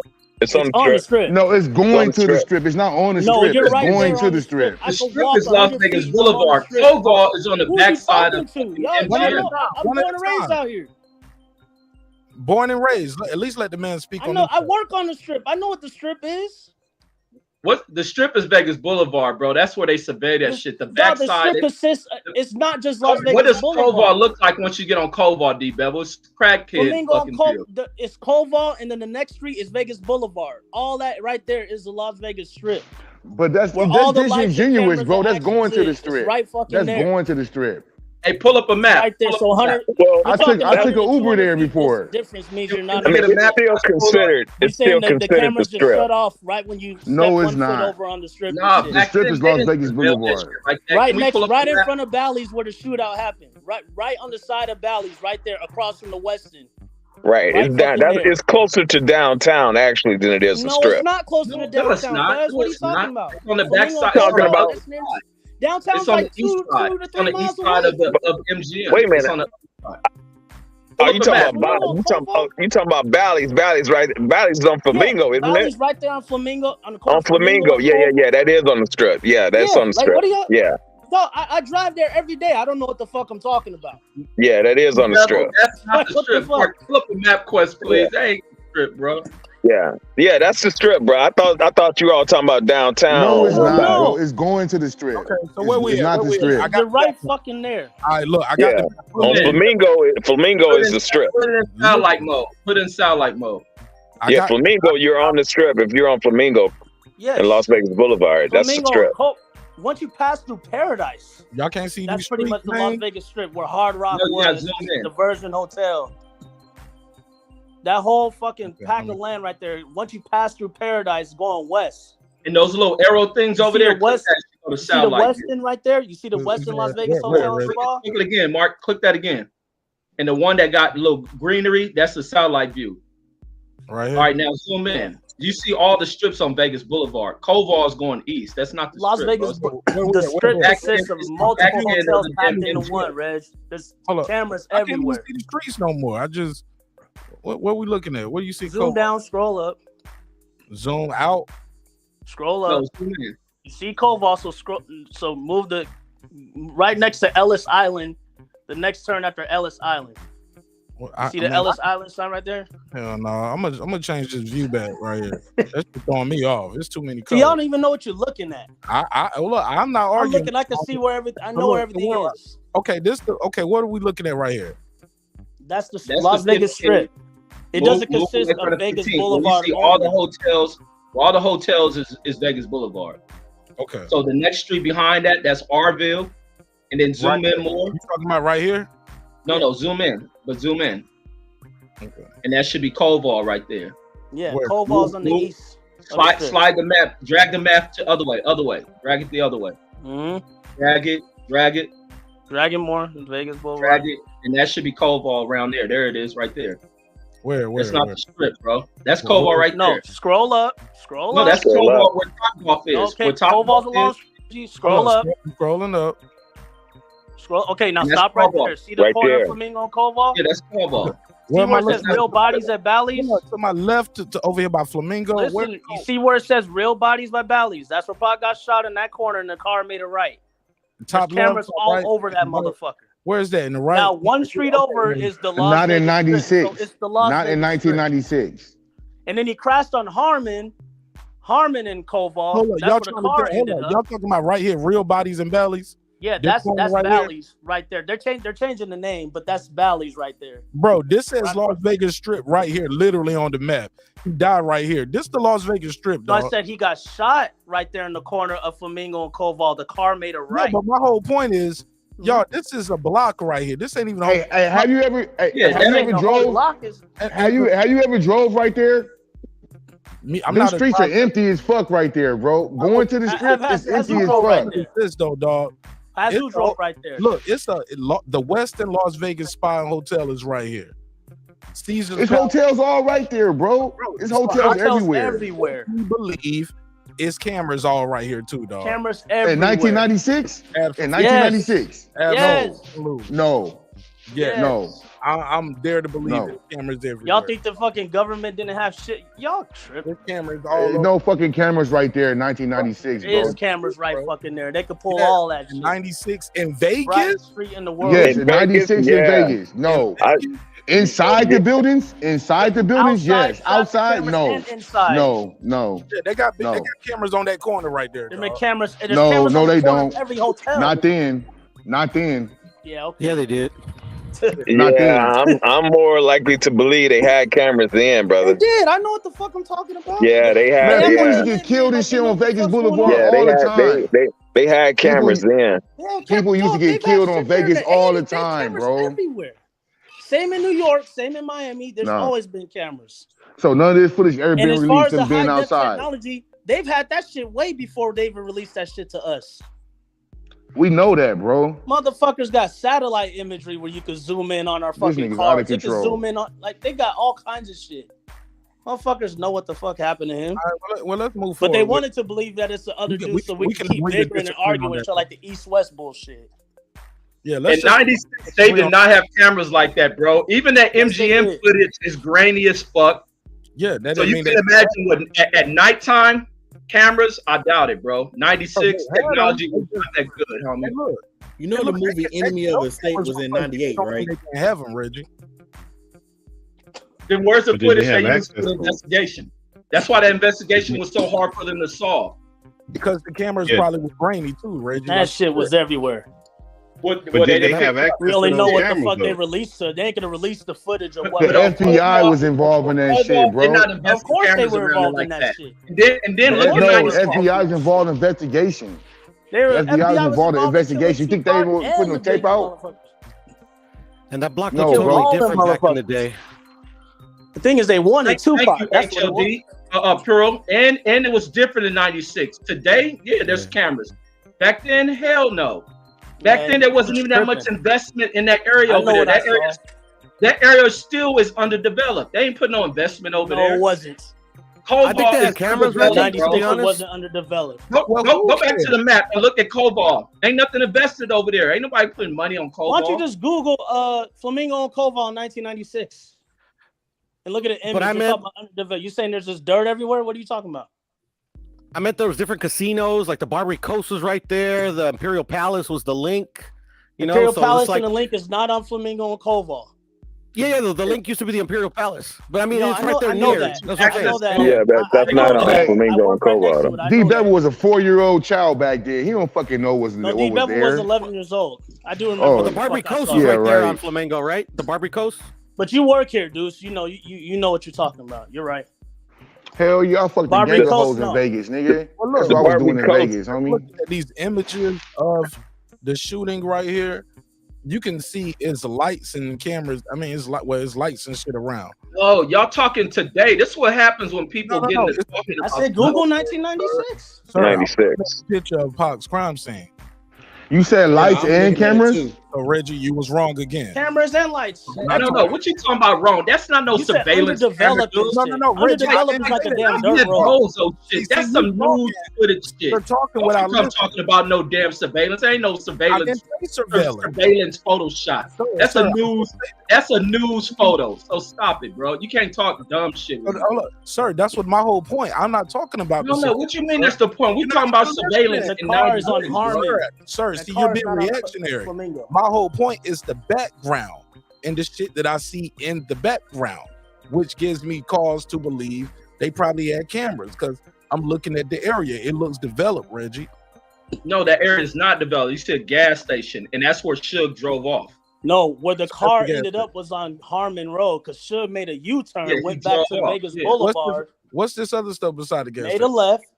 Then he got to Harmon and made a left, and he crashed in the median. What's this area? He didn't crash on Flamingo and Koval. The shooting happened right there. And then when Frank Alexander ran up to the car, Suge took off and made a U-turn back to the strip. The car, where the car landed at, ain't where the shooting happened at. I know that. That's what I'm telling you. No, I'm telling Marq that. Oh. Okay. And in 96, you're not getting surveillance, just like the Biggie shit. And that's in a well upscale area, LA. Wasn't no cameras in there to catch that shit. Oh no, they had cameras there. They could just the camera wasn't gonna show you. Look at 96. LAPD was behind the Biggie shit. But look at 96 camera footage. It's trash. Right. You ain't gonna pick up shit off of it. Even if a murder used to occur inside of stores, you couldn't. You can hardly solve shit off of a camera technology in the 90s. Man, it was the trash. feds could take that fucking video, make that shit a perfect HD video. Okay, but I get you on that, and it is some footage that can clean it up, HLD, but it's not enough that you can use it in court because you're depending on the camera technology, the algorithm to create something. Yeah, I think they were still using VHS then. Yeah, because I can do that shit on. What? Okay, so how are we able to look at? But D Bevel, we got to move forward a little bit, bro. Can I just say this thing? We can move forward. Yes. I'm just making an example. How are we able to make the Kennedy assassination perfectly HD? The feds have been able to do that shit forever. Forever. They got shit that we don't have. They got shit that we won't get 50 years. They got shit that we won't get our hands on until 50 years from now. That's just people touching up shit. It's people can pull shit up from the 1800s and clean those videos up. They had internet in the 50s. Why didn't they release it to us till the 2000s? Come on, man. D-Bevel, you going crazy, man. I ain't going crazy. I'm speaking the facts. No, his ass went to Area 51. That's where his ass went. Nah. Yeah, okay. Brandon Washington, Roger's son. What up? What up, Roger's son? What up, Brandon Washington? How y'all feel? Peace. What it do? Why is it hard to believe that the feds had something to do with Pac getting killed? That's nice. Yeah, they wanted to think it's us. They wouldn't kill his ass on the Vegas Strip neither. If they want to kill Pac, they would have just killed his ass in his home. Jump back in. Hold on. I didn't even hear, bro. He being super patient. Let him say more than one sentence. Go ahead, Roger's son. That's just ill. You know what I'm saying? Because it's like the feds wouldn't have any practicality and intention of doing so. I mean, come on, it's the feds. We know the history of these motherfuckers. Some people don't know what practicality means. What you mean? They don't have no cars? Well, I mean, usage. You know what I'm saying? Like rebuttal that. He said that the feds won't have no practicality in killing Tupac. Why would they do it? Why would they do it? I mean, they were always after the I said why wouldn't they? Why wouldn't they do it? Okay, D-Bevel got somebody with him. Oh shit. It's the fucking truth. No, this shit pushes from people having a mistrust to the government. But if the government wanted to kill Pac, they would have killed his ass. They would never. They're making money off of it. He would have never achieved fame. It ain't nothing if a government want to kill you, they're gonna fucking kill you. They did, Reggie. There's no reason to. They took that nigga out. Pac got killed over. No. Pac got killed over involving himself in some street shit with the wrong street person. Okay. And he got his gang banging in the middle. So you're saying the Nation of Islam killed Malcolm as well? So what? It's not the same thing, bro. Well, it wasn't the It's not CIA. the same thing. It's not the same thing, D. Bevel. It wasn't none of it. Yes, it is the same shit. No, it's not, bro. He got killed. No, it's Why not. Matulu Shakur still in jail? He's supposed to be released in The 2015. same street nigga he did that shit to is a fucking killer. They were listening to his That's how he ended his life conversations. doing some way out shit. The way his life ended, it shows how wild this nigga was. He wasn't about to let that shit go. Suge and them knew that shit. And the feds always trailed Tupac, man. They always knew where that motherfucker was. Yeah, they trail him to arrest him. Not to have Always, to but kill they don't his know. ass. But when he gets shot, Do they you just think the disappear. cops never get one person to kill another person, go to one gang member and put them against the other? But You just Tupac stick jumped your on finger him in- though. It'd be different I'm if just asking a it was question. unprovoked attack. It wasn't an unprovoked attack. Tupac victimized him. And you niggas never been on the streets that don't understand shit like that. Nigga, you go get a nigga who about that business, bro, he gonna come see you. Whether you at church, whether you at school, whether you at work, wherever you at, you victimize a real dude about that business, he'll come see you right on site, bro. Not a Baby no Lane- professional hitman shit like Baby- that with Baby Lane- fucking gloves on. and Baby Lane. Baby Lane. Fuck out of here, man. No, They it's got the away same shit. scot-free No, for look, 2 D years Bevel. and shit. No, D Bevel. And then all This of is a the sudden same he shit. ends up niggas- dead and Wait, shit, No, and let me say this. When Nipsey Gaddafi got killed, what was Rizza Islam? What was Tariq Nasheed pushing? It was a That was CIA. Ain't no way. This is before the camera footage ever came out. No, this is a hit. Listen on me. Let me say this. Go ahead. Ain't no way a regular person off the streets can fire that many shots, take down, and hit a person this many times. It was a CIA hit. This was a job. They wanted to get Nipsey off the streets. Then TMZ releases the video, and we see it's from a hating ass motherfucker from their neighborhood who was a straight up fucking killer.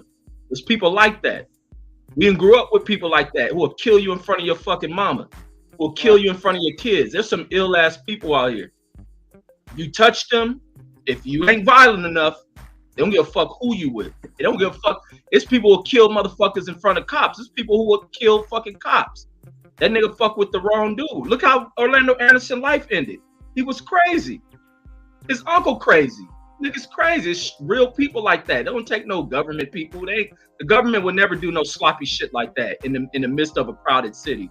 Only a crazy motherfucker really? can do like Oh, that. no. They can do shit much more smooth than that. This shit is still an unsolved murder, homie. On the books, it's still an unlesed murder. That sounds like how the government would do it. They know what happened. That shit is all circumstantial because Keefy D, they knew who killed that nigga. That's some deeper shit. But even with the shit with Pac, like the way his uncle laid that shit out is the way that shit happened. And he may have fucked up and they talking about, well, I don't know if he can be charged, but they talking about he may end up going to jail or he may face criminal charges over that shit. Yeah, Vegas doesn't have felony murder like in Georgia. Like, if I told that story, I would still go to prison right now because I'm a There's part no of statute of limitations to that shit. Yeah, and And I'm they still know he's lying like a motherfucker. conspiracy. No, Go because ahead. he- I no, gotta because maybe- let Clips get his bars on because he at work and he's a member. Go ahead, Clips. Shout out to the chat. Shout out to everybody. Great night, great conversation. Hopefully y'all can hear me well, and I'm not yelling, but I just want to make sure y'all can hear me. D-Devil, I'm not trying to argue with you, but I just want to point out you are downplaying the level of militancy of certain hoods, especially in Southern California. Now, what I will agree with you, and what I'm trying to explain to you, not as an expert and a know-it-all, but as somebody whose mother spent 26 years in military intelligence and specialized in doing this. If there was any government involvement, what they did is they muffed the investigation. Tupac got killed by sticking his nose in gang shit. All right? Orlando Anderson was a known killer, just like Eric Holder, just like me and Juice was saying when you brought it up last time. If you know LA and West Coast gang politics, I cannot say to Juice, you are a snitch without having paperwork and a pistol in hand. D-Bevel, you want to reply to that? Anybody want to jump in? It's open. Yeah, I'll reply to it. Okay, yeah, go ahead, cuz. I'll reply. The feds killed Tupac. That's my reply. All right, go ahead. But I get where he's coming from. I'm not saying street shit don't happen. Y'all just in this case, fuck no. Go ahead, Champion Heart. Reply. Okay, yeah, just what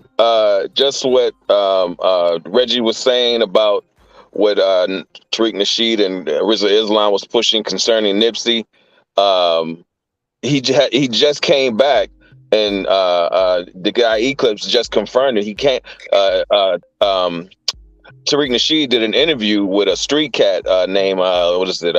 This is Gray Dog or Spider Loc or something. I can't remember. Anyway, he did an interview with a street dude that's respected in LA, and he asked him. He said, "What do you?" He said, "What do you think happened concerning Nipsey?" And he said just what Eclipse just said. He said, "Man, Nipsey called that dude a snitch, and he didn't have paperwork." And that's exactly what the dude said, and because he just did this interview with Tariq. Yeah, you were on point with that, Eclipse. And listen, and thank you for that, Champion Heart. And it's not about being right or wrong, but once again, like I said to you when you brought it up last time, D Bevel, and this is not about attacking you or nothing. I actually honor the fact that you had a great childhood and you probably weren't exposed to certain aspects of that level of gang life. But and not kissing their ass, but as people like Reggie and Deuce who grew up in them neighborhoods, or like I did, grew up in them neighborhoods, and this was a very part of our childhood and a part of our lifestyle. That culture is crazy. I cannot say or do certain things without being able to stand on it, or niggas from my set will take me out. That shit is very serious. We don't play. Like Mark was saying all night, you don't call nobody a racist, you don't call nobody a rapist, you don't call nobody a snitch. There are certain things that if you can't prove it, and if I ain't willing to stand on it and take you out, I don't say it. That's why in certain hoods, there's niggas who do be snitching or doing other stuff that still walk the streets, because until we can prove it, niggas ain't gonna say it, because once you say it, once it's up, it's stuck.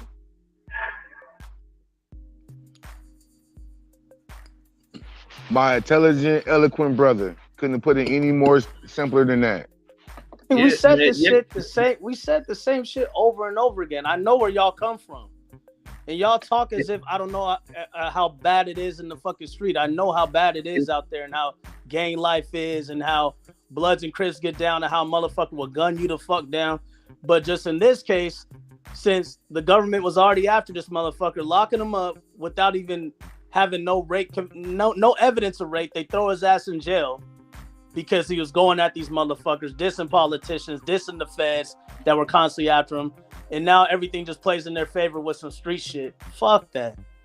But D Bevel, when he shot those cops, look, when he shot at those cops, one way when it could be completely the other way. But look, D, when he shot at those cops, do you think the government would have killed them? I think that's would have been the perfect time to get rid of him. What protected him? The money he was making for all the fucking labels and shit.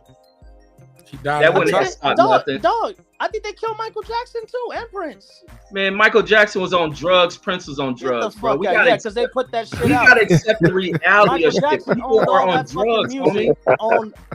We may love these superstars, but the reality of shit is real. This cat love the Matrix right here, bro. When he could have just leased one song and made another billion off of it. Wow. So did the government kill Robin Williams then? Did Robin Williams get killed by the government? No, they didn't kill his ass. He didn't own catalogs like Michael Jackson. Michael Jackson was powerful.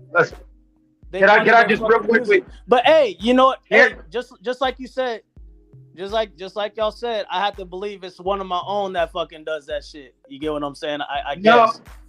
It sounds like y'all protecting the white dude to me. Sounds like no, we're not protecting the white man. I'm trying to. Once again, I know where you're coming from, man. No, you don't. You haven't even said nothing yet. Let me finish my point.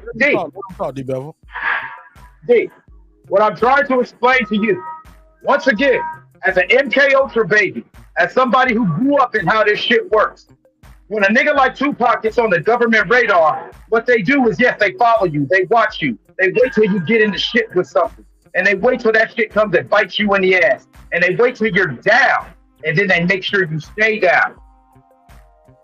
That's how that works.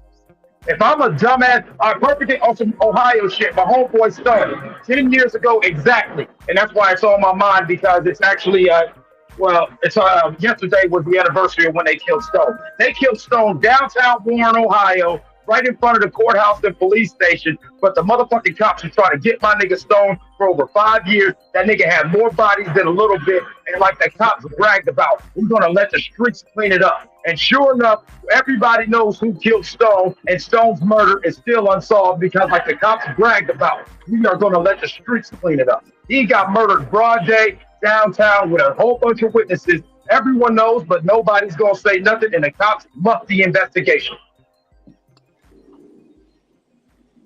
Yo, I put Orlando. I gotta make it a survey. I can't put that out there, Orlando. Yo, Reggie, you a nut. Reggie, you a goddamn nut, man.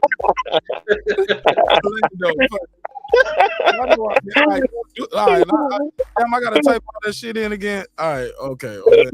Let me do it again. Hey, I'm going back in the chat. I love and respect everybody and everything. I'm going back in the chat. D Bevel, once again, I'm not attacking you. I'm just trying to give you context. It does work it works like that. I'm just trying to tell you it works like that. That's how it goes. They don't come at you personally. So the first rule of assassination is kill the assassin. So why would I send my own? I let somebody else kill you and I cover it up.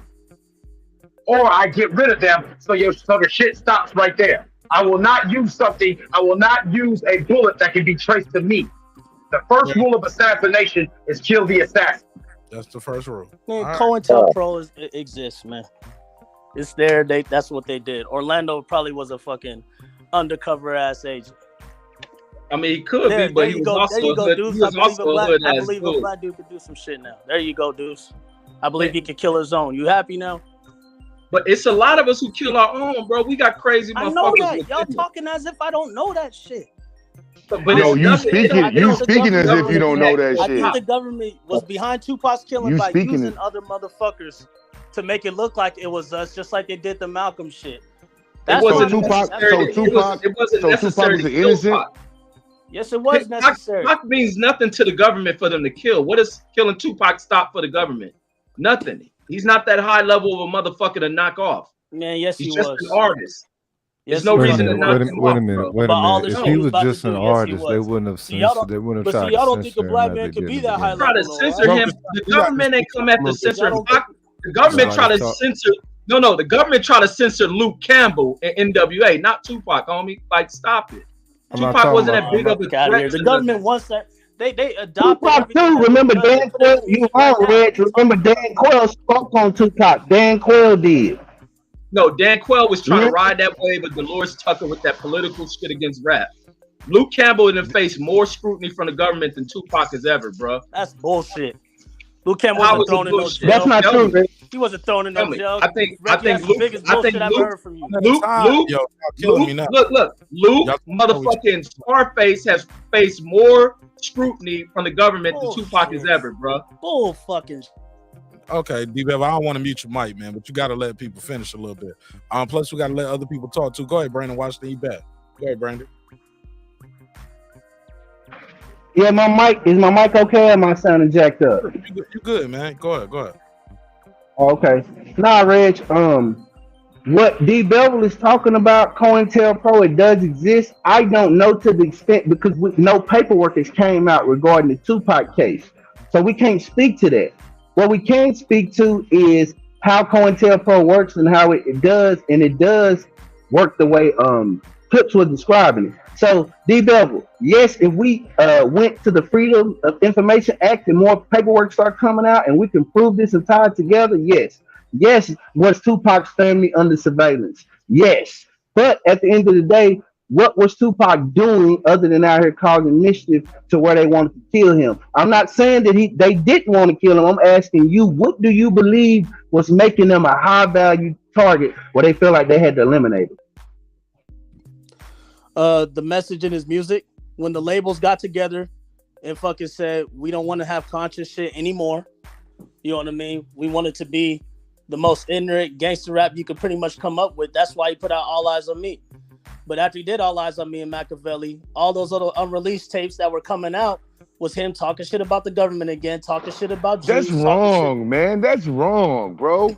Those Machiavelli mixtapes and all that shit was all him dissing niggas and still on that gangster shit. He wasn't on no revolution government shit. Right. What the fuck are you talking about? All right, Nick. All right. Hey, listen. It was Orlando. Be happy, Nick. All right, Nick. It's Orlando. It's cool. Hold up. No, those official albums came out. It was a lot of positive and stuff like that. Now the mix. No, that was old shit, bro. That was old shit. Right. That was old shit before Death Row. It was in the crates. He had stuff in the crates. That's all that shit before Death Row, bro. That's why all that shit came out. That's why I ain't just saying one motherfucker asked a question and other two come. What's up? If the government was going to kill conscious rap artists, they would have killed Chuck D.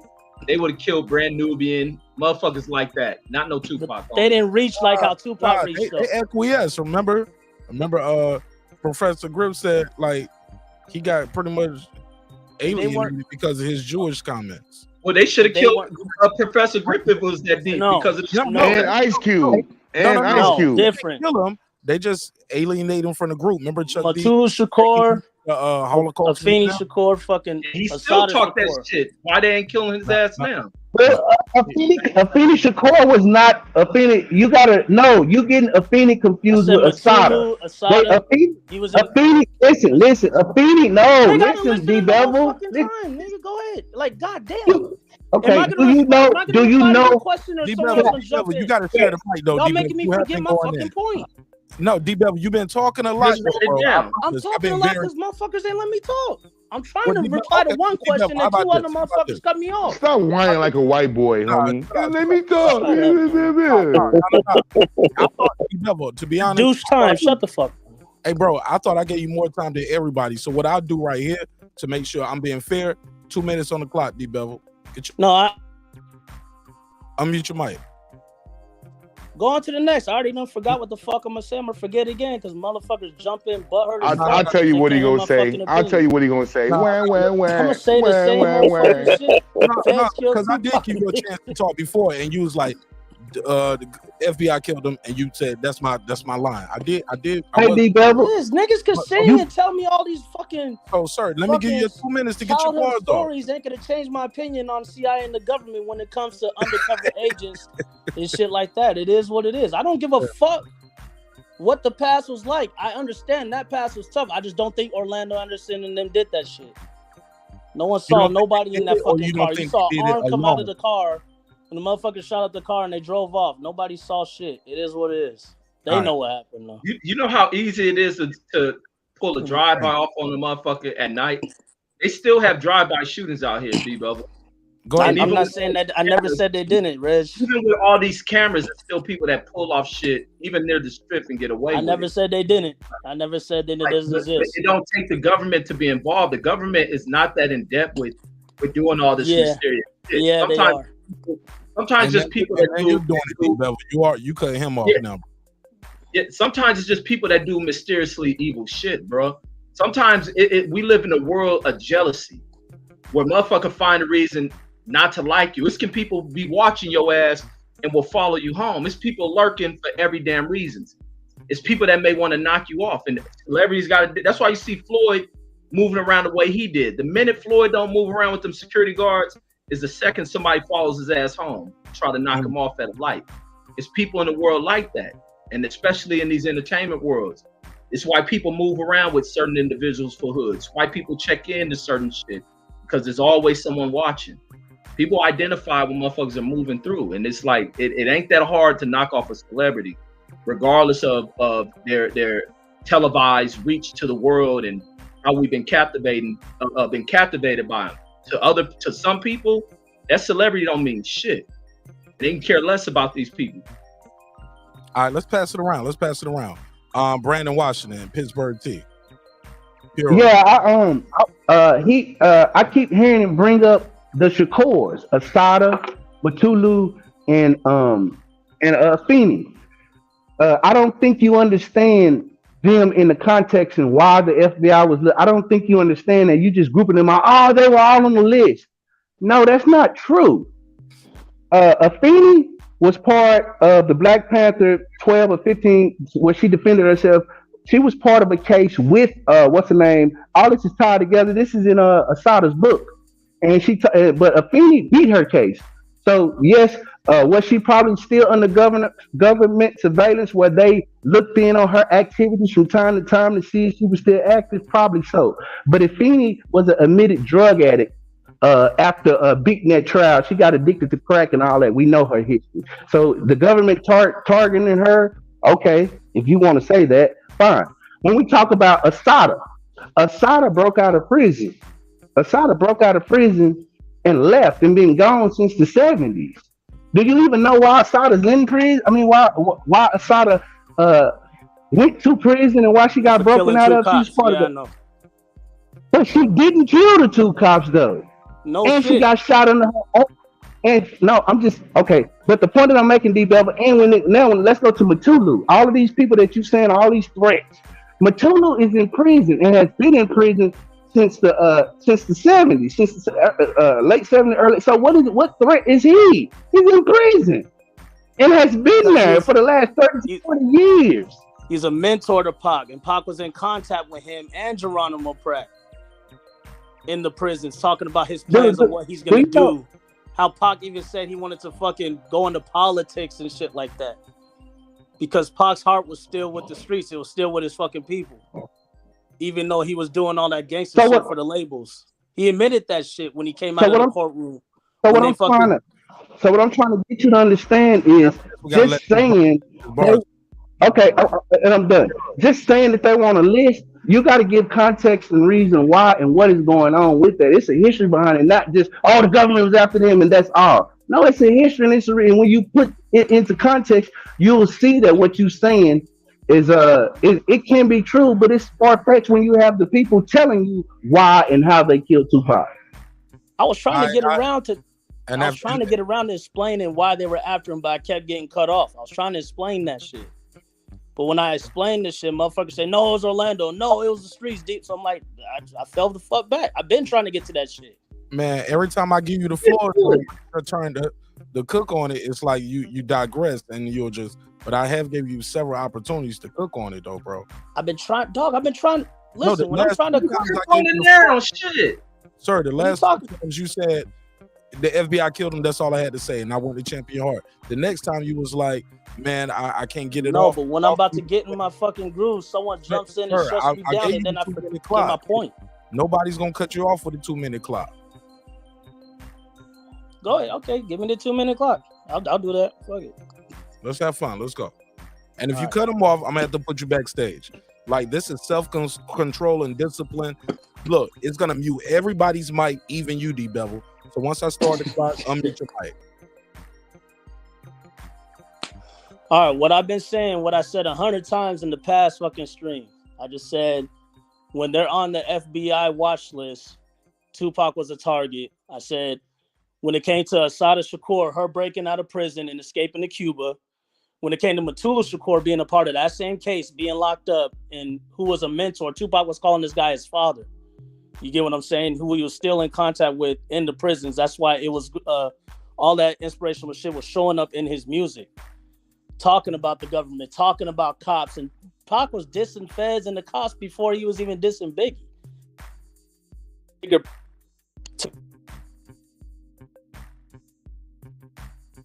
Go ahead, fam. Go ahead. Your mic. It muted me, and I hear this clicking sound. I don't know what the hell it is. See, it's the feds. But yeah, it's just what? Yeah, I hear that. Yeah, I hear that clicking sound too. Yeah, that's true. Man, Beam back in, bro. Beam back in. The feds got him. Let me say this. Let me say this about. Hold up, Reg. Hey, look. The feds might have got him.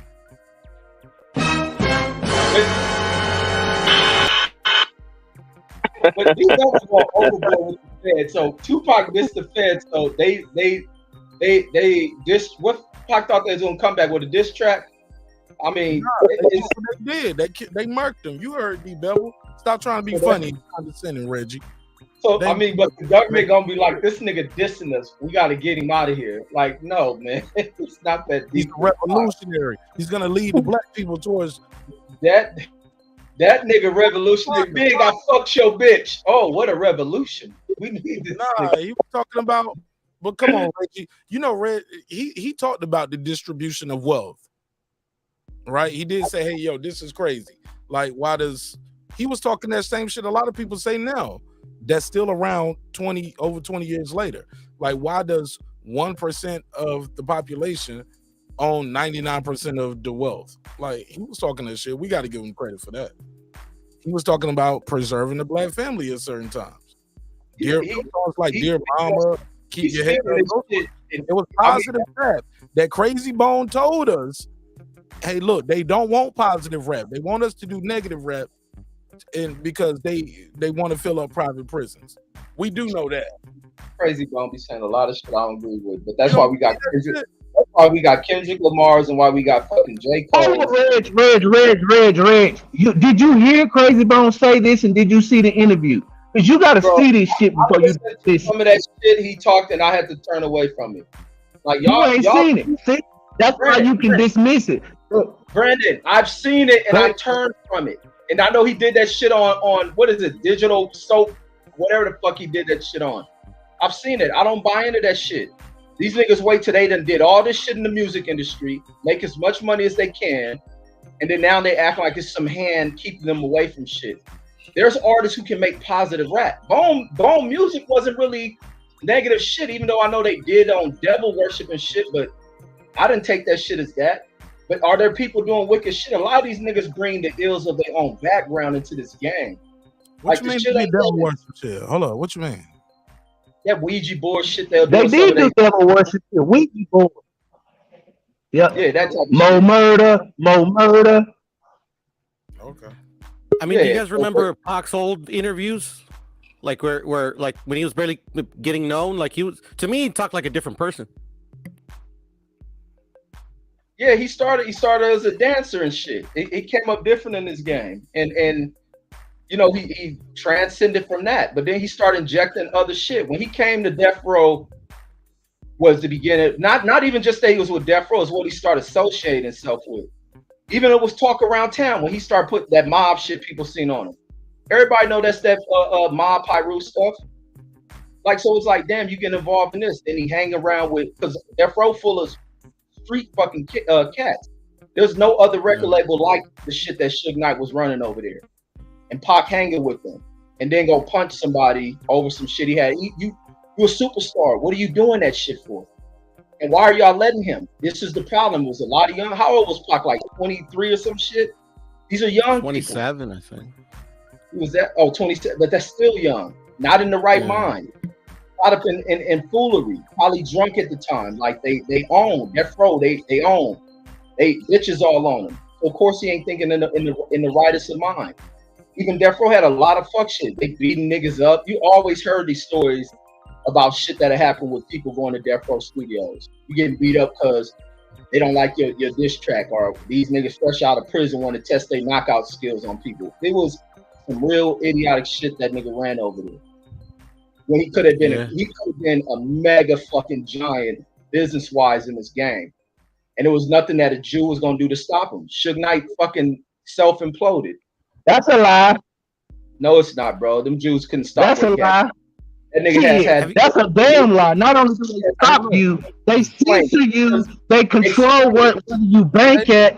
Dude, Reggie, explain why they keep you can't explain it to me. You gotta believe, Brandon. I don't buy into your beliefs, homie. Hold on, and before y'all do that, let me hold up, Brandon.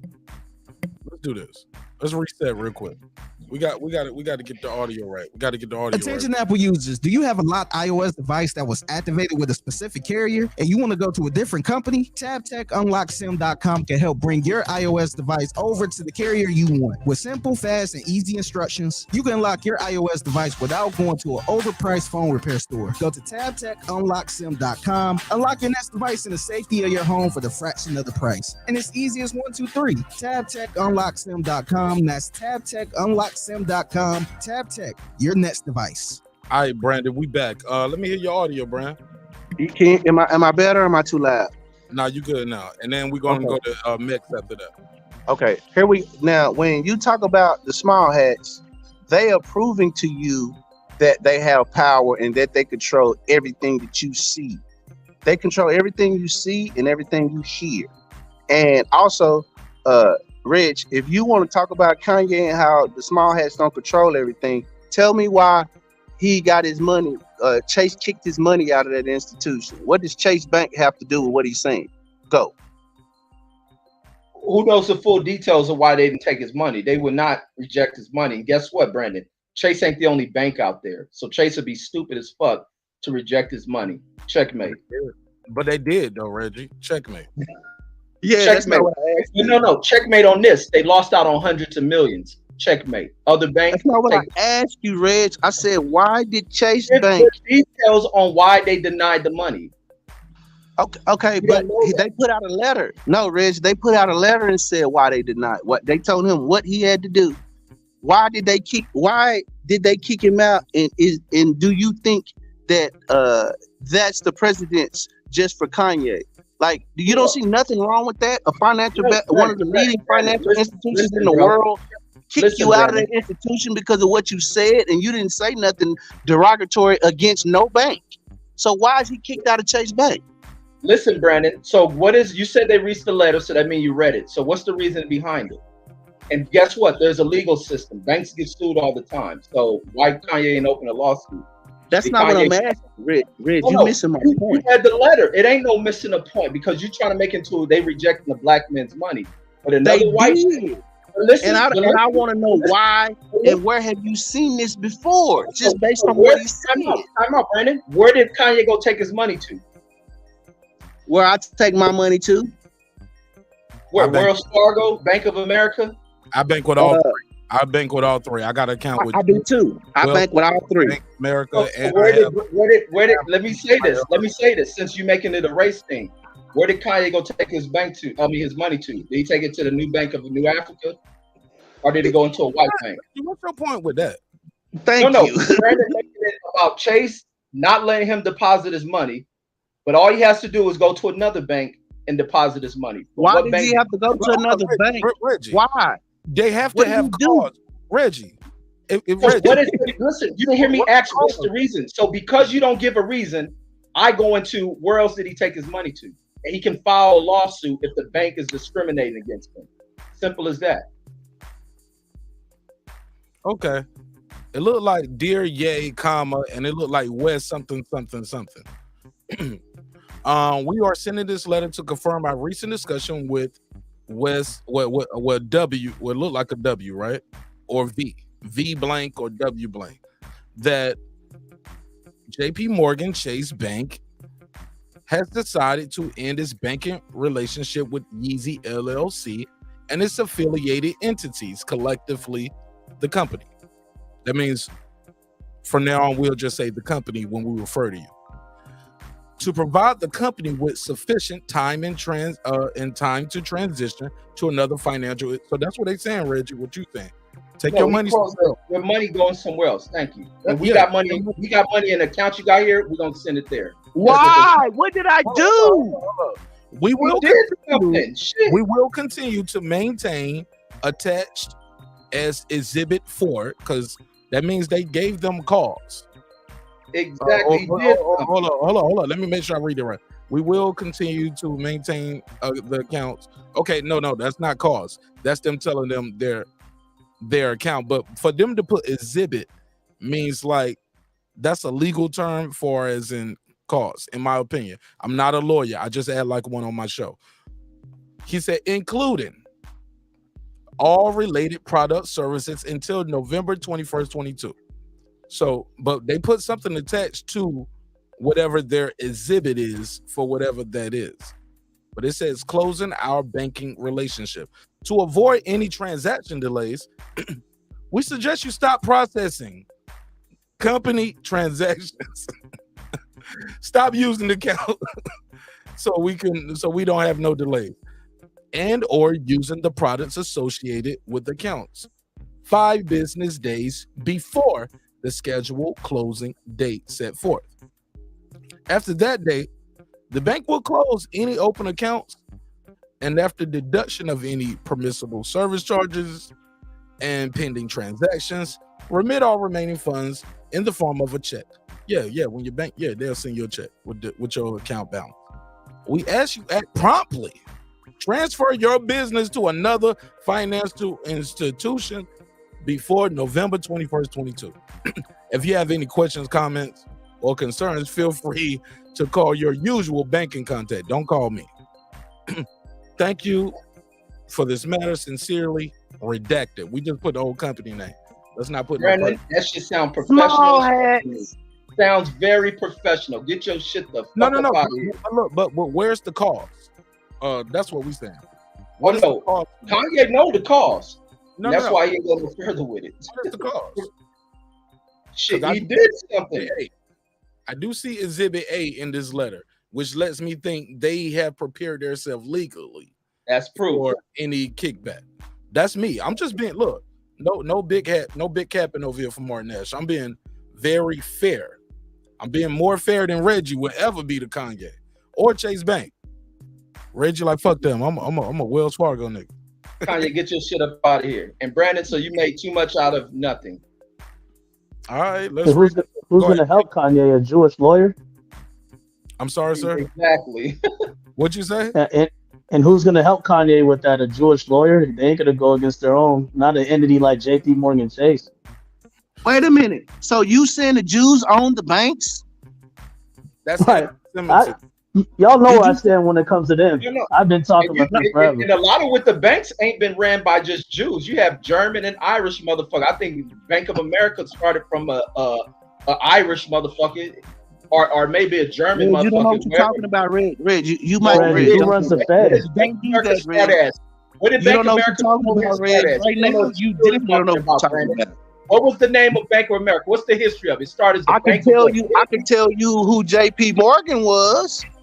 I can tell you who Morgan Stanley is. What does Bank of America start as? I can tell you what was Bank of America, Brandon? Because you're a white kiss ass. You think they God.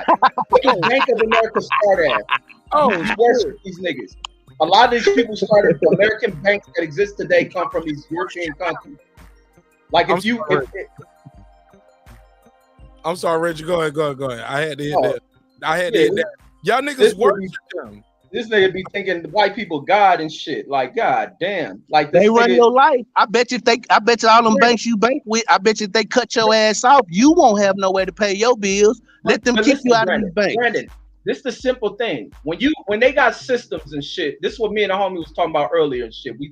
He defended Kanye, now he done went quiet because of the checkmates I gave him. But this shit, when you talking about they run this and that, these motherfuckers go to school and study this shit. This is what they do. When motherfuckers come from other countries, they come over here with expertise at shit. And that's the other thing. We get involved in the record industry without no understanding of it. Coming off the streets in it. These motherfuckers go to the premier law schools that write the laws, have connections politically. The same thing in the banking system. That's called exploitation, Reg. Huh? What you just described was called exploitation. Because you have a knowledge. I didn't hear exploitation. So no, Brandon just making up shit. So Brandon, if it's exploitation, then that means the white folks being exploited because they going to school to learn this shit. Everything's regulated. There's regulations into everything you fuck with in this world. And you can go and make money the minute. Regulations ain't always fair though. Somebody's regulating it. Who's doing the regulating? Mark and Brandon. It ain't. Listen, Nancy Pelosi and congressmen should be able to bet on stocks that they're on the committee on. No, but guess what? They know regulations and they know what they bond by and they know how to stick with because they're the people who write the laws. It's not by accident politicians go into. Like Lyndon B. Johnson was a school teacher who became vice president and president. He ended his career a millionaire. He spent his whole adult life in public service. How is he a multi-millionaire when he leaves office, Reggie? And it won't give. But Mark, you injected some shit that has nothing to do with this whole point. Okay, I'm sorry. You know what? And you're right. But when you start talking about where everything in this world is regulated, the people who write the laws benefit from those regulations, sir. That's my point. Yeah, that's the case of anything. But the thing is, you have to learn regulations. You have to learn. That's why they send people to school. The record industry is down by regulations. The movie industry. the union, certain shit you can do in movies to bring your shit to a higher plane and higher level. What do people who get in these positions? They got to go run to these same people who've had the education, the law background, the business background to run their operations. It's simple as sending your people to the schools. It's the same thing I think Puff may do with his kids. You're going to have to send one of them, send the girls to colleges to learn this shit. You got to learn where you play the background. You got to learn this shit. And black folks can make it. There's a lot of black folks who done made it in this shit. But what happens is you get one who made it and nothing else gets passed on. These other motherfuckers make it, they pass it on. You're going to go to school. You're going to be the doctor. You're going to be a lawyer. You're going to do this shit. Name me an independent black man in the record industry who made it without the assistance of them people that Kanye talking about. Tell me. Go. Eric Gordy made it. That's a damn lie. Look, no, that's he a didn't. damn lie. Look Reggie, and see. Reggie, he sold Motown to the label. He sold Motown to Universal. But before it was and sold, he's only worked Reggie. Listen, y'all talking about when he sold it. Before he sold it, he made it on his own. Like, stop it. Okay, all that music in his no. All that music. All that. Hold up. They had distribution. Record. Barry Gordy didn't own a record printing company. Yes, he didn't. He's only won $400 million. No. Go ahead, Reggie. I want Reggie to reply to that. Like, no. You make a valid point with that. But there's a lot of companies who don't do their own distribution. They make outsource things, but no, you got a great point. Look, you got a great point with that. We're talking about. Yeah, go ahead, my brother. Like, so that means that you cannot make it independent in these industries without the small hats. That's what it means. Fair enough. You got to have somebody to put. And even with the movies that you brought up, Reg, you can film your movie, but you need somebody. Like even back then, you had to have somebody who had connections with the movie theater and the drive-in. And even if you were the managers, the accountants, the financial directors, your business manager, all of these things. Nothing's wrong with that, Brandon. Look, Brandon, all of that could be black. Exactly. Thank you. But Reggie, until you get to the individual theaters who say, we're not going to show that movie. We're not gonna distribute your movie. Somebody has to do the legwork. Back in the day, somebody would get their ass on the train and they would drive to all the theaters, or they'll get in the car and they be like, hey, here's the reel, watch the movie, blah, blah, blah. And you can work out a deal with that theater. Like that's why I love about that Dolomite movie. People disregarded that Eddie Murphy joint, but I thought that was a dope thing. He did that shit independent. Back then, it's not easy to do. It is hard, but you can get it done. But it ain't Ralph though. You ain't about to get nominated for the Oscar. You know what I'm saying? Tyler Perry did a lot of shit independent, and we call it now banking on yourself. White folks call it pull yourself up by your bootstrap. Tyler Perry didn't though. Lionsgate financed Tyler Perry. Let me finish. What's wrong with that, Brandon? Damn. But my biggest point, for him to ascend to the highest of highest, he had to have a distributor. You have to have somebody who already has the connections, Reggie. That's all I'm saying. You got to have somebody who got the connections. Like this show, I could connect with the right person tomorrow or tonight, and the show will be everywhere. And people like, man, I'm just saying, they'll say Marq Nash sold out, he cooning, blah, blah, blah. You buying views, whatever. Like, no, it's been pushed to the right people, and the right people they know the business. They've been doing this shit longer than a nigga like me who just hit the button and just start going. Not only do they know it, they run it, they dominate it, they control it. That's how they open up the game. You gotta learn it. Yes, it is. You gotta learn this. It is. When we tried, it is something wrong with it when I use it and I wield the power. And I use it just to benefit myself, and I isolate and I discriminate against other people. That's wrong. And when they do try that, they put Fed cases on them. They block them out for doing that. Like, didn't Master P, Death Row, Rap a Lot? Like, it was one of those three biggest record labels that wanted to come up with their own distribution. I thought it was. I thought I was involved in that. Yeah. Okay. I said. With all this let me finish this. Let me finish this because I'm making a point. Let me finish this. I think it was Rap a Lot, Murder Inc., and I believe it was Death Row. I remember it was 3 labels that were planning to come together. Company. Yeah, exactly. Starting their own distribution company. They stopped that. Even when the mixtape game was going on. Remember in 06, 07, when a lot of motherfuckers like DJ Drama putting out mixtapes, they raided his house. They put a fat case on him, so when you drain all this money in court. Listen, they drained all this money in court until you couldn't even fucking fight these motherfuckers no more. You get what I'm talking about? Because you get tied up in court so fucking long when you got a big multi-billion-dollar. No. Listen, you got a big don't act like these niggas wasn't running with drug kingpins getting cases. Listen. And look, no, I'm listening, but we gotta have a reply back and forth unless you want the 2-minute clock. But it's a conversation, my brother. I'm trying to finish the point. Yo, no, yeah, I get it, but now I got a Chris Cuomo this shit. Chris Cuomo was like, yeah, I get you, but I would have replied to that point briefly, and or you might be misinformed, or you might be passing misinformation with that statement. It's not as simple as how you put it, but go ahead. I'll shut up. I'm explaining when people try that. When our people try that shit, they always block you out. It's not just us. It's any motherfucker too. Jews they're not white. You get what I'm talking about? It's not, I mean, they are, but it's like, they're really not. They created all that bullshit, black, white, where you have multiple races in one. But I'm just saying, whenever someone tries to go independent and start their own shit, they stop them from doing that shit. I said, DJ Drama created his own kind of thing where the artist came to him. He will pay the artist. They'll put the shit out. That gave him a lot of fucking power where people were making money without even putting out albums. They're just putting out a fucking regular mixtape where you didn't even need the record labels and you could go tour off of that shit because they were setting up their own shows and everything. They stopped him from doing that shit. You get what I'm saying? The labels took all the power away from motherfuckers, even when they try to do shit on their own. A lot of them niggas don't run business properly, so we can't go blind on that shit. So since when did the Jews run business properly? Did they run it properly with slavery? The Jews ain't got nothing to do with American slavery. They don't. They financed that whole shit. J.P. Morgan Chase and the Rothschilds and the Rockefellers. Are you fucking kidding me? You know what the Federal Reserve Bank is? They own the global currency. And the 2 countries that don't have that aren't under the Fed happen to be Iran and North Korea. The 2 that are the biggest enemies of the fucking world. They're not under the Fed.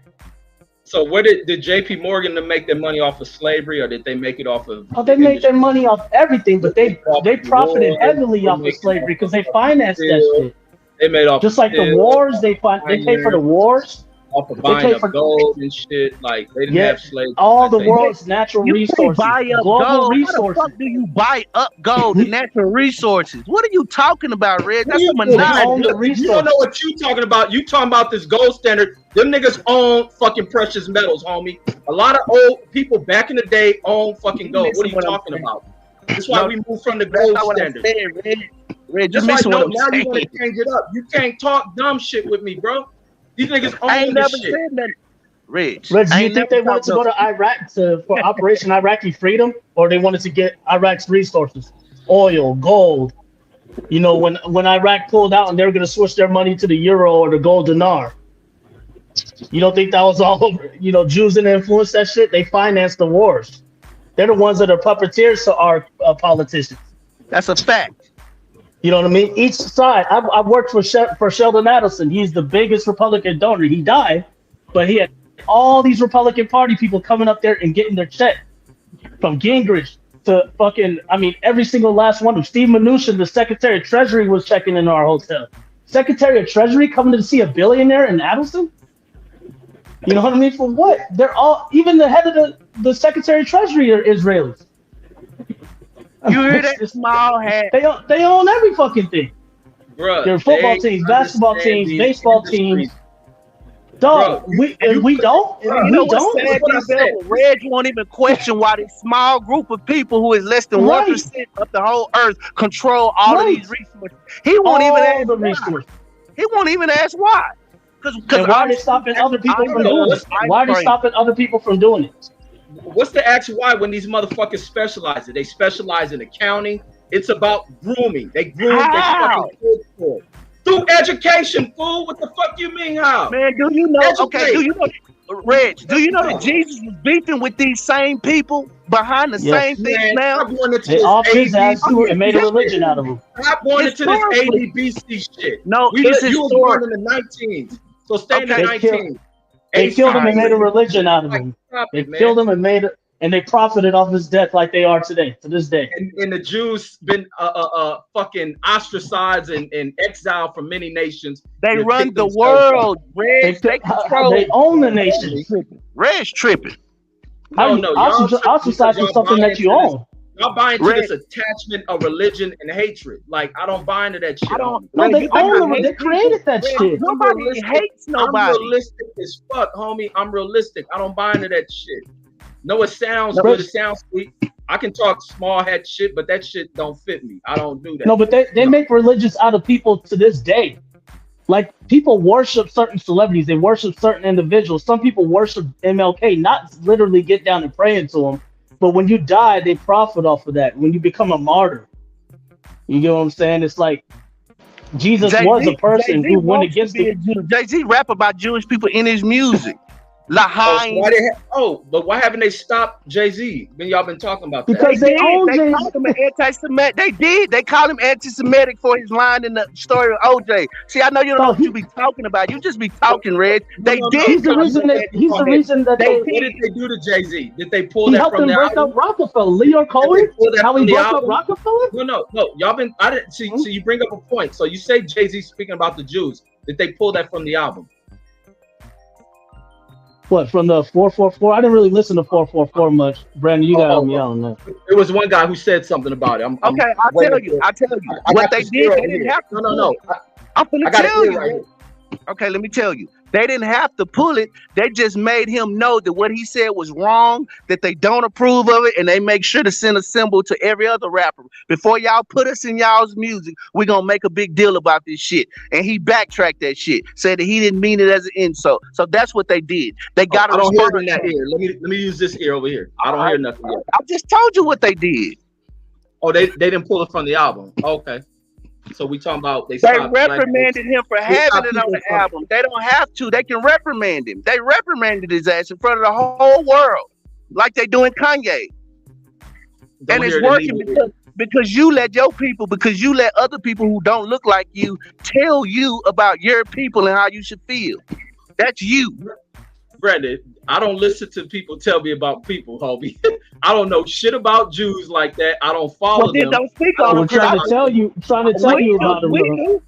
Y'all worry about because they're God's I'm not worried about them. I'm not worried about them. I'm just telling you what the truth is. They own everything. This is a fact. It's not us worried about them. I'm just telling you what exists.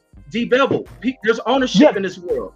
This is world. We live in a capitalistic world, right? Don't nobody look like you own shit, Reggie. Listen. Capitalism about owning. People buy and they sell shit. So the people who own shit, the best thing is to secure your shit. And that's what they have done.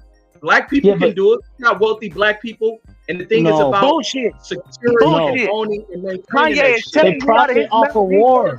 So why would you want to end the war? Why would you want to kick him out of a fucking banking institution? Kanye telling you about what he's going through as one of the most rich men out of a banking institution. Wait a minute, Reg. Wait a minute. He's telling you how he's slighted, how there's a glass ceiling, how he goes into these fashion houses, how they treat him, how when he goes to the board of Adidas, how they treat him. He's telling you this shit, and he's telling you who's standing in front, being the gatekeeper for all of this. So I don't know what you talking about. Kanye's telling you this shit. You just don't want to hear it. Nigga telling you shit, but he's still working with him, and they still giving this nigga platform. Who in the fuck ever had to work? Listen, I talk shit about but these people doing all this whole fucking bad shit to Kanye, but they have given Kanye the stage in Paris to do this big thing, highly invested in everything. Let me finish. They didn't give him nothing. Highly invested fashion show where the nigga put mud on the stage and got niggas walking through muddy water and boots and shit. And they are oppressing Kanye. They have made Kanye richer than he has ever been in his life. No, I admit Kanye's black and it's convenient. So they have the power.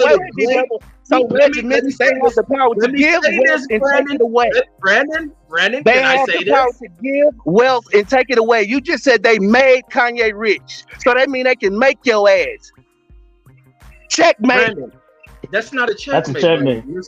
No, you're so wrong, buddy. They're the ones that open the doors for you. Open the doors. He don't own the company. He's brought in as a partner. He's employed by them. I have a question. Do you think they partner with him with his Yeezy they brand? Own the company. It's no different than Nike partnering with Jordan. I believe it was a little bit different. I believe it wasn't. It's no different than there's other designer in these companies. Kanye happen to have some celebrity. No, I'm talking about as far as his cut and his say so. Yeah, he has celebrity. He's a designer. They gave him a high position. And this nigga goes in there thinking he's supposed to own the damn company. Like Kanye is fucking nuts, bro. They don't. They fucking own the company. No, but they won't. Their company. Kanye not nuts, bro. He brought Adidas. Adidas was one of the lowest selling. Adidas was coming in number 3 behind everybody else. Well, no, you know what Kanye should have did rather than going to Adidas? Kanye should have did some LeVar Ball shit. He should have called Yeezy. Where in the fuck is LeVar Ball right now? People like you talk shit about LeVar Ball. Why the shoes cost so much? Why we gotta do this? You ain't never heard me say that shit in life. You can pull up one of my videos. LeVar Ball right now. BBB is the funk. There's no triple baller brand, no fucking word. Like shut that shit down. And his own sons went against that shit. One of his sons is with Puma, and the other one is with Nike. So what the fuck are you talking about, Reg? He should have did some LeVar. No, he should have did some LeVar Ball shit. 0 checkmates. Nigga, put the y'all listen. Y'all hear what Slim Thug said, right? Like Slim Thug said, he tried to start his own clothing line, but see, they're blocking Kanye out because they won't let you get in certain, like, they don't let you get certain materials. Like when a rapper starts his clothing line, they only give you the cheap tees. You get what I'm saying? They're not going to let him get certain materials like certain silks and all that kind of shit because the industry's so monopolized. Only certain clothing lines like Gucci and Prada, like these high-end motherfuckers, could get certain materials that they monopolize. But when you're new in it, they block people out from getting shit like that. Man, y'all are full of shit. Kanye. I'm just telling you what Slim Thug said. I'm just telling you what he said, and I think he knows more about fashion. He tried to do it. No, Kanye does a lot of complaining. Kanye making all this high price shit. Let me finish, D-Double. He making all this high price shit. Is it for black folks? I think white folks buying the fuck out of the old homeless looking ass shit. He making a bunch of Star Wars looking ass clothes and shit. Like the motherfucking shit is ridiculous, and it's a bunch of them buying that shit for fucking stupid amounts of money. Black folks talk about the shit. We ain't the consumers of his shit. He ain't get rich off his people. So what the fuck are y'all talking about? These I'm not caping for Kanye because Kanye's back when it's convenient. Let me say this. Y'all like interjecting. Ain't no checkmates over here. But listen, this nigga talks all this shit, but his money is made over there with them. Ain't nobody keeping Kanye out of shit. And Slim Thug, what the fuck is Slim Thug complaining about? I think Slim Thug brag and boast about being a millionaire before getting in the game. And now that when shit dries up for a lot of people in these positions, they always come in about somebody holding them back. Like, no, it ain't that. You got windows of working with this shit. Like these niggas, all you hear is from these people crying, complain about what's being done to them. Like, no, when your opportunity was there, then that's when you got time. You don't got time to just because you think you somebody that you just gonna be always have the door to be in this. People may not accept you. Somebody's the opportunity giver. The Slim Thug, everything Slim Thug said is the opposite of what you said. You got it all wrong when it comes to the Slim Thug thing. He left the label. He turned down money to be independent and make more for himself because he can make more off of him distributing his whole album, which he's doing. You get what I'm saying? It's different. I'm just saying he explained. Prime, bro. The career. I'm not talking. We're not talking about who's prime and who's not. You're taking it all wrong. I'm just saying he explained it better than he explained it better than any of us could. When it came to the fashion shit, when he tried to start his clothing line, how hard it is to do that. I'm not sitting here caping for Kanye. Like I said, Kanye's black when it's convenient for him. This ain't a feel sad for Kanye shit. He got himself in his own shit based off his cooning and all his buffoonery and shit like that. But that doesn't exclude the fact that who owns everything. The point is who owns everything and who controls who gets in and who gets out. Kanye is fucking winning. He's crying over that bitch not getting No, he's not. No, he's not winning. The boss of JP Morgan and Chase, he's winning. The owner of Atlantic Records, they're winning. They'll win forever. They own the rights to this shit, so they're gonna win. No, he don't. He don't own shit. Let's get to the real deal. Kanye said that.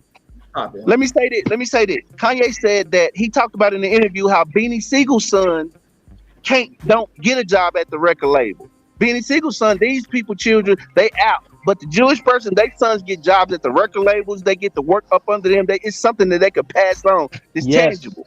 We don't get to do that, and that's by design. And that's what Dame Dash was trying to tell fucking DJ Envy when he was up there talking to him. He said, "Man, you got a job. Well, I own stocks in this company. Yeah, that's fine. But can your son? Do you have the power to give your son a job? Can your son walk through the door and you can employ your family? If you can't do that, then that shows what it is. That's what Kanye's talking about. Why is it that these people can hire their sons and their sons end up with these well-off lives and their children, these Jewish, but our children don't?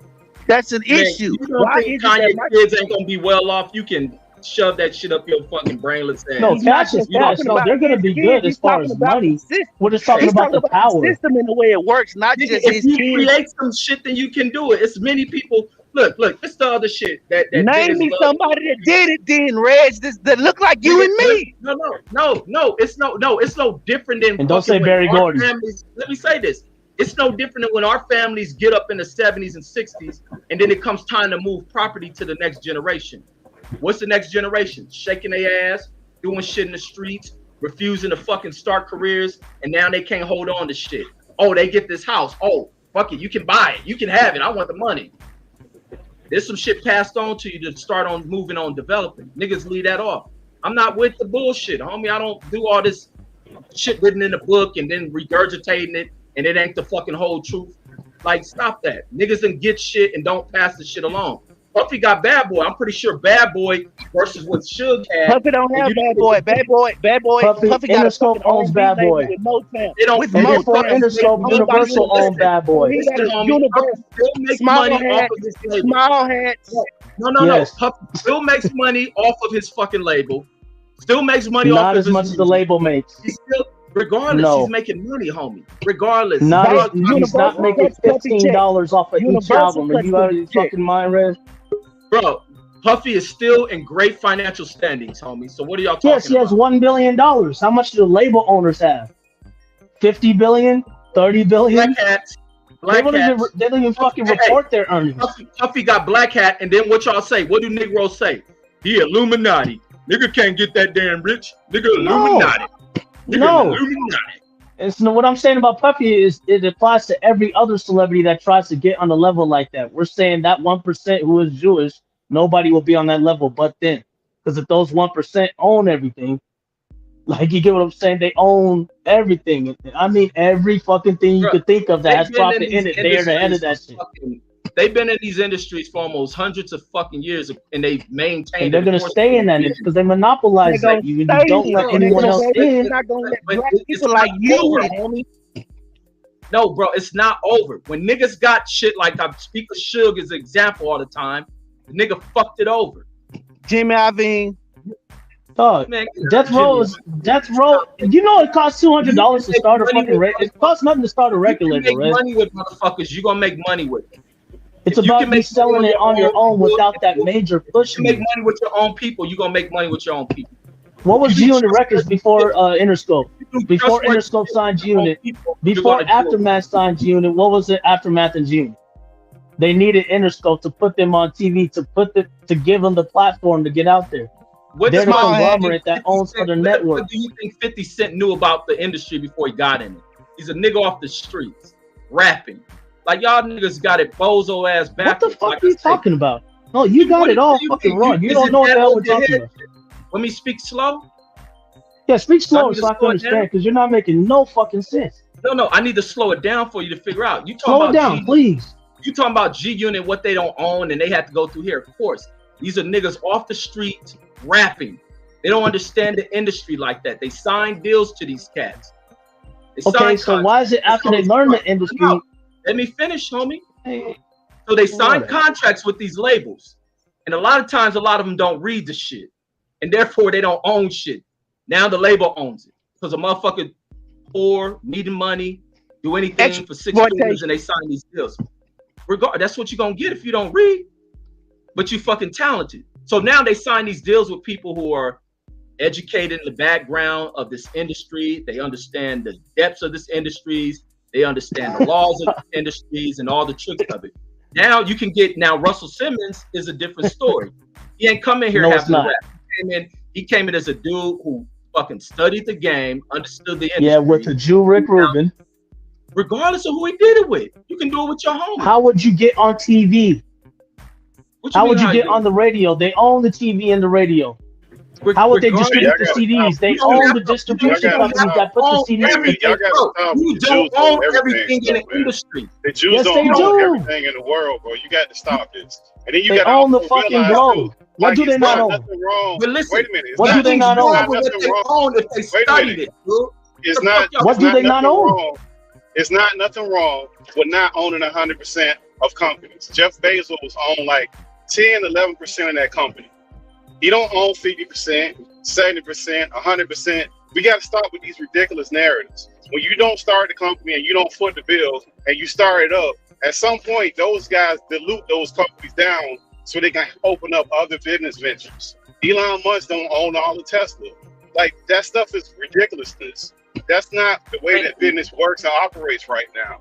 And these guys are all profitable. They're opening up other businesses. You guys are talking about these conspiracy theories that aren't even safe at this point. Thank you. That is not. Look up how much Jeff Bezos owns of Amazon. I guarantee you. And he's connected with the small hack. So I guarantee you. So what? I guarantee you. Amazon influence Pittsburgh, that has nothing to do with nothing. That has nothing to do with nothing. We're talking about these people controlling what percentage they do it at. Name more people after those two. After Bezos and I'm talking about these people in the industry as a whole. You talking about individualism? I don't care about that. We're talking about this shit as a whole. That's what Kanye talking about. 95% of motherfuckers is break down who that's right. They own it all as a collective. They own it all as a collective. So you can break down, oh, this one owns 2 and 3 and 4. As a collective, they own it all. Checkmate, that's the point. Right. The other 97% own it all, though. You know, like, no, you're wrong, D. You got these other two. They don't own everything. But what about the other 98%? You don't have to own it all. Bezos at that 10% he owns, he still has a seat at the board. Even though he's not the CEO anymore, he's still at the board making decisions. So this idea that you have to have full ownership to make control of an industry or a company, that is incorrect. That's wrong. That's absolutely wrong. It's not. That's why they have completely right. That's why he's a public company. How is it wrong, Pittsburgh? How is it wrong, Pittsburgh? How? We just named all these motherfuckers. Because he's white, Brandon? The rules are different because Bezos white. Say it again, man. Brandon. You know, Jimmy Iovine says he's Italian, but he's really Brandon Jewish, knew right? he fucked up, so he went quiet. He knew he fucked up. Nah, his phone one. It's gonna phone. You know, there's like Italian Jews, Russian Jews, like the oligarchs. Those are all Jews as well. So what? If they understand the industry, they're gonna win, bro. Yeah, if this is competitive market, if you get the more skilled, when they own everything. Understanding, they gonna do it. And Taylor Bell, you way off the subject on what I'm talking about with these niggas and all this book reading shit they buy into. But if the Jews are the ones who are fucking gifted at the damn industries, of course they're gonna win at it. This is a competitive market. If you ain't developing to be the competitive people, and you're gonna lose. If we ain't developing computer engineers, we don't talk that shit in our homes, then we miss out on it. You ain't gonna be the ones to compete. You'll be out competed all the fucking time. Motherfuckers can't compete with us in sports. We out compete everybody. But that shit shut your ass down before you even become competition. They shut your ass down. Because you was talking about you take. They run the sports industry. We're not competing with them. But when you put them in, they run the sports industry. We're competing. Let me say this. We talking about competing. Every owner of the NFL, they're all Jewish. Except for like one guy who owns the Jaguars, who's a Patel. Who's ain't Jewish? So fucking Jerry Jones Jewish? Yes. Everybody, no, he ain't. Let me say this to you, Google it. Google it right now. Let me say this to you, that nigga ain't no fucking. That nigga. Google it right now. It's open information. Google it. That nigga, Texas oil ass redneck. Let me say this. Big devil. So I'm gonna go back to this. You growing up and then Google after you say your point. Now, D Bevel, you stated that you get teased over how you speak and all that stuff. Who has always been the one? No, I said I used to when I was younger. It don't fucking bother me. I'm going back to that. I'm going back to when you were younger, homie. Who ridiculed you for the way you talk? My own, of course. Exactly. And what does that do? But who taught? We listen. Don't tell me who taught us. Sometimes a lot of these niggas ain't got experience with white folks. What we do. A lot of times we get broken away from dreams in our youth. And that's the wrong part of what happens with us. And then when you get that shit done to you, you tend to not want to fuck with motherfuckers. Now, when it goes off to want to study shit, we tease our people for being intellectual, for being interested in certain shit that ain't got to do with things that ridiculous. Typical with us, that we don't think of elevating. Now, even in this current age, you still see that shit. Why is that? Dominate, and that's the wrong fucking shit. And that's why you keep talking about 1%ers owning shit. Because that's a completely that's a bullshit analogy, Reggie. But go ahead. No, it's not. In their world of 1%ers achievement, they don't allow that shit. It may be ones who do it, and those ones won't succeed. These motherfuckers go and they test everybody and everything. So niggas can do the same shit. It's just that when we get black folks who achieve that shit, they can't come fuck with us. They move on. No, and that's the thing. The reason I got teased is because motherfuckers see the image that these small hats put on the TV of us, and it's the most ignorant, hood ass nigga who's illiterate as fuck, and they say that's how black people are really supposed to act because that's all we see on the fucking TV. If we would have saw properly, highly educated black men who speak proper English and shit like that, it wouldn't have been like that. That's why I got teased, and I never really got mad at my people because I know where that shit comes from. Now the motherfucker that teased me, y'all talk shit back and we end up fighting. It is what it is. But I didn't go around and I didn't turn around and say fuck my people. I want to echo one point, and I'll keep it short. It's a reason why they call it black exploitation films, Reggie. Can we agree to that? What the fuck? It displayed the worst shit about black people. Black directors titling that shit and making it that and profiting. No, say what now? No. It's the Jew owners that do that bullshit. I thought Robert Downey Sr. was one of those people that was doing that. No, Mario Van Peebles' father was part of that. No, he was too. Because you're not. Hello, Reggie. Black directors. Reggie, he was allowed. Reggie, that's what he was allowed to do. They bypass Hollywood, well, but I'm here to tell you, Reggie. Reggie, all I'm telling you is, Reggie, that whole genre was called black exploitation. In real time, they didn't call it that. That's what history has called it because that's what it did. No, I think they call that shit. Pull up the history on it. I think Van Peebles and them did call that shit. They didn't call it that. They definitely didn't call it. That's a term about white writers. They didn't call it making a movie.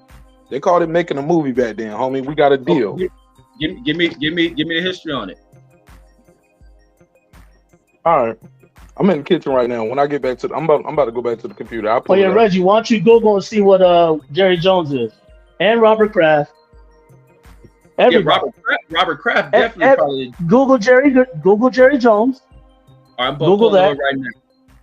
Google the owner of the Clippers, the Lakers, the Buss family, Jeannie Buss and all them, her dad. Google him and look at his look at early life. And D-Bevel, that's how our coincidence. They just did good business, D-Bevel. That's how they got to be where they at. Let them tell it. They just did good business. That's all. Ain't nothing about it. It's nothing about the race. 1% of the people on Earth control all of the fucking media, and they don't proselytize their religion. You can't even be reported. Yeah, okay. It's Mickey Harrison, the Miami Heat. I see Jerry Jones. Mickey Harrison. I see he's from Arkansas. Look at his early life. What's his nationality? I see his parents are from Missouri. Look at early life. He's a Jew. Mickey Harrison, owner of the Heat, Jew. Everybody. No, Jerry Jones was born in Los Angeles. Ain't that some shit? West Side. Look at it. What's his nationality? I don't think Jerry Jones. Mark Cuban is a Jew. Mark Cuban. His last name is Cuban, and he's a Jew.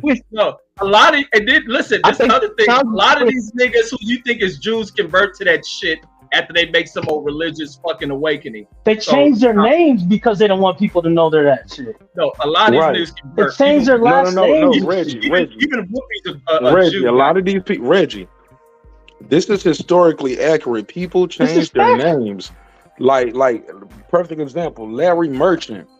He didn't convert to that. No, he didn't want people to know he was Jewish because he was fearing of anti-Semitism. So Kaufman, so merchant is Kaufman is the literal meaning of his name.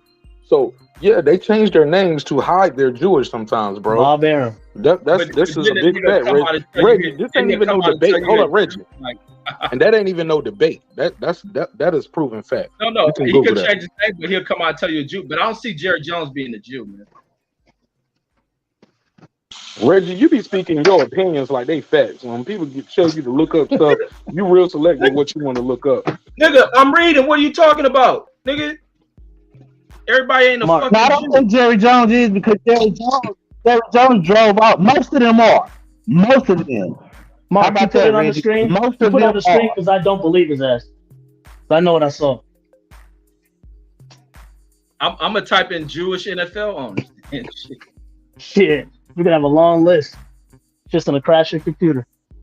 NBA owners too, baseball players as well. But my you know the one that just said all that racist shit. Hold up, D-Bevel. The one that just said all the racist shit. Type in Jewish financial institution. But look, and then type in financial law firm. But look, my talking TV, but Brandon radio, let me talk. and all that shit. All of them's trying to. I'm sorry, brother. So if you own some shit, 10, Reggie, 10 please. If y'all own some shit, it's nothing wrong with owning some shit.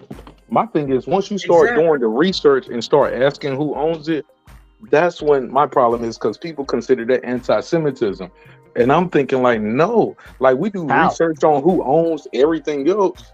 How many people, how many consumers of a product? Okay, more people are marketing towards this, and who consumes this? Like we do that research in every other thing in life. Why is it considered anti-Semitism when you start researching how much of media Jewish people own, how much or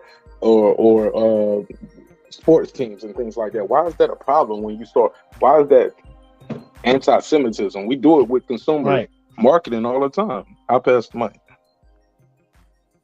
So something I found says that only 10 of the 32 are Jewish. Bullshit.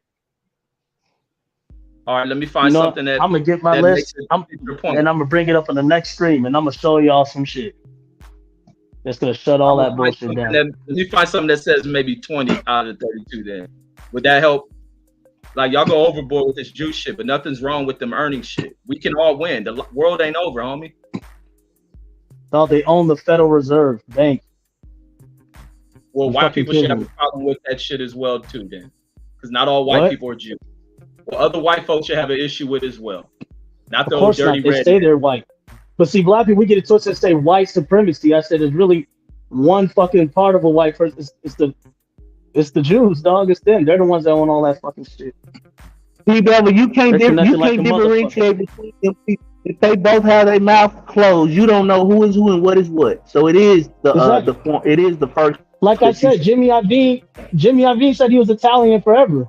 There are Italian Jews. There's people because see, people get racist like all twisted up. You know what I mean? Because there's American Jews, there's German Jews, there's Russian Jews.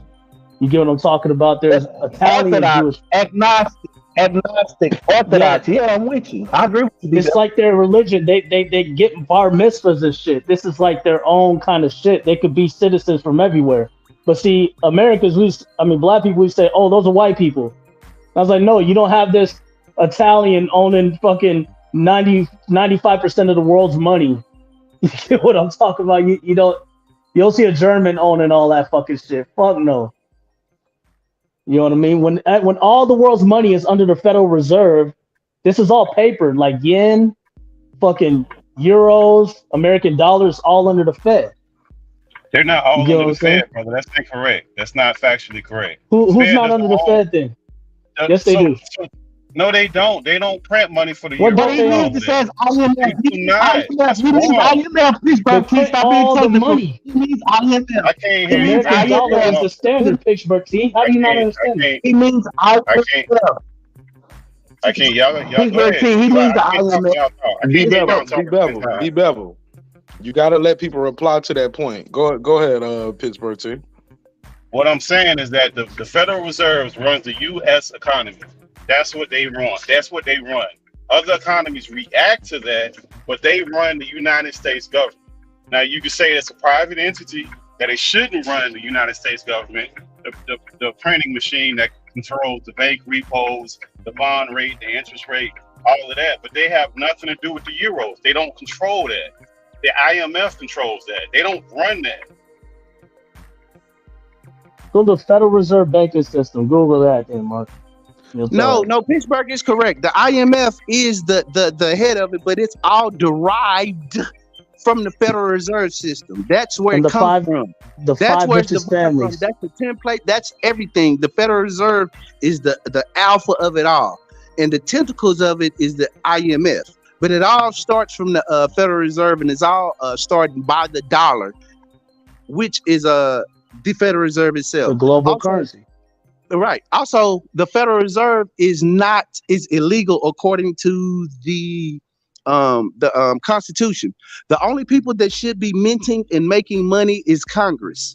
The Federal Reserve is a private entity that was started in 1913 by the bankers, J.P. Morgan and all these motherfuckers. That they had a secret meeting at this place called Jekyll Island off the coast of Georgia. Yeah. This ain't Google. This is everything that I know to be a fact. It was rammed through Congress in December of 1913 because all the congressmen were gone. And J.P. Morgan then played against each other. They were acting like they were opposed to it on both sides, which is what they do now, Democrat, Republican, and they got it rammed through in a secret meeting. That happened, and which is illegal right now. Checkmate, Reg. Nigga, Brandon, you got 0 checkmates. No, I'm just messing with you. I just be having a good time with you, Reg.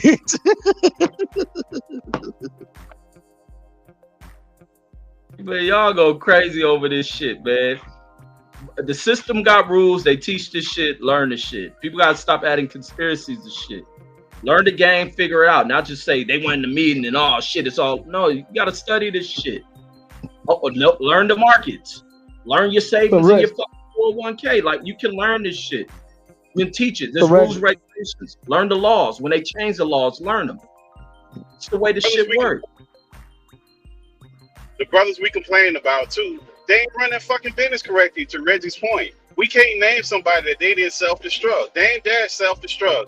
I'm not complaining about no Kanye. Like we can't act like these dudes was running some fucking immaculate companies and somebody just came along. They fucked themselves. Byron Allen don't have that argument. Byron Allen sued them. What about Byron Allen? He sued them. Byron Allen talked about. He's running business right too, and he's taking the ass to court. Okay, what did Bill Cosby do wrong? He lost. But you can't use that. So you want to say Pittsburgh? That's not fair for you to be like, well, they were running bad business. Well, Byron Allen had the same complaint. Wait a minute. Byron Allen had the same fucking complaint as Kanye and them and all of them. He just worded it different. But the same complaint. There's people, and he owns the Weather Channel. He owns all of this shit. But he's still running up into the same problem. The gatekeepers are not playing fair and they're manipulating. You can't ask me to run a good business if you manipulating the markets, if you cheating and you scheming and conniving. Dame Dash said his business was destroyed because of torturous interference from Leo Cohen. He said they have that's a fact. Leo Cohen destroyed Rockefeller Records. I'm just telling you what he said. Leo Cohen. Dame Dash the fucking what he said. And that lawsuit with Byron Allen, them niggas sell out of court. The nigga knows how to run business, bro. Byron Allen does the shit right.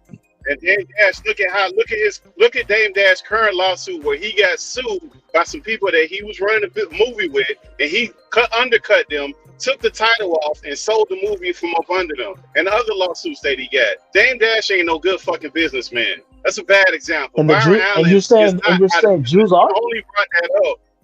No, wait a minute. Byron Allen only brought that up when he had that bill when he was trying to get into those minor markets from the Weather Channel, and he settled out of court, like Reggie just said. So you're bringing up bad examples. You're talking about people who ran their business incorrectly, and as the result of that, that's where they at. Wait, so selling a $15 to $20 album and the artist only getting 3 cents or 2 cents off it, that's good business? Okay, so let me go back to the Jeff Bezos. Is that good and fair business? Because let me go back to making it sound like it's so fair. Okay, so let me answer. You asked the question. Let me answer. Jeff Bezos right now, he only owns 11% of Amazon. So that means for every dollar, he gets 11%. And he's a billionaire. That's a sweet deal. Business? That's bad business? That's a sweet deal. No, you just said out of a whole dollar, he get 11%. That's a lesser percentage than what you just said. But you're championing these motherfuckers that fuck people over. What you did was disingenuous, and that's a lie. How much money did he get when the company went public, Pittsburgh? See how much you just did? See what you just did? You just lied and you just manipulated. That's true. That's fact. That's a lie, though. Look it up. That's not the only money that he gets. He got rich when they went fucking public. So stop that bullshit. What percentage of Amazon does Jeff Bezos own? Brandon, you're getting excited for nothing, man. You were talking about what people own. What he's making a point is that Jeff Bezos doesn't own the full company. And just like y'all bring up about with black folks. But he did at one time. They went public. So Brandon, but that wasn't the argument that I was making, Brandon. That's your argument. Manipulate it into That's not all he made. That's not all he made. I didn't say that. I said after every dollar that's currently made, he makes 11%. That's exactly what I said. Right now, if a dollar is made, he makes 11 cents off of that dollar. That's what I said, Brandon. I didn't say anything else. You're adding stuff to what I said. My bad, Pittsburgh. You right. My bad. So we got to be clear about what business is, and that's a different situation. What he sold it for, that's a whole different situation. This whole that you got to own everything and this and that. If you're a good businessman, you'll evolve, you'll open up other businesses, and those will also be successful. Jeff Bezos also owned Blue Origin, which is his damn space shit that he got going on. That's completely private. Just like Elon Musk and them with Tesla, that shit they got is completely private. That is not part of a public company. So if you run good business, you run fucking good business. If you run a fucked up business, every business you open or open and close with some kind of fucked up ass excuse when somebody was trying to get your ass. If you don't know how to run business, you don't know how to run no fucking business. We gotta stop that shit. And that's so at one time he presided at Rockefeller. He presided over $100 million business. We saw it on 60 Minutes when they did a special on him. Now all of a sudden, they had Belvedere vodka. They had all this shit, but all of a sudden, he's a bad businessman. Okay, cool. Man, that nigga Dave was going to meetings. You see the lawsuit he just had? You see the current he going to business meetings and act like a fucking buffoon. You even see it in his interviews. You think you can conduct yourself in meetings like that? Like, nigga, nah. Yep, I see them do it all the time. Yes, you can. You can conduct yourself like that. Yep. Yes, you can. Brandon just had a current lawsuit. Did you read the lawsuit that he just had, Brandon? Forget what we saying. Did you look at the lawsuit that he just had? He just lost. About the movie? Yes. Did you look at that? Yeah, I saw that. So you think that's good business the way he did that whole situation? I don't. I think that's bad business. That's what I'm saying, Brandon. You can't have bad. When you do bad business, the shit is gonna come out. You can't be hiding and then you start blaming people. When you make bad business deals, that shit is gonna come out, bro. These are bad people to have. There's some better people to have better examples with. And even let me say this point. Because even like how y'all keep bringing like it's just the targets black folks. What is corporate rating? This is the thing why you got to know how to run your companies, keep your company strong and fucking solvable. You got to fucking be profitable and all that shit because another company can come in there and swoop your shit. You always facing that shit. You got to run shit to the T. You got to know how to employ people right. This is the way of business. Otherwise, you fail. Like this ain't just about the what y'all call small hats and I don't got no issue with the motherfuckers. Shit you can learn from these people. But that Dame shit, and I see people love to run Dame on this shit. Dame got a lot of fucked up ways. Dame got hustle? You're hustling motherfucker. But his hustle gonna only get him so fucking far. Dame is real fucked up in business. Y'all the fucking Zionist Jew protectors, bro. Ain't nobody hating on Jews. How the fuck you say fucked up business? Leo doesn't do fucking fucked up business. Leo doesn't do fucked up business. They all do fucked up business. They all do fucked up business. It just benefits them. It fucks everybody over. It benefits them only. People over. Leo he didn't fuck them over. Are you fucking serious? Everybody who fucks it's always Did you hear what even Irv Gotti said about Adrian Broner. It's always an Adrian Broner motherfuckers of music complaining about this dude. Fuck out of These here. stupid ass motherfuckers who always complaining. Like every nigga in the Damon, motherfucking Damon industry Biggs owned all that shit. Who? Damon You Biggs think owned Kanye all of is complaining? Rockefeller. They made Jay sell his stakes so they could so Def Jam could buy it. No, Jay knew to get away from They Dame, removed stupid ass. Steve Jobs from Apple. he's They removed him from the fucking company, kicked him off the company. When the shit did bad, they brought him back. But when they felt like he wasn't producing in the manner. What the fuck do they produce? What does Leor produce? What music does he write or what beats does he make? He got ownership, man. That's what it is, Yeah, dude. yeah, why does he ownership? Because he bought him out. But he took the shit artist from don't gotta him. go to him. An artist does not have He to go to took him. An the artist shit can do it from him. independent, right? You got many avenues you can go into this shit.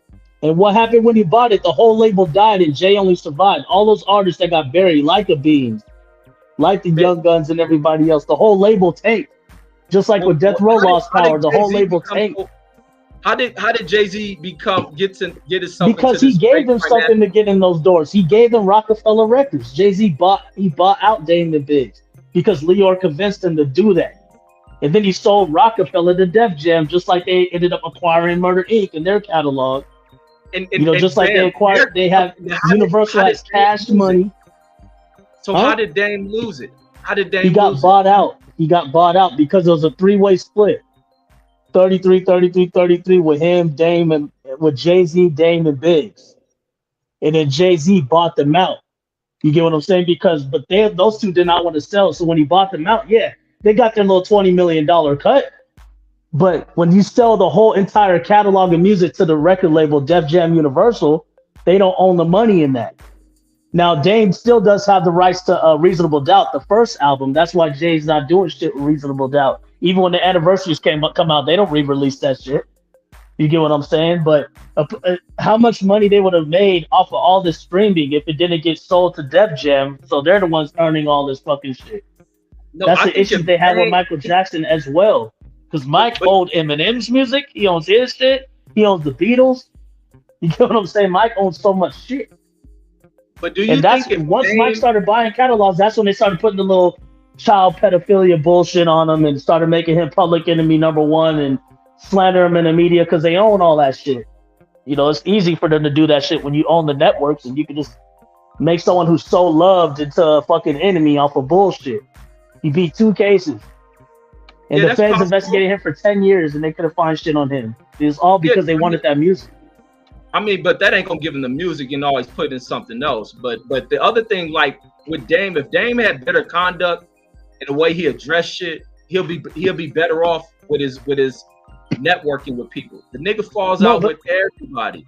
No, it wasn't it, Reggie.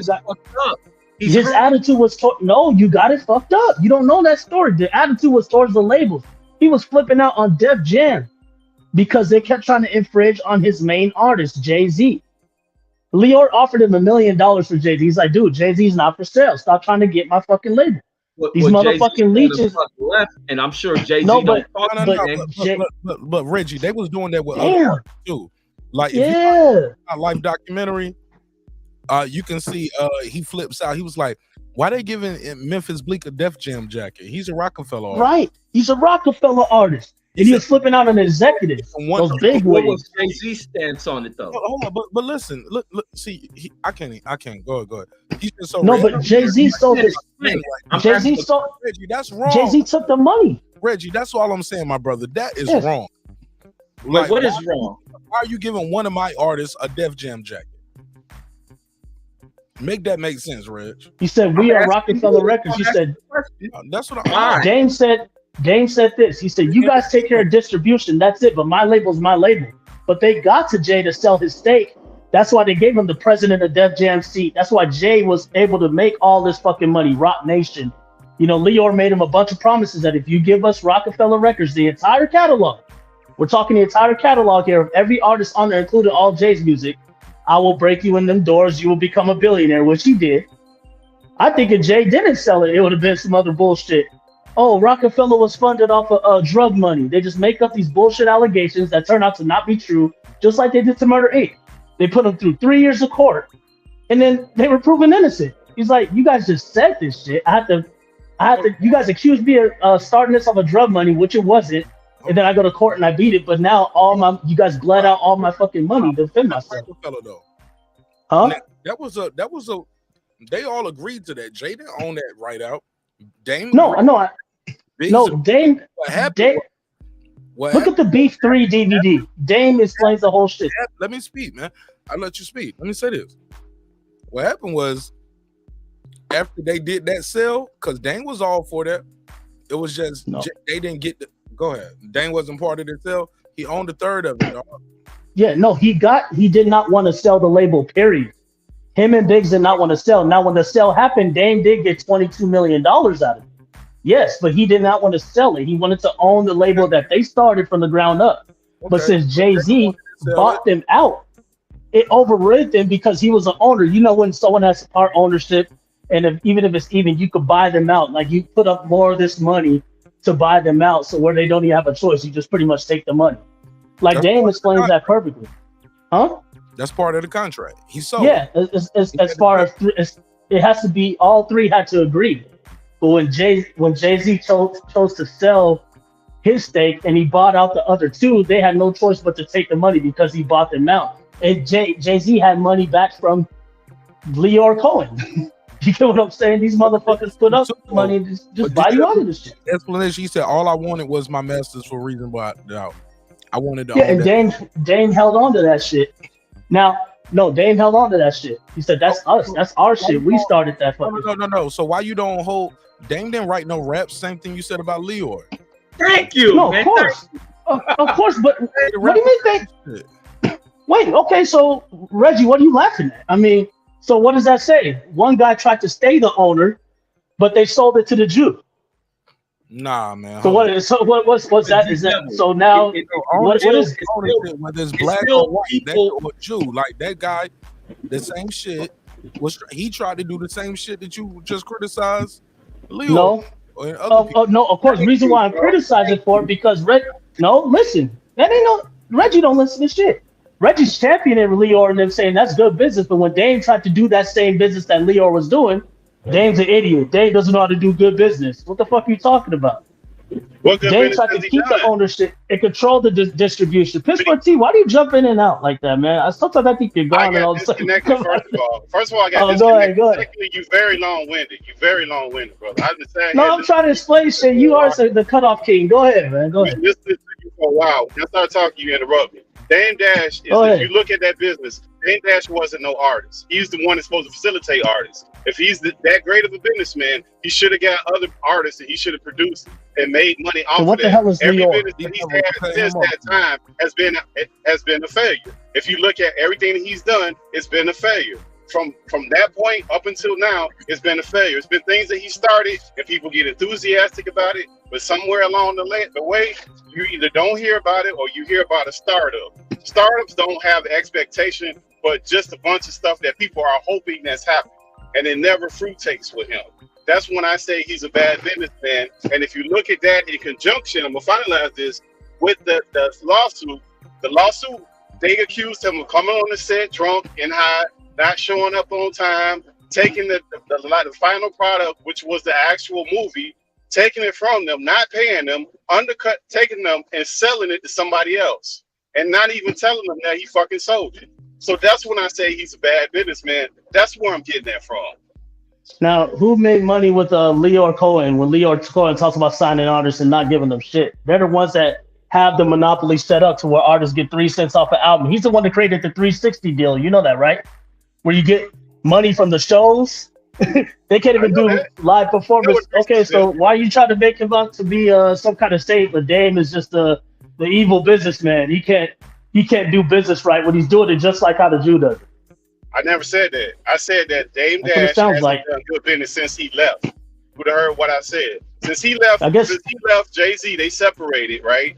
Jay-Z went his way. Yeah? Dame went his way. He didn't steal anything from him. They agreed. He got paid. They separated. That happens all the time. You ever heard of a hostile takeover with businesses? Absolutely. You ever heard of with businesses? But yeah, you think he's gonna be all the time. That's not anything new. That's not a new concept. How the There's fuck no are you gonna emotional be connection with business. We have to stop this. How the fuck you gonna be successful with the guys you went to war with? How the fuck you can be successful when they shut the doors on? So let me ask you something. Okay, even this app that you're on with YouTube, do you know that Google and all the Google and Facebook, if you look at those two social media companies, a lot of their most successful products, they either stole it from another company or they bought it from another company. Of course. So that happens all the time with business. Periscope. Somebody paid for something else that they started and they can't take it any further because a bigger entity came in and they took over. That's exactly what you're. That's what happened. Now, who's behind that entity? That's what I'm talking about. You just proved my point. You just proved my point. Yes, it is.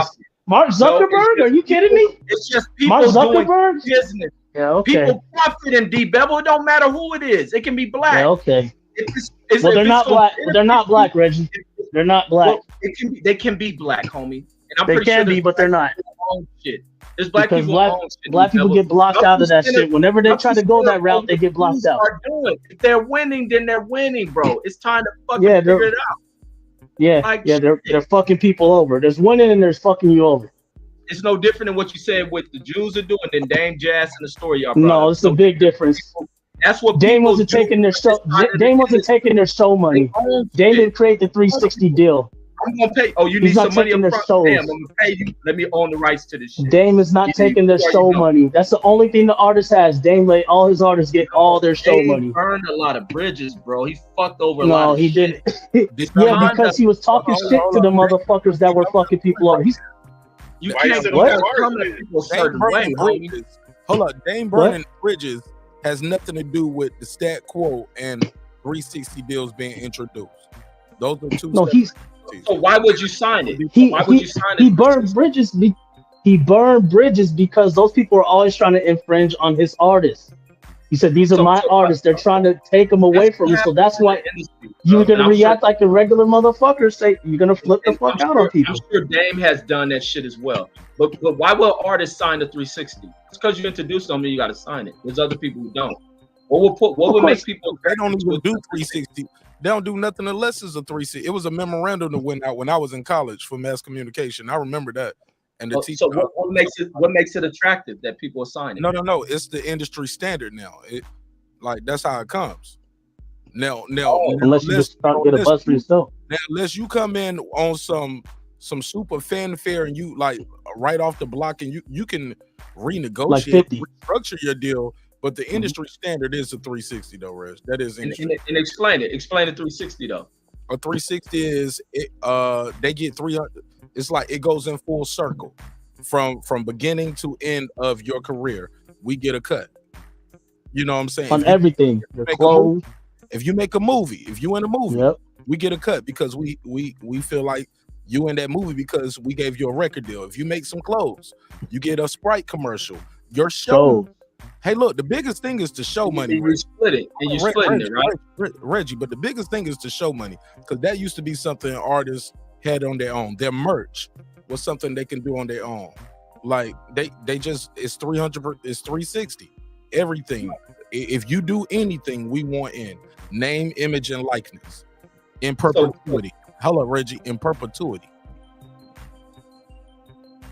But this is the other side. So it ain't just them receiving 100% of that. So what's the share that the artists would get, or do they negotiate that? A small percentage when you're a new artist. Big enough when you walk in the door. Like I'm sure if Kevin Hart signed a record deal right now, he could probably finagle some shit because he's Kevin Hart. Like he ain't got to sign that 360. He's Kevin fucking Hart. And is there money in advance? But on the flip side, anybody on this panel, on this chat, get a record deal. That's what the industry standard is. We can renegotiate from there, and they might take it, might leave it, but that's what it is, though, Reg. And most of the time they don't. Because I always hear the 360 and always hear explain like that. From the touring, management, marketing. Don't forget the endorsements. Don't forget the taxes. Don't forget the lawyers, the ringtones, the merch. So why is the industry designed to keep the artist in debt? Well, that should push more artists to doing this shit independently too. But I wonder and my thing is my thing is saying this: what attracts the artists to going to sign this? Distribution. Goes back to what we was talking about. They're gonna put you on BET because they own the network. or would they have? It's like look how long Nip held out for a long. I don't want to say hold on. I don't want to say they. I don't want to make it seem like something that's not what I'm trying to say. They have the person who signs you to the record company has a relationship with the radio. They have a relationship with Billboard. They have a relationship with Revolt, MTV, BET. You don't have any relationships. And so there's trade-offs to it. Is this where what's the shot to hear about it's a trade-off? What you really is that why radio went corporate, like the TV One and all that shit? Could that be attached to it? I don't know what you mean exactly. What you mean? No, it was something I should hear with like radio, where it went to like I forgot what they called Radio One and all this. It was something like dealing with the corporatizing the radio, where the control or something, or it could be something way off top. Clinton signed the law about radio. I'm trying to remember exactly what it was, but Clinton did sign a law, and it was about the free market of radio. Some people say it hurt the radio business though, because all the big companies start buying up all the little companies. You know what I mean? Because they had a bigger antenna, they had a larger reach. You have those BDS stations, but so artists like I know it's some stations in North Carolina. They're not a BDS station, so if you're an artist and your music play there, you don't get paid for those spins. Versus the BDS stations, those are more trap. Am I making sense? Yeah. Because this is all new to me. Yeah, a PPM meter. Some people used to ride around in the car. Well, I don't know if they still got them now in 2022, but I know about a couple years ago, Ebro in the morning, he was talking about that PPM meter in people's cars. It was like, how long do you keep your station on this channel without playing, without turning? Because he was talking about majors versus indie. What's the way artists should go? He was like, y'all gotta majors run this shit. That box, you want to get on that box. You want to be on the radio. You want a #1 radio hit. You need those X amount of hundreds or thousand per spins per day. So, but I'll pass the mic. Go ahead. You said drop the link. Dude, somebody to drop some sleep. I'm gonna jump off in a second too. But no, that's like, because going into the industry, I always hear like the 360 and be wondering, like, because I hear some people speak bad of the 360, then I'm always like, what pushes an artist to sign in that shit? It's that bad, or is it just that when artists are broke ass dude from the ghetto, like has nothing, and you offer them $1 million up front for their publishing and everything else, and they think that's a lot of fucking money, but down the road they know they fucked up. Yeah, it's a loan. A lot of times it's a loan. You don't get a signing bonus. You get an advance. You get an advance off your album.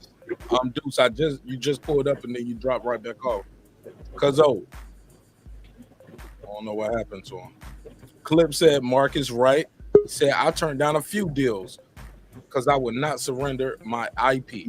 IP is your intellectual property. Go ahead, Deuce. I'm about to say IP address? No, yeah, that's what I thought you meant at first. No, your intellectual property. Right. Like that's like perfect example. Somebody want to come. Let's say Spotify want to come fuck with me tomorrow, right? They're gonna want to own all of it. Future episodes, I might want to say no. What I did before I got with you guys, y'all can't own it, can't edit it, you can't touch it. But that's what they're gonna ask for though. They like, no, we want breaking beats, we want Marq Nash. I'm like, no. I'll do the show with you without doing live. No. You can't do Reggie Owens show without our permission. I can't just do your show, Reg, because I signed that away. Does that make sense? Which is kind of I think Joe Rogan was dealing with that shit or something when he was about to do that big deal, right? Yeah, they want to own it all. Like, hey, look, they want your name, image, likeness. Hey, look, if you sell a nickel bag in the park, I want in. Yeah, you get a Sprite commercial. I want. But even with Prince, right? Like the label owned Prince's name, then he changed his name. The artist formerly known as Prince. Then like a few years later, they're like, fuck it, he's still making money, so he's gave him his name. Go ahead, Deuce. Go ahead, Deuce. Yo, my mic good? Yes, sir. And after this, final thoughts. Yo, I just want to say, I think we're getting confused on the point about the small has control. some of you guys are arguing whether it's okay to own her. I think Reggie's arguing like it's not a problem to be a owner, but I think the other guys are arguing that it's a problem when there's collusion and monopoly. How you say it, monopolizing. True. So I think it's a big difference between the two. It's no problem with being an owner, but it's a big problem with it being America when you can monopolize the entertainment industry and collude to keep people blocked out from advancing in the entertainment industry. And another thing, Leor Cohen didn't start the 360 deal. The 360 deals has always been around. NWA was in the 360 deal. Disney been doing 360s for the longest. Yeah, I get the point, because from the record label's point of view, they're like, okay, yeah, we sending you on tour, we paying for your studio time, we paying for your appearances or whatever. So they feel like they should get a certain percentage. Why you famous? Yeah. So I kind of get it in a way, but in the kind of way. Here's my problem. Disney makes movies, so they can put me in movies. Def Jam ain't out here making movies, so they shouldn't be able to own my image and likeness if I go out there and get a movie on my own. That's no. But if you're performing, no. I built relationships because I'm a rapper. I'm successful. People see my personality, and they like, hey man, this guy might work great in this movie. And I'm just at a party. I'm kicking it. I'm making shit. I'm out here wiggling, homie. Get my. But if you're performing under your stage name, no. Once I get a role in a movie. Yeah, you get a role in the movie as your real name or your government or your stage name. It's a difference. It's your social security number, dude. No, they don't own both. It's a difference. That's why Prince. I'm an employee under that social. That's why Prince can change his name to the artist formerly known as Prince. It's a different person. Oh man, they don't tie those up, man. And like Tupac, how he was going to Machiavelli. He was changing his name to Machiavelli. It's a different thing. In the contract, so you can't do that no more, dudes. Come on. What? Bro. Every time somebody goes through a loophole to not get tighter, bro. You're not going through that loophole no more. That shit'll work. Look at. I don't care what job y'all work. Let somebody find a loophole at the job. Somebody get injured at the job. They changed the shit so that shit don't happen no more. New rules. They call it the SOP, standard operating procedure. They just changed it the next week with the new memo and shit. Soon as we lose that millions of the billions of dollars, it changes just like that. That's my whole point. That loophole has been tightened since the artist formerly known as shit. Like, no, man, you can't get. That's why it's always included: name, image, and likeness. It ain't just your name no more. It's your face. I know Lord Jamar and Dame, they said Leor created the 360, but I'm not shocked if it was Jerry Heller. I mean, he's one of them people too. Two of the most bitter motherfuckers out here, bro. Them niggas bitter shit. How much credit? How much do we not think that the artists are sophisticated enough that they should be figuring this stuff out? If that's your industry, shouldn't you be figuring out the business? It's like your check. When you get your check, and the deductions come up, you go run and figure out what happened with it when them deductions get your check. If you go get hired, but look, you're not making millions of dollars as a 12-year-old kid. You don't know when you make it, or a 14, 15, 16-year-old kid, you don't know that shit as a teenager, and your parents don't know it. But when a lot of time you come as a beggar or chooser, like you go get hired at McDonald's, you're not gonna fucking negotiate the price or what they're paying you. No, you're not. No, that's not. You're just gonna sign it. You're just gonna. Yes, it is. You're like, oh, you don't know what you're talking about. Of course, you don't fucking know what you're talking about. You're a fucking but that's uninformed, uneducated person. You go sign whatever paper they put in front of your face. Kids, they gonna do it. But not the second and third contract. When you're in your second and third contract, you should know. You're in your second and third contract, and they don't get the second and third contract. How many one hit wonders do you see in rap? You already in debt to the company on your second and third contract. That's why it never works out. 10 albums on Jam Jam. But you should still look at your first contract. A lot of these dudes don't. You can still look at it, but you don't understand what the fuck is. It's like Chinese. Like, oh yeah, this publisher, like, what the fuck? You don't know. Hey, these niggas got $100,000 check. Why not though? some of the more you're hungry. Some of the more educated artists don't put themselves in fucked up situations. Man, a lot of the uneducated ones do. A lot of these dudes are gifted musically and shit. How many educated people you know gonna be a rapper? That's half the. That's what I'm saying. The educated rappers will find themselves in better situations than the uneducated. Yeah, that's like finding a black skinhead. Oh yeah, educated rapper for sure. There's a lot of educated artists, bro. There's a lot of bro. Yeah, they might know arithmetic, and they're not educated in fucking contracts and shit. Hell no. Nah. Look at contract and look at certain shit. Be like, no, I don't like. Hold on, no. They can hire a lawyer for that, bro. They can hire somebody to read that contract. Can you? Ain't got no money to hire no lawyer. Fucking lawyer. They know the game, bro. The game is boxed out. They know this shit. You tell me if you sign one fucking deal, that's it. The next deal is gonna be every deal after that's gonna be fucked up. You can't after you sign one deal. You don't get to a second deal. It ain't the fucking NBA. How many rappers do you know reinvent themselves? Come on, man. No, bro. No. Nobody makes it to the second deal? No. Nobody makes it. It's like 5 rappers from the 90s, bro. It's like 5 rappers left from the 90s. When we talking about the 90s. Who's here since 2010? Drake, Drake's the only rapper. But why you got to give 2010 to make another deal? I'm just saying, bro. Dude, bro. Because those contracts would be very long, Pittsburgh T. And I don't know. I'm asking. The contract's 10, 12 years. The contracts are long, and also the label gets first right refusal. Also, they got to approve the album. So let's say you got a 5-album deal.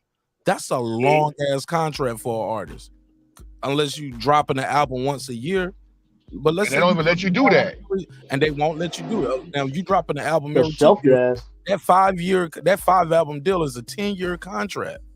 That shit just turned into a 10-year deal. And then you can do the album. You can have the album. They be like, nah, that shit ain't ready for the streets yet, man. Shelf it. Isn't that why Pac was trying to do double disc to speed up that shit? No, Pac was doing double disc. He had a bunch of songs ready to go. That's why.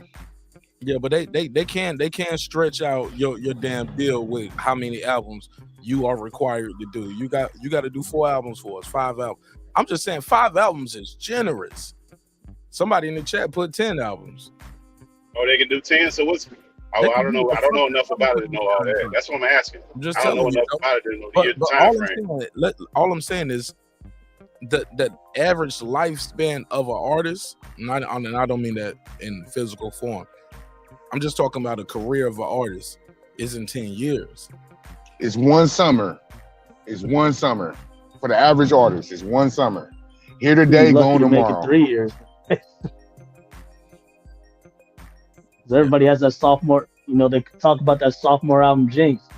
First album hot, the second album falls off, and the third, no one's thinking about it. And a lot of that sophomore album jinx shit is from the record labels because they sabotage dudes' records and shit. Yeah. And try to change their sounds. You did a gangster style one album, the next one they'd have you doing these clubby singing songs shit, have you putting out candy shop and shit. That's all I was saying. Like, I don't feel like ownership is a bad thing. We all want to own some shit. But colluding and boxing people out and monopolizing the market, that's very wrong. Immoral and illegal. That's my whole point. That's all shit I'm talking about. Good shit, right? How they box people out and no one else has an opportunity to do it, so they stay on top and they get to make everything. Hey, look. But they take it like the Jews, they'll take it as like they're getting hated on or anti-Semitic. It's like, no, it's just you monopolize shit. Hey, look, and Clip said even his name from what he said? Titty Boy. The genius who went to school for business. What you mean? He said even changed his name for Titty Boy was brilliant. Business move. I don't know what those letters mean. Well, but how about this though? Even in changing his name, guess what? Luda still got paid for those first 2 albums that Titty Boy released on Def Jam. And he only changed his name because they weren't playing Circle no more. It was Titty Boy and Dollar Boy. Well, no. Well, yeah, but also he said it wasn't as marketable too. He wanted to market it. Yeah. And I get it. It is easier to say 2 Chainz than Titty Boy on TV. You get what I'm saying? But regardless, Luda and those other companies from that original deal still got paid. You can get bought out your contract, but easily. That's what Meg Thee Stallion going through right now. You still want, but they gotta want to sell, and you gotta negotiate that. And yeah, those contracts are always made to be broken. You get the right person in there who know enough about those contracts and to look at your contract and be like, oh yeah, we can prove this is illegal. If the contract too, how about that? If the contract too airtight, they'd be like, oh yeah, this is not even legally binding right here. This is to it. No, you can't say this, that, and the third. It's always a wiggle, it's always some wiggle room. And that was one of Suge's biggest fights. Everybody would act like he was just a big ass bully. It was a lot of record labels industries that was guys that was getting jacked up and getting punked around. That's why there's so much bad aura and bad vibes around Suge. A lot of that shit they made, a lot of them stories they put on Suge is hella exaggerated, hella false. Like keep it real. Most of the time, Suge didn't touch no damn body. You ask anybody who knows Suge, they call Suge a big ass punk. His name was Sugar Bear. And he cut it short to Suge.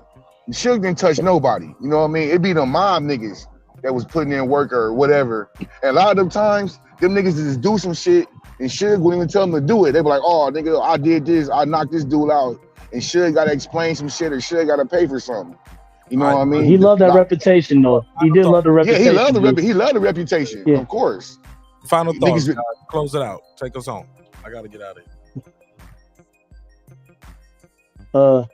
Yeah, salute to all y'all. It was a great panel. I'm going to sleep. My brother. Pittsburgh T, final thoughts on anything we talked about? Hey, real quick, man. Thanks for having me on the panel, Mark. Salute to everybody. Business is business. I think we got to learn the businesses that we are. There are businesses that we're locked out. We don't need to act like it doesn't exist, but we also don't need to be elevating people that do bad business too. Hey, peace to everybody. Have a good night. Good night, Pittsburgh T. Deuce Times, Champion Heart. Final thoughts. Hey man, keep the P alive and be safe out there. Resist the narrative always. All right, Champion. That's Heart. it for me. You want to say before I close it out, or did he go to sleep? Champion Heart, sleep. He been gone.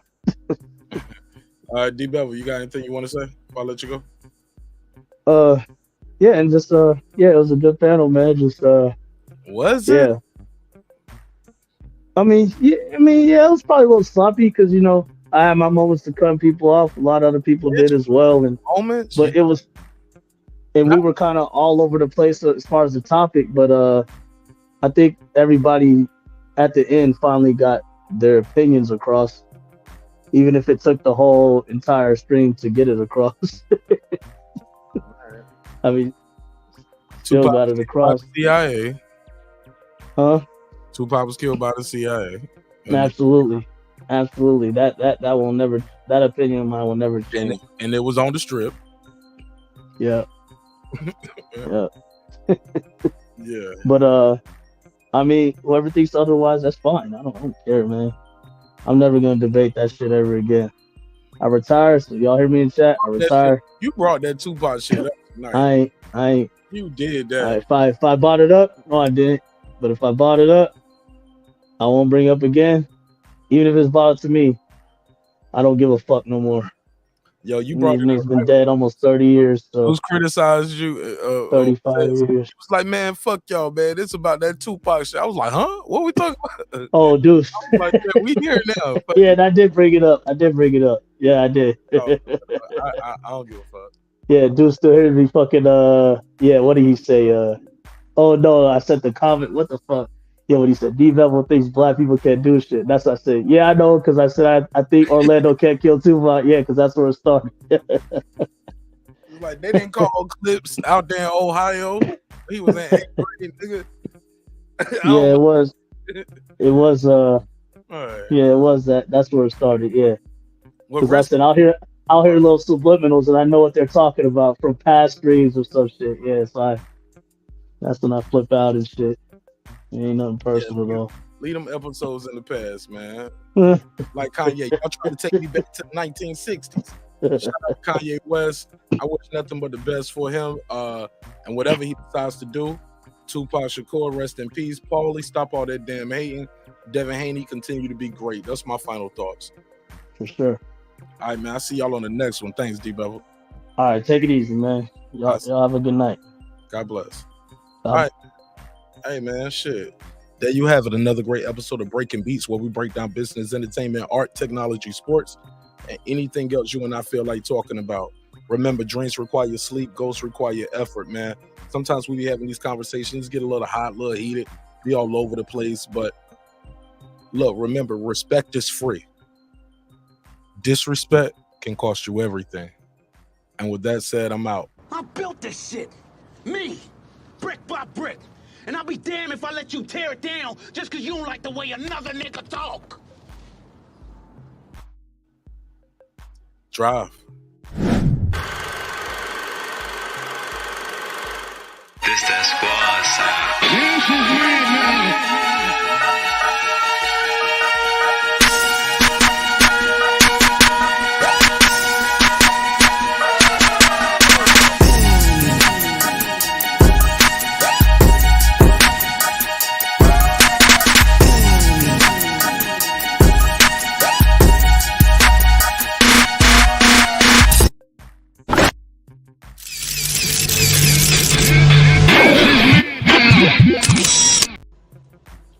Subscribe. I don't care how many subscribers he has. Support him.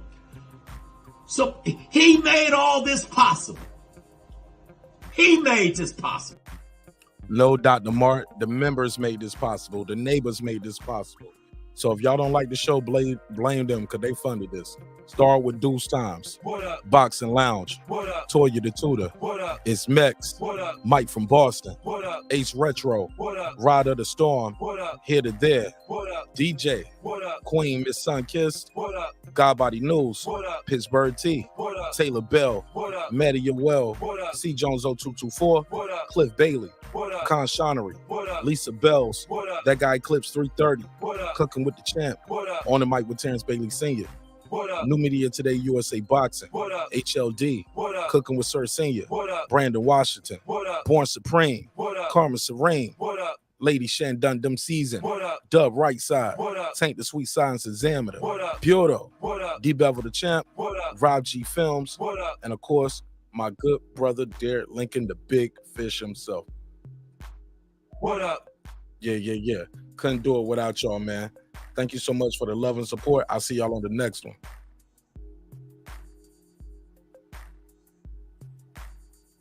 Attention Apple users, do you have a locked iOS device that was activated with a specific carrier and you want to go to a different company? TabTechUnlockSim.com can help bring your iOS device over to the carrier you want. With simple, fast, and easy instructions, you can unlock your iOS device without going to an overpriced phone repair store. Go to TabTechUnlockSim.com, unlock your next device in the safety of your home for the fraction of the price. And it's easy as 1, 2, 3. TabTechUnlockSim.com. That's TabTechUnlockSim.com. TabTech, your next device.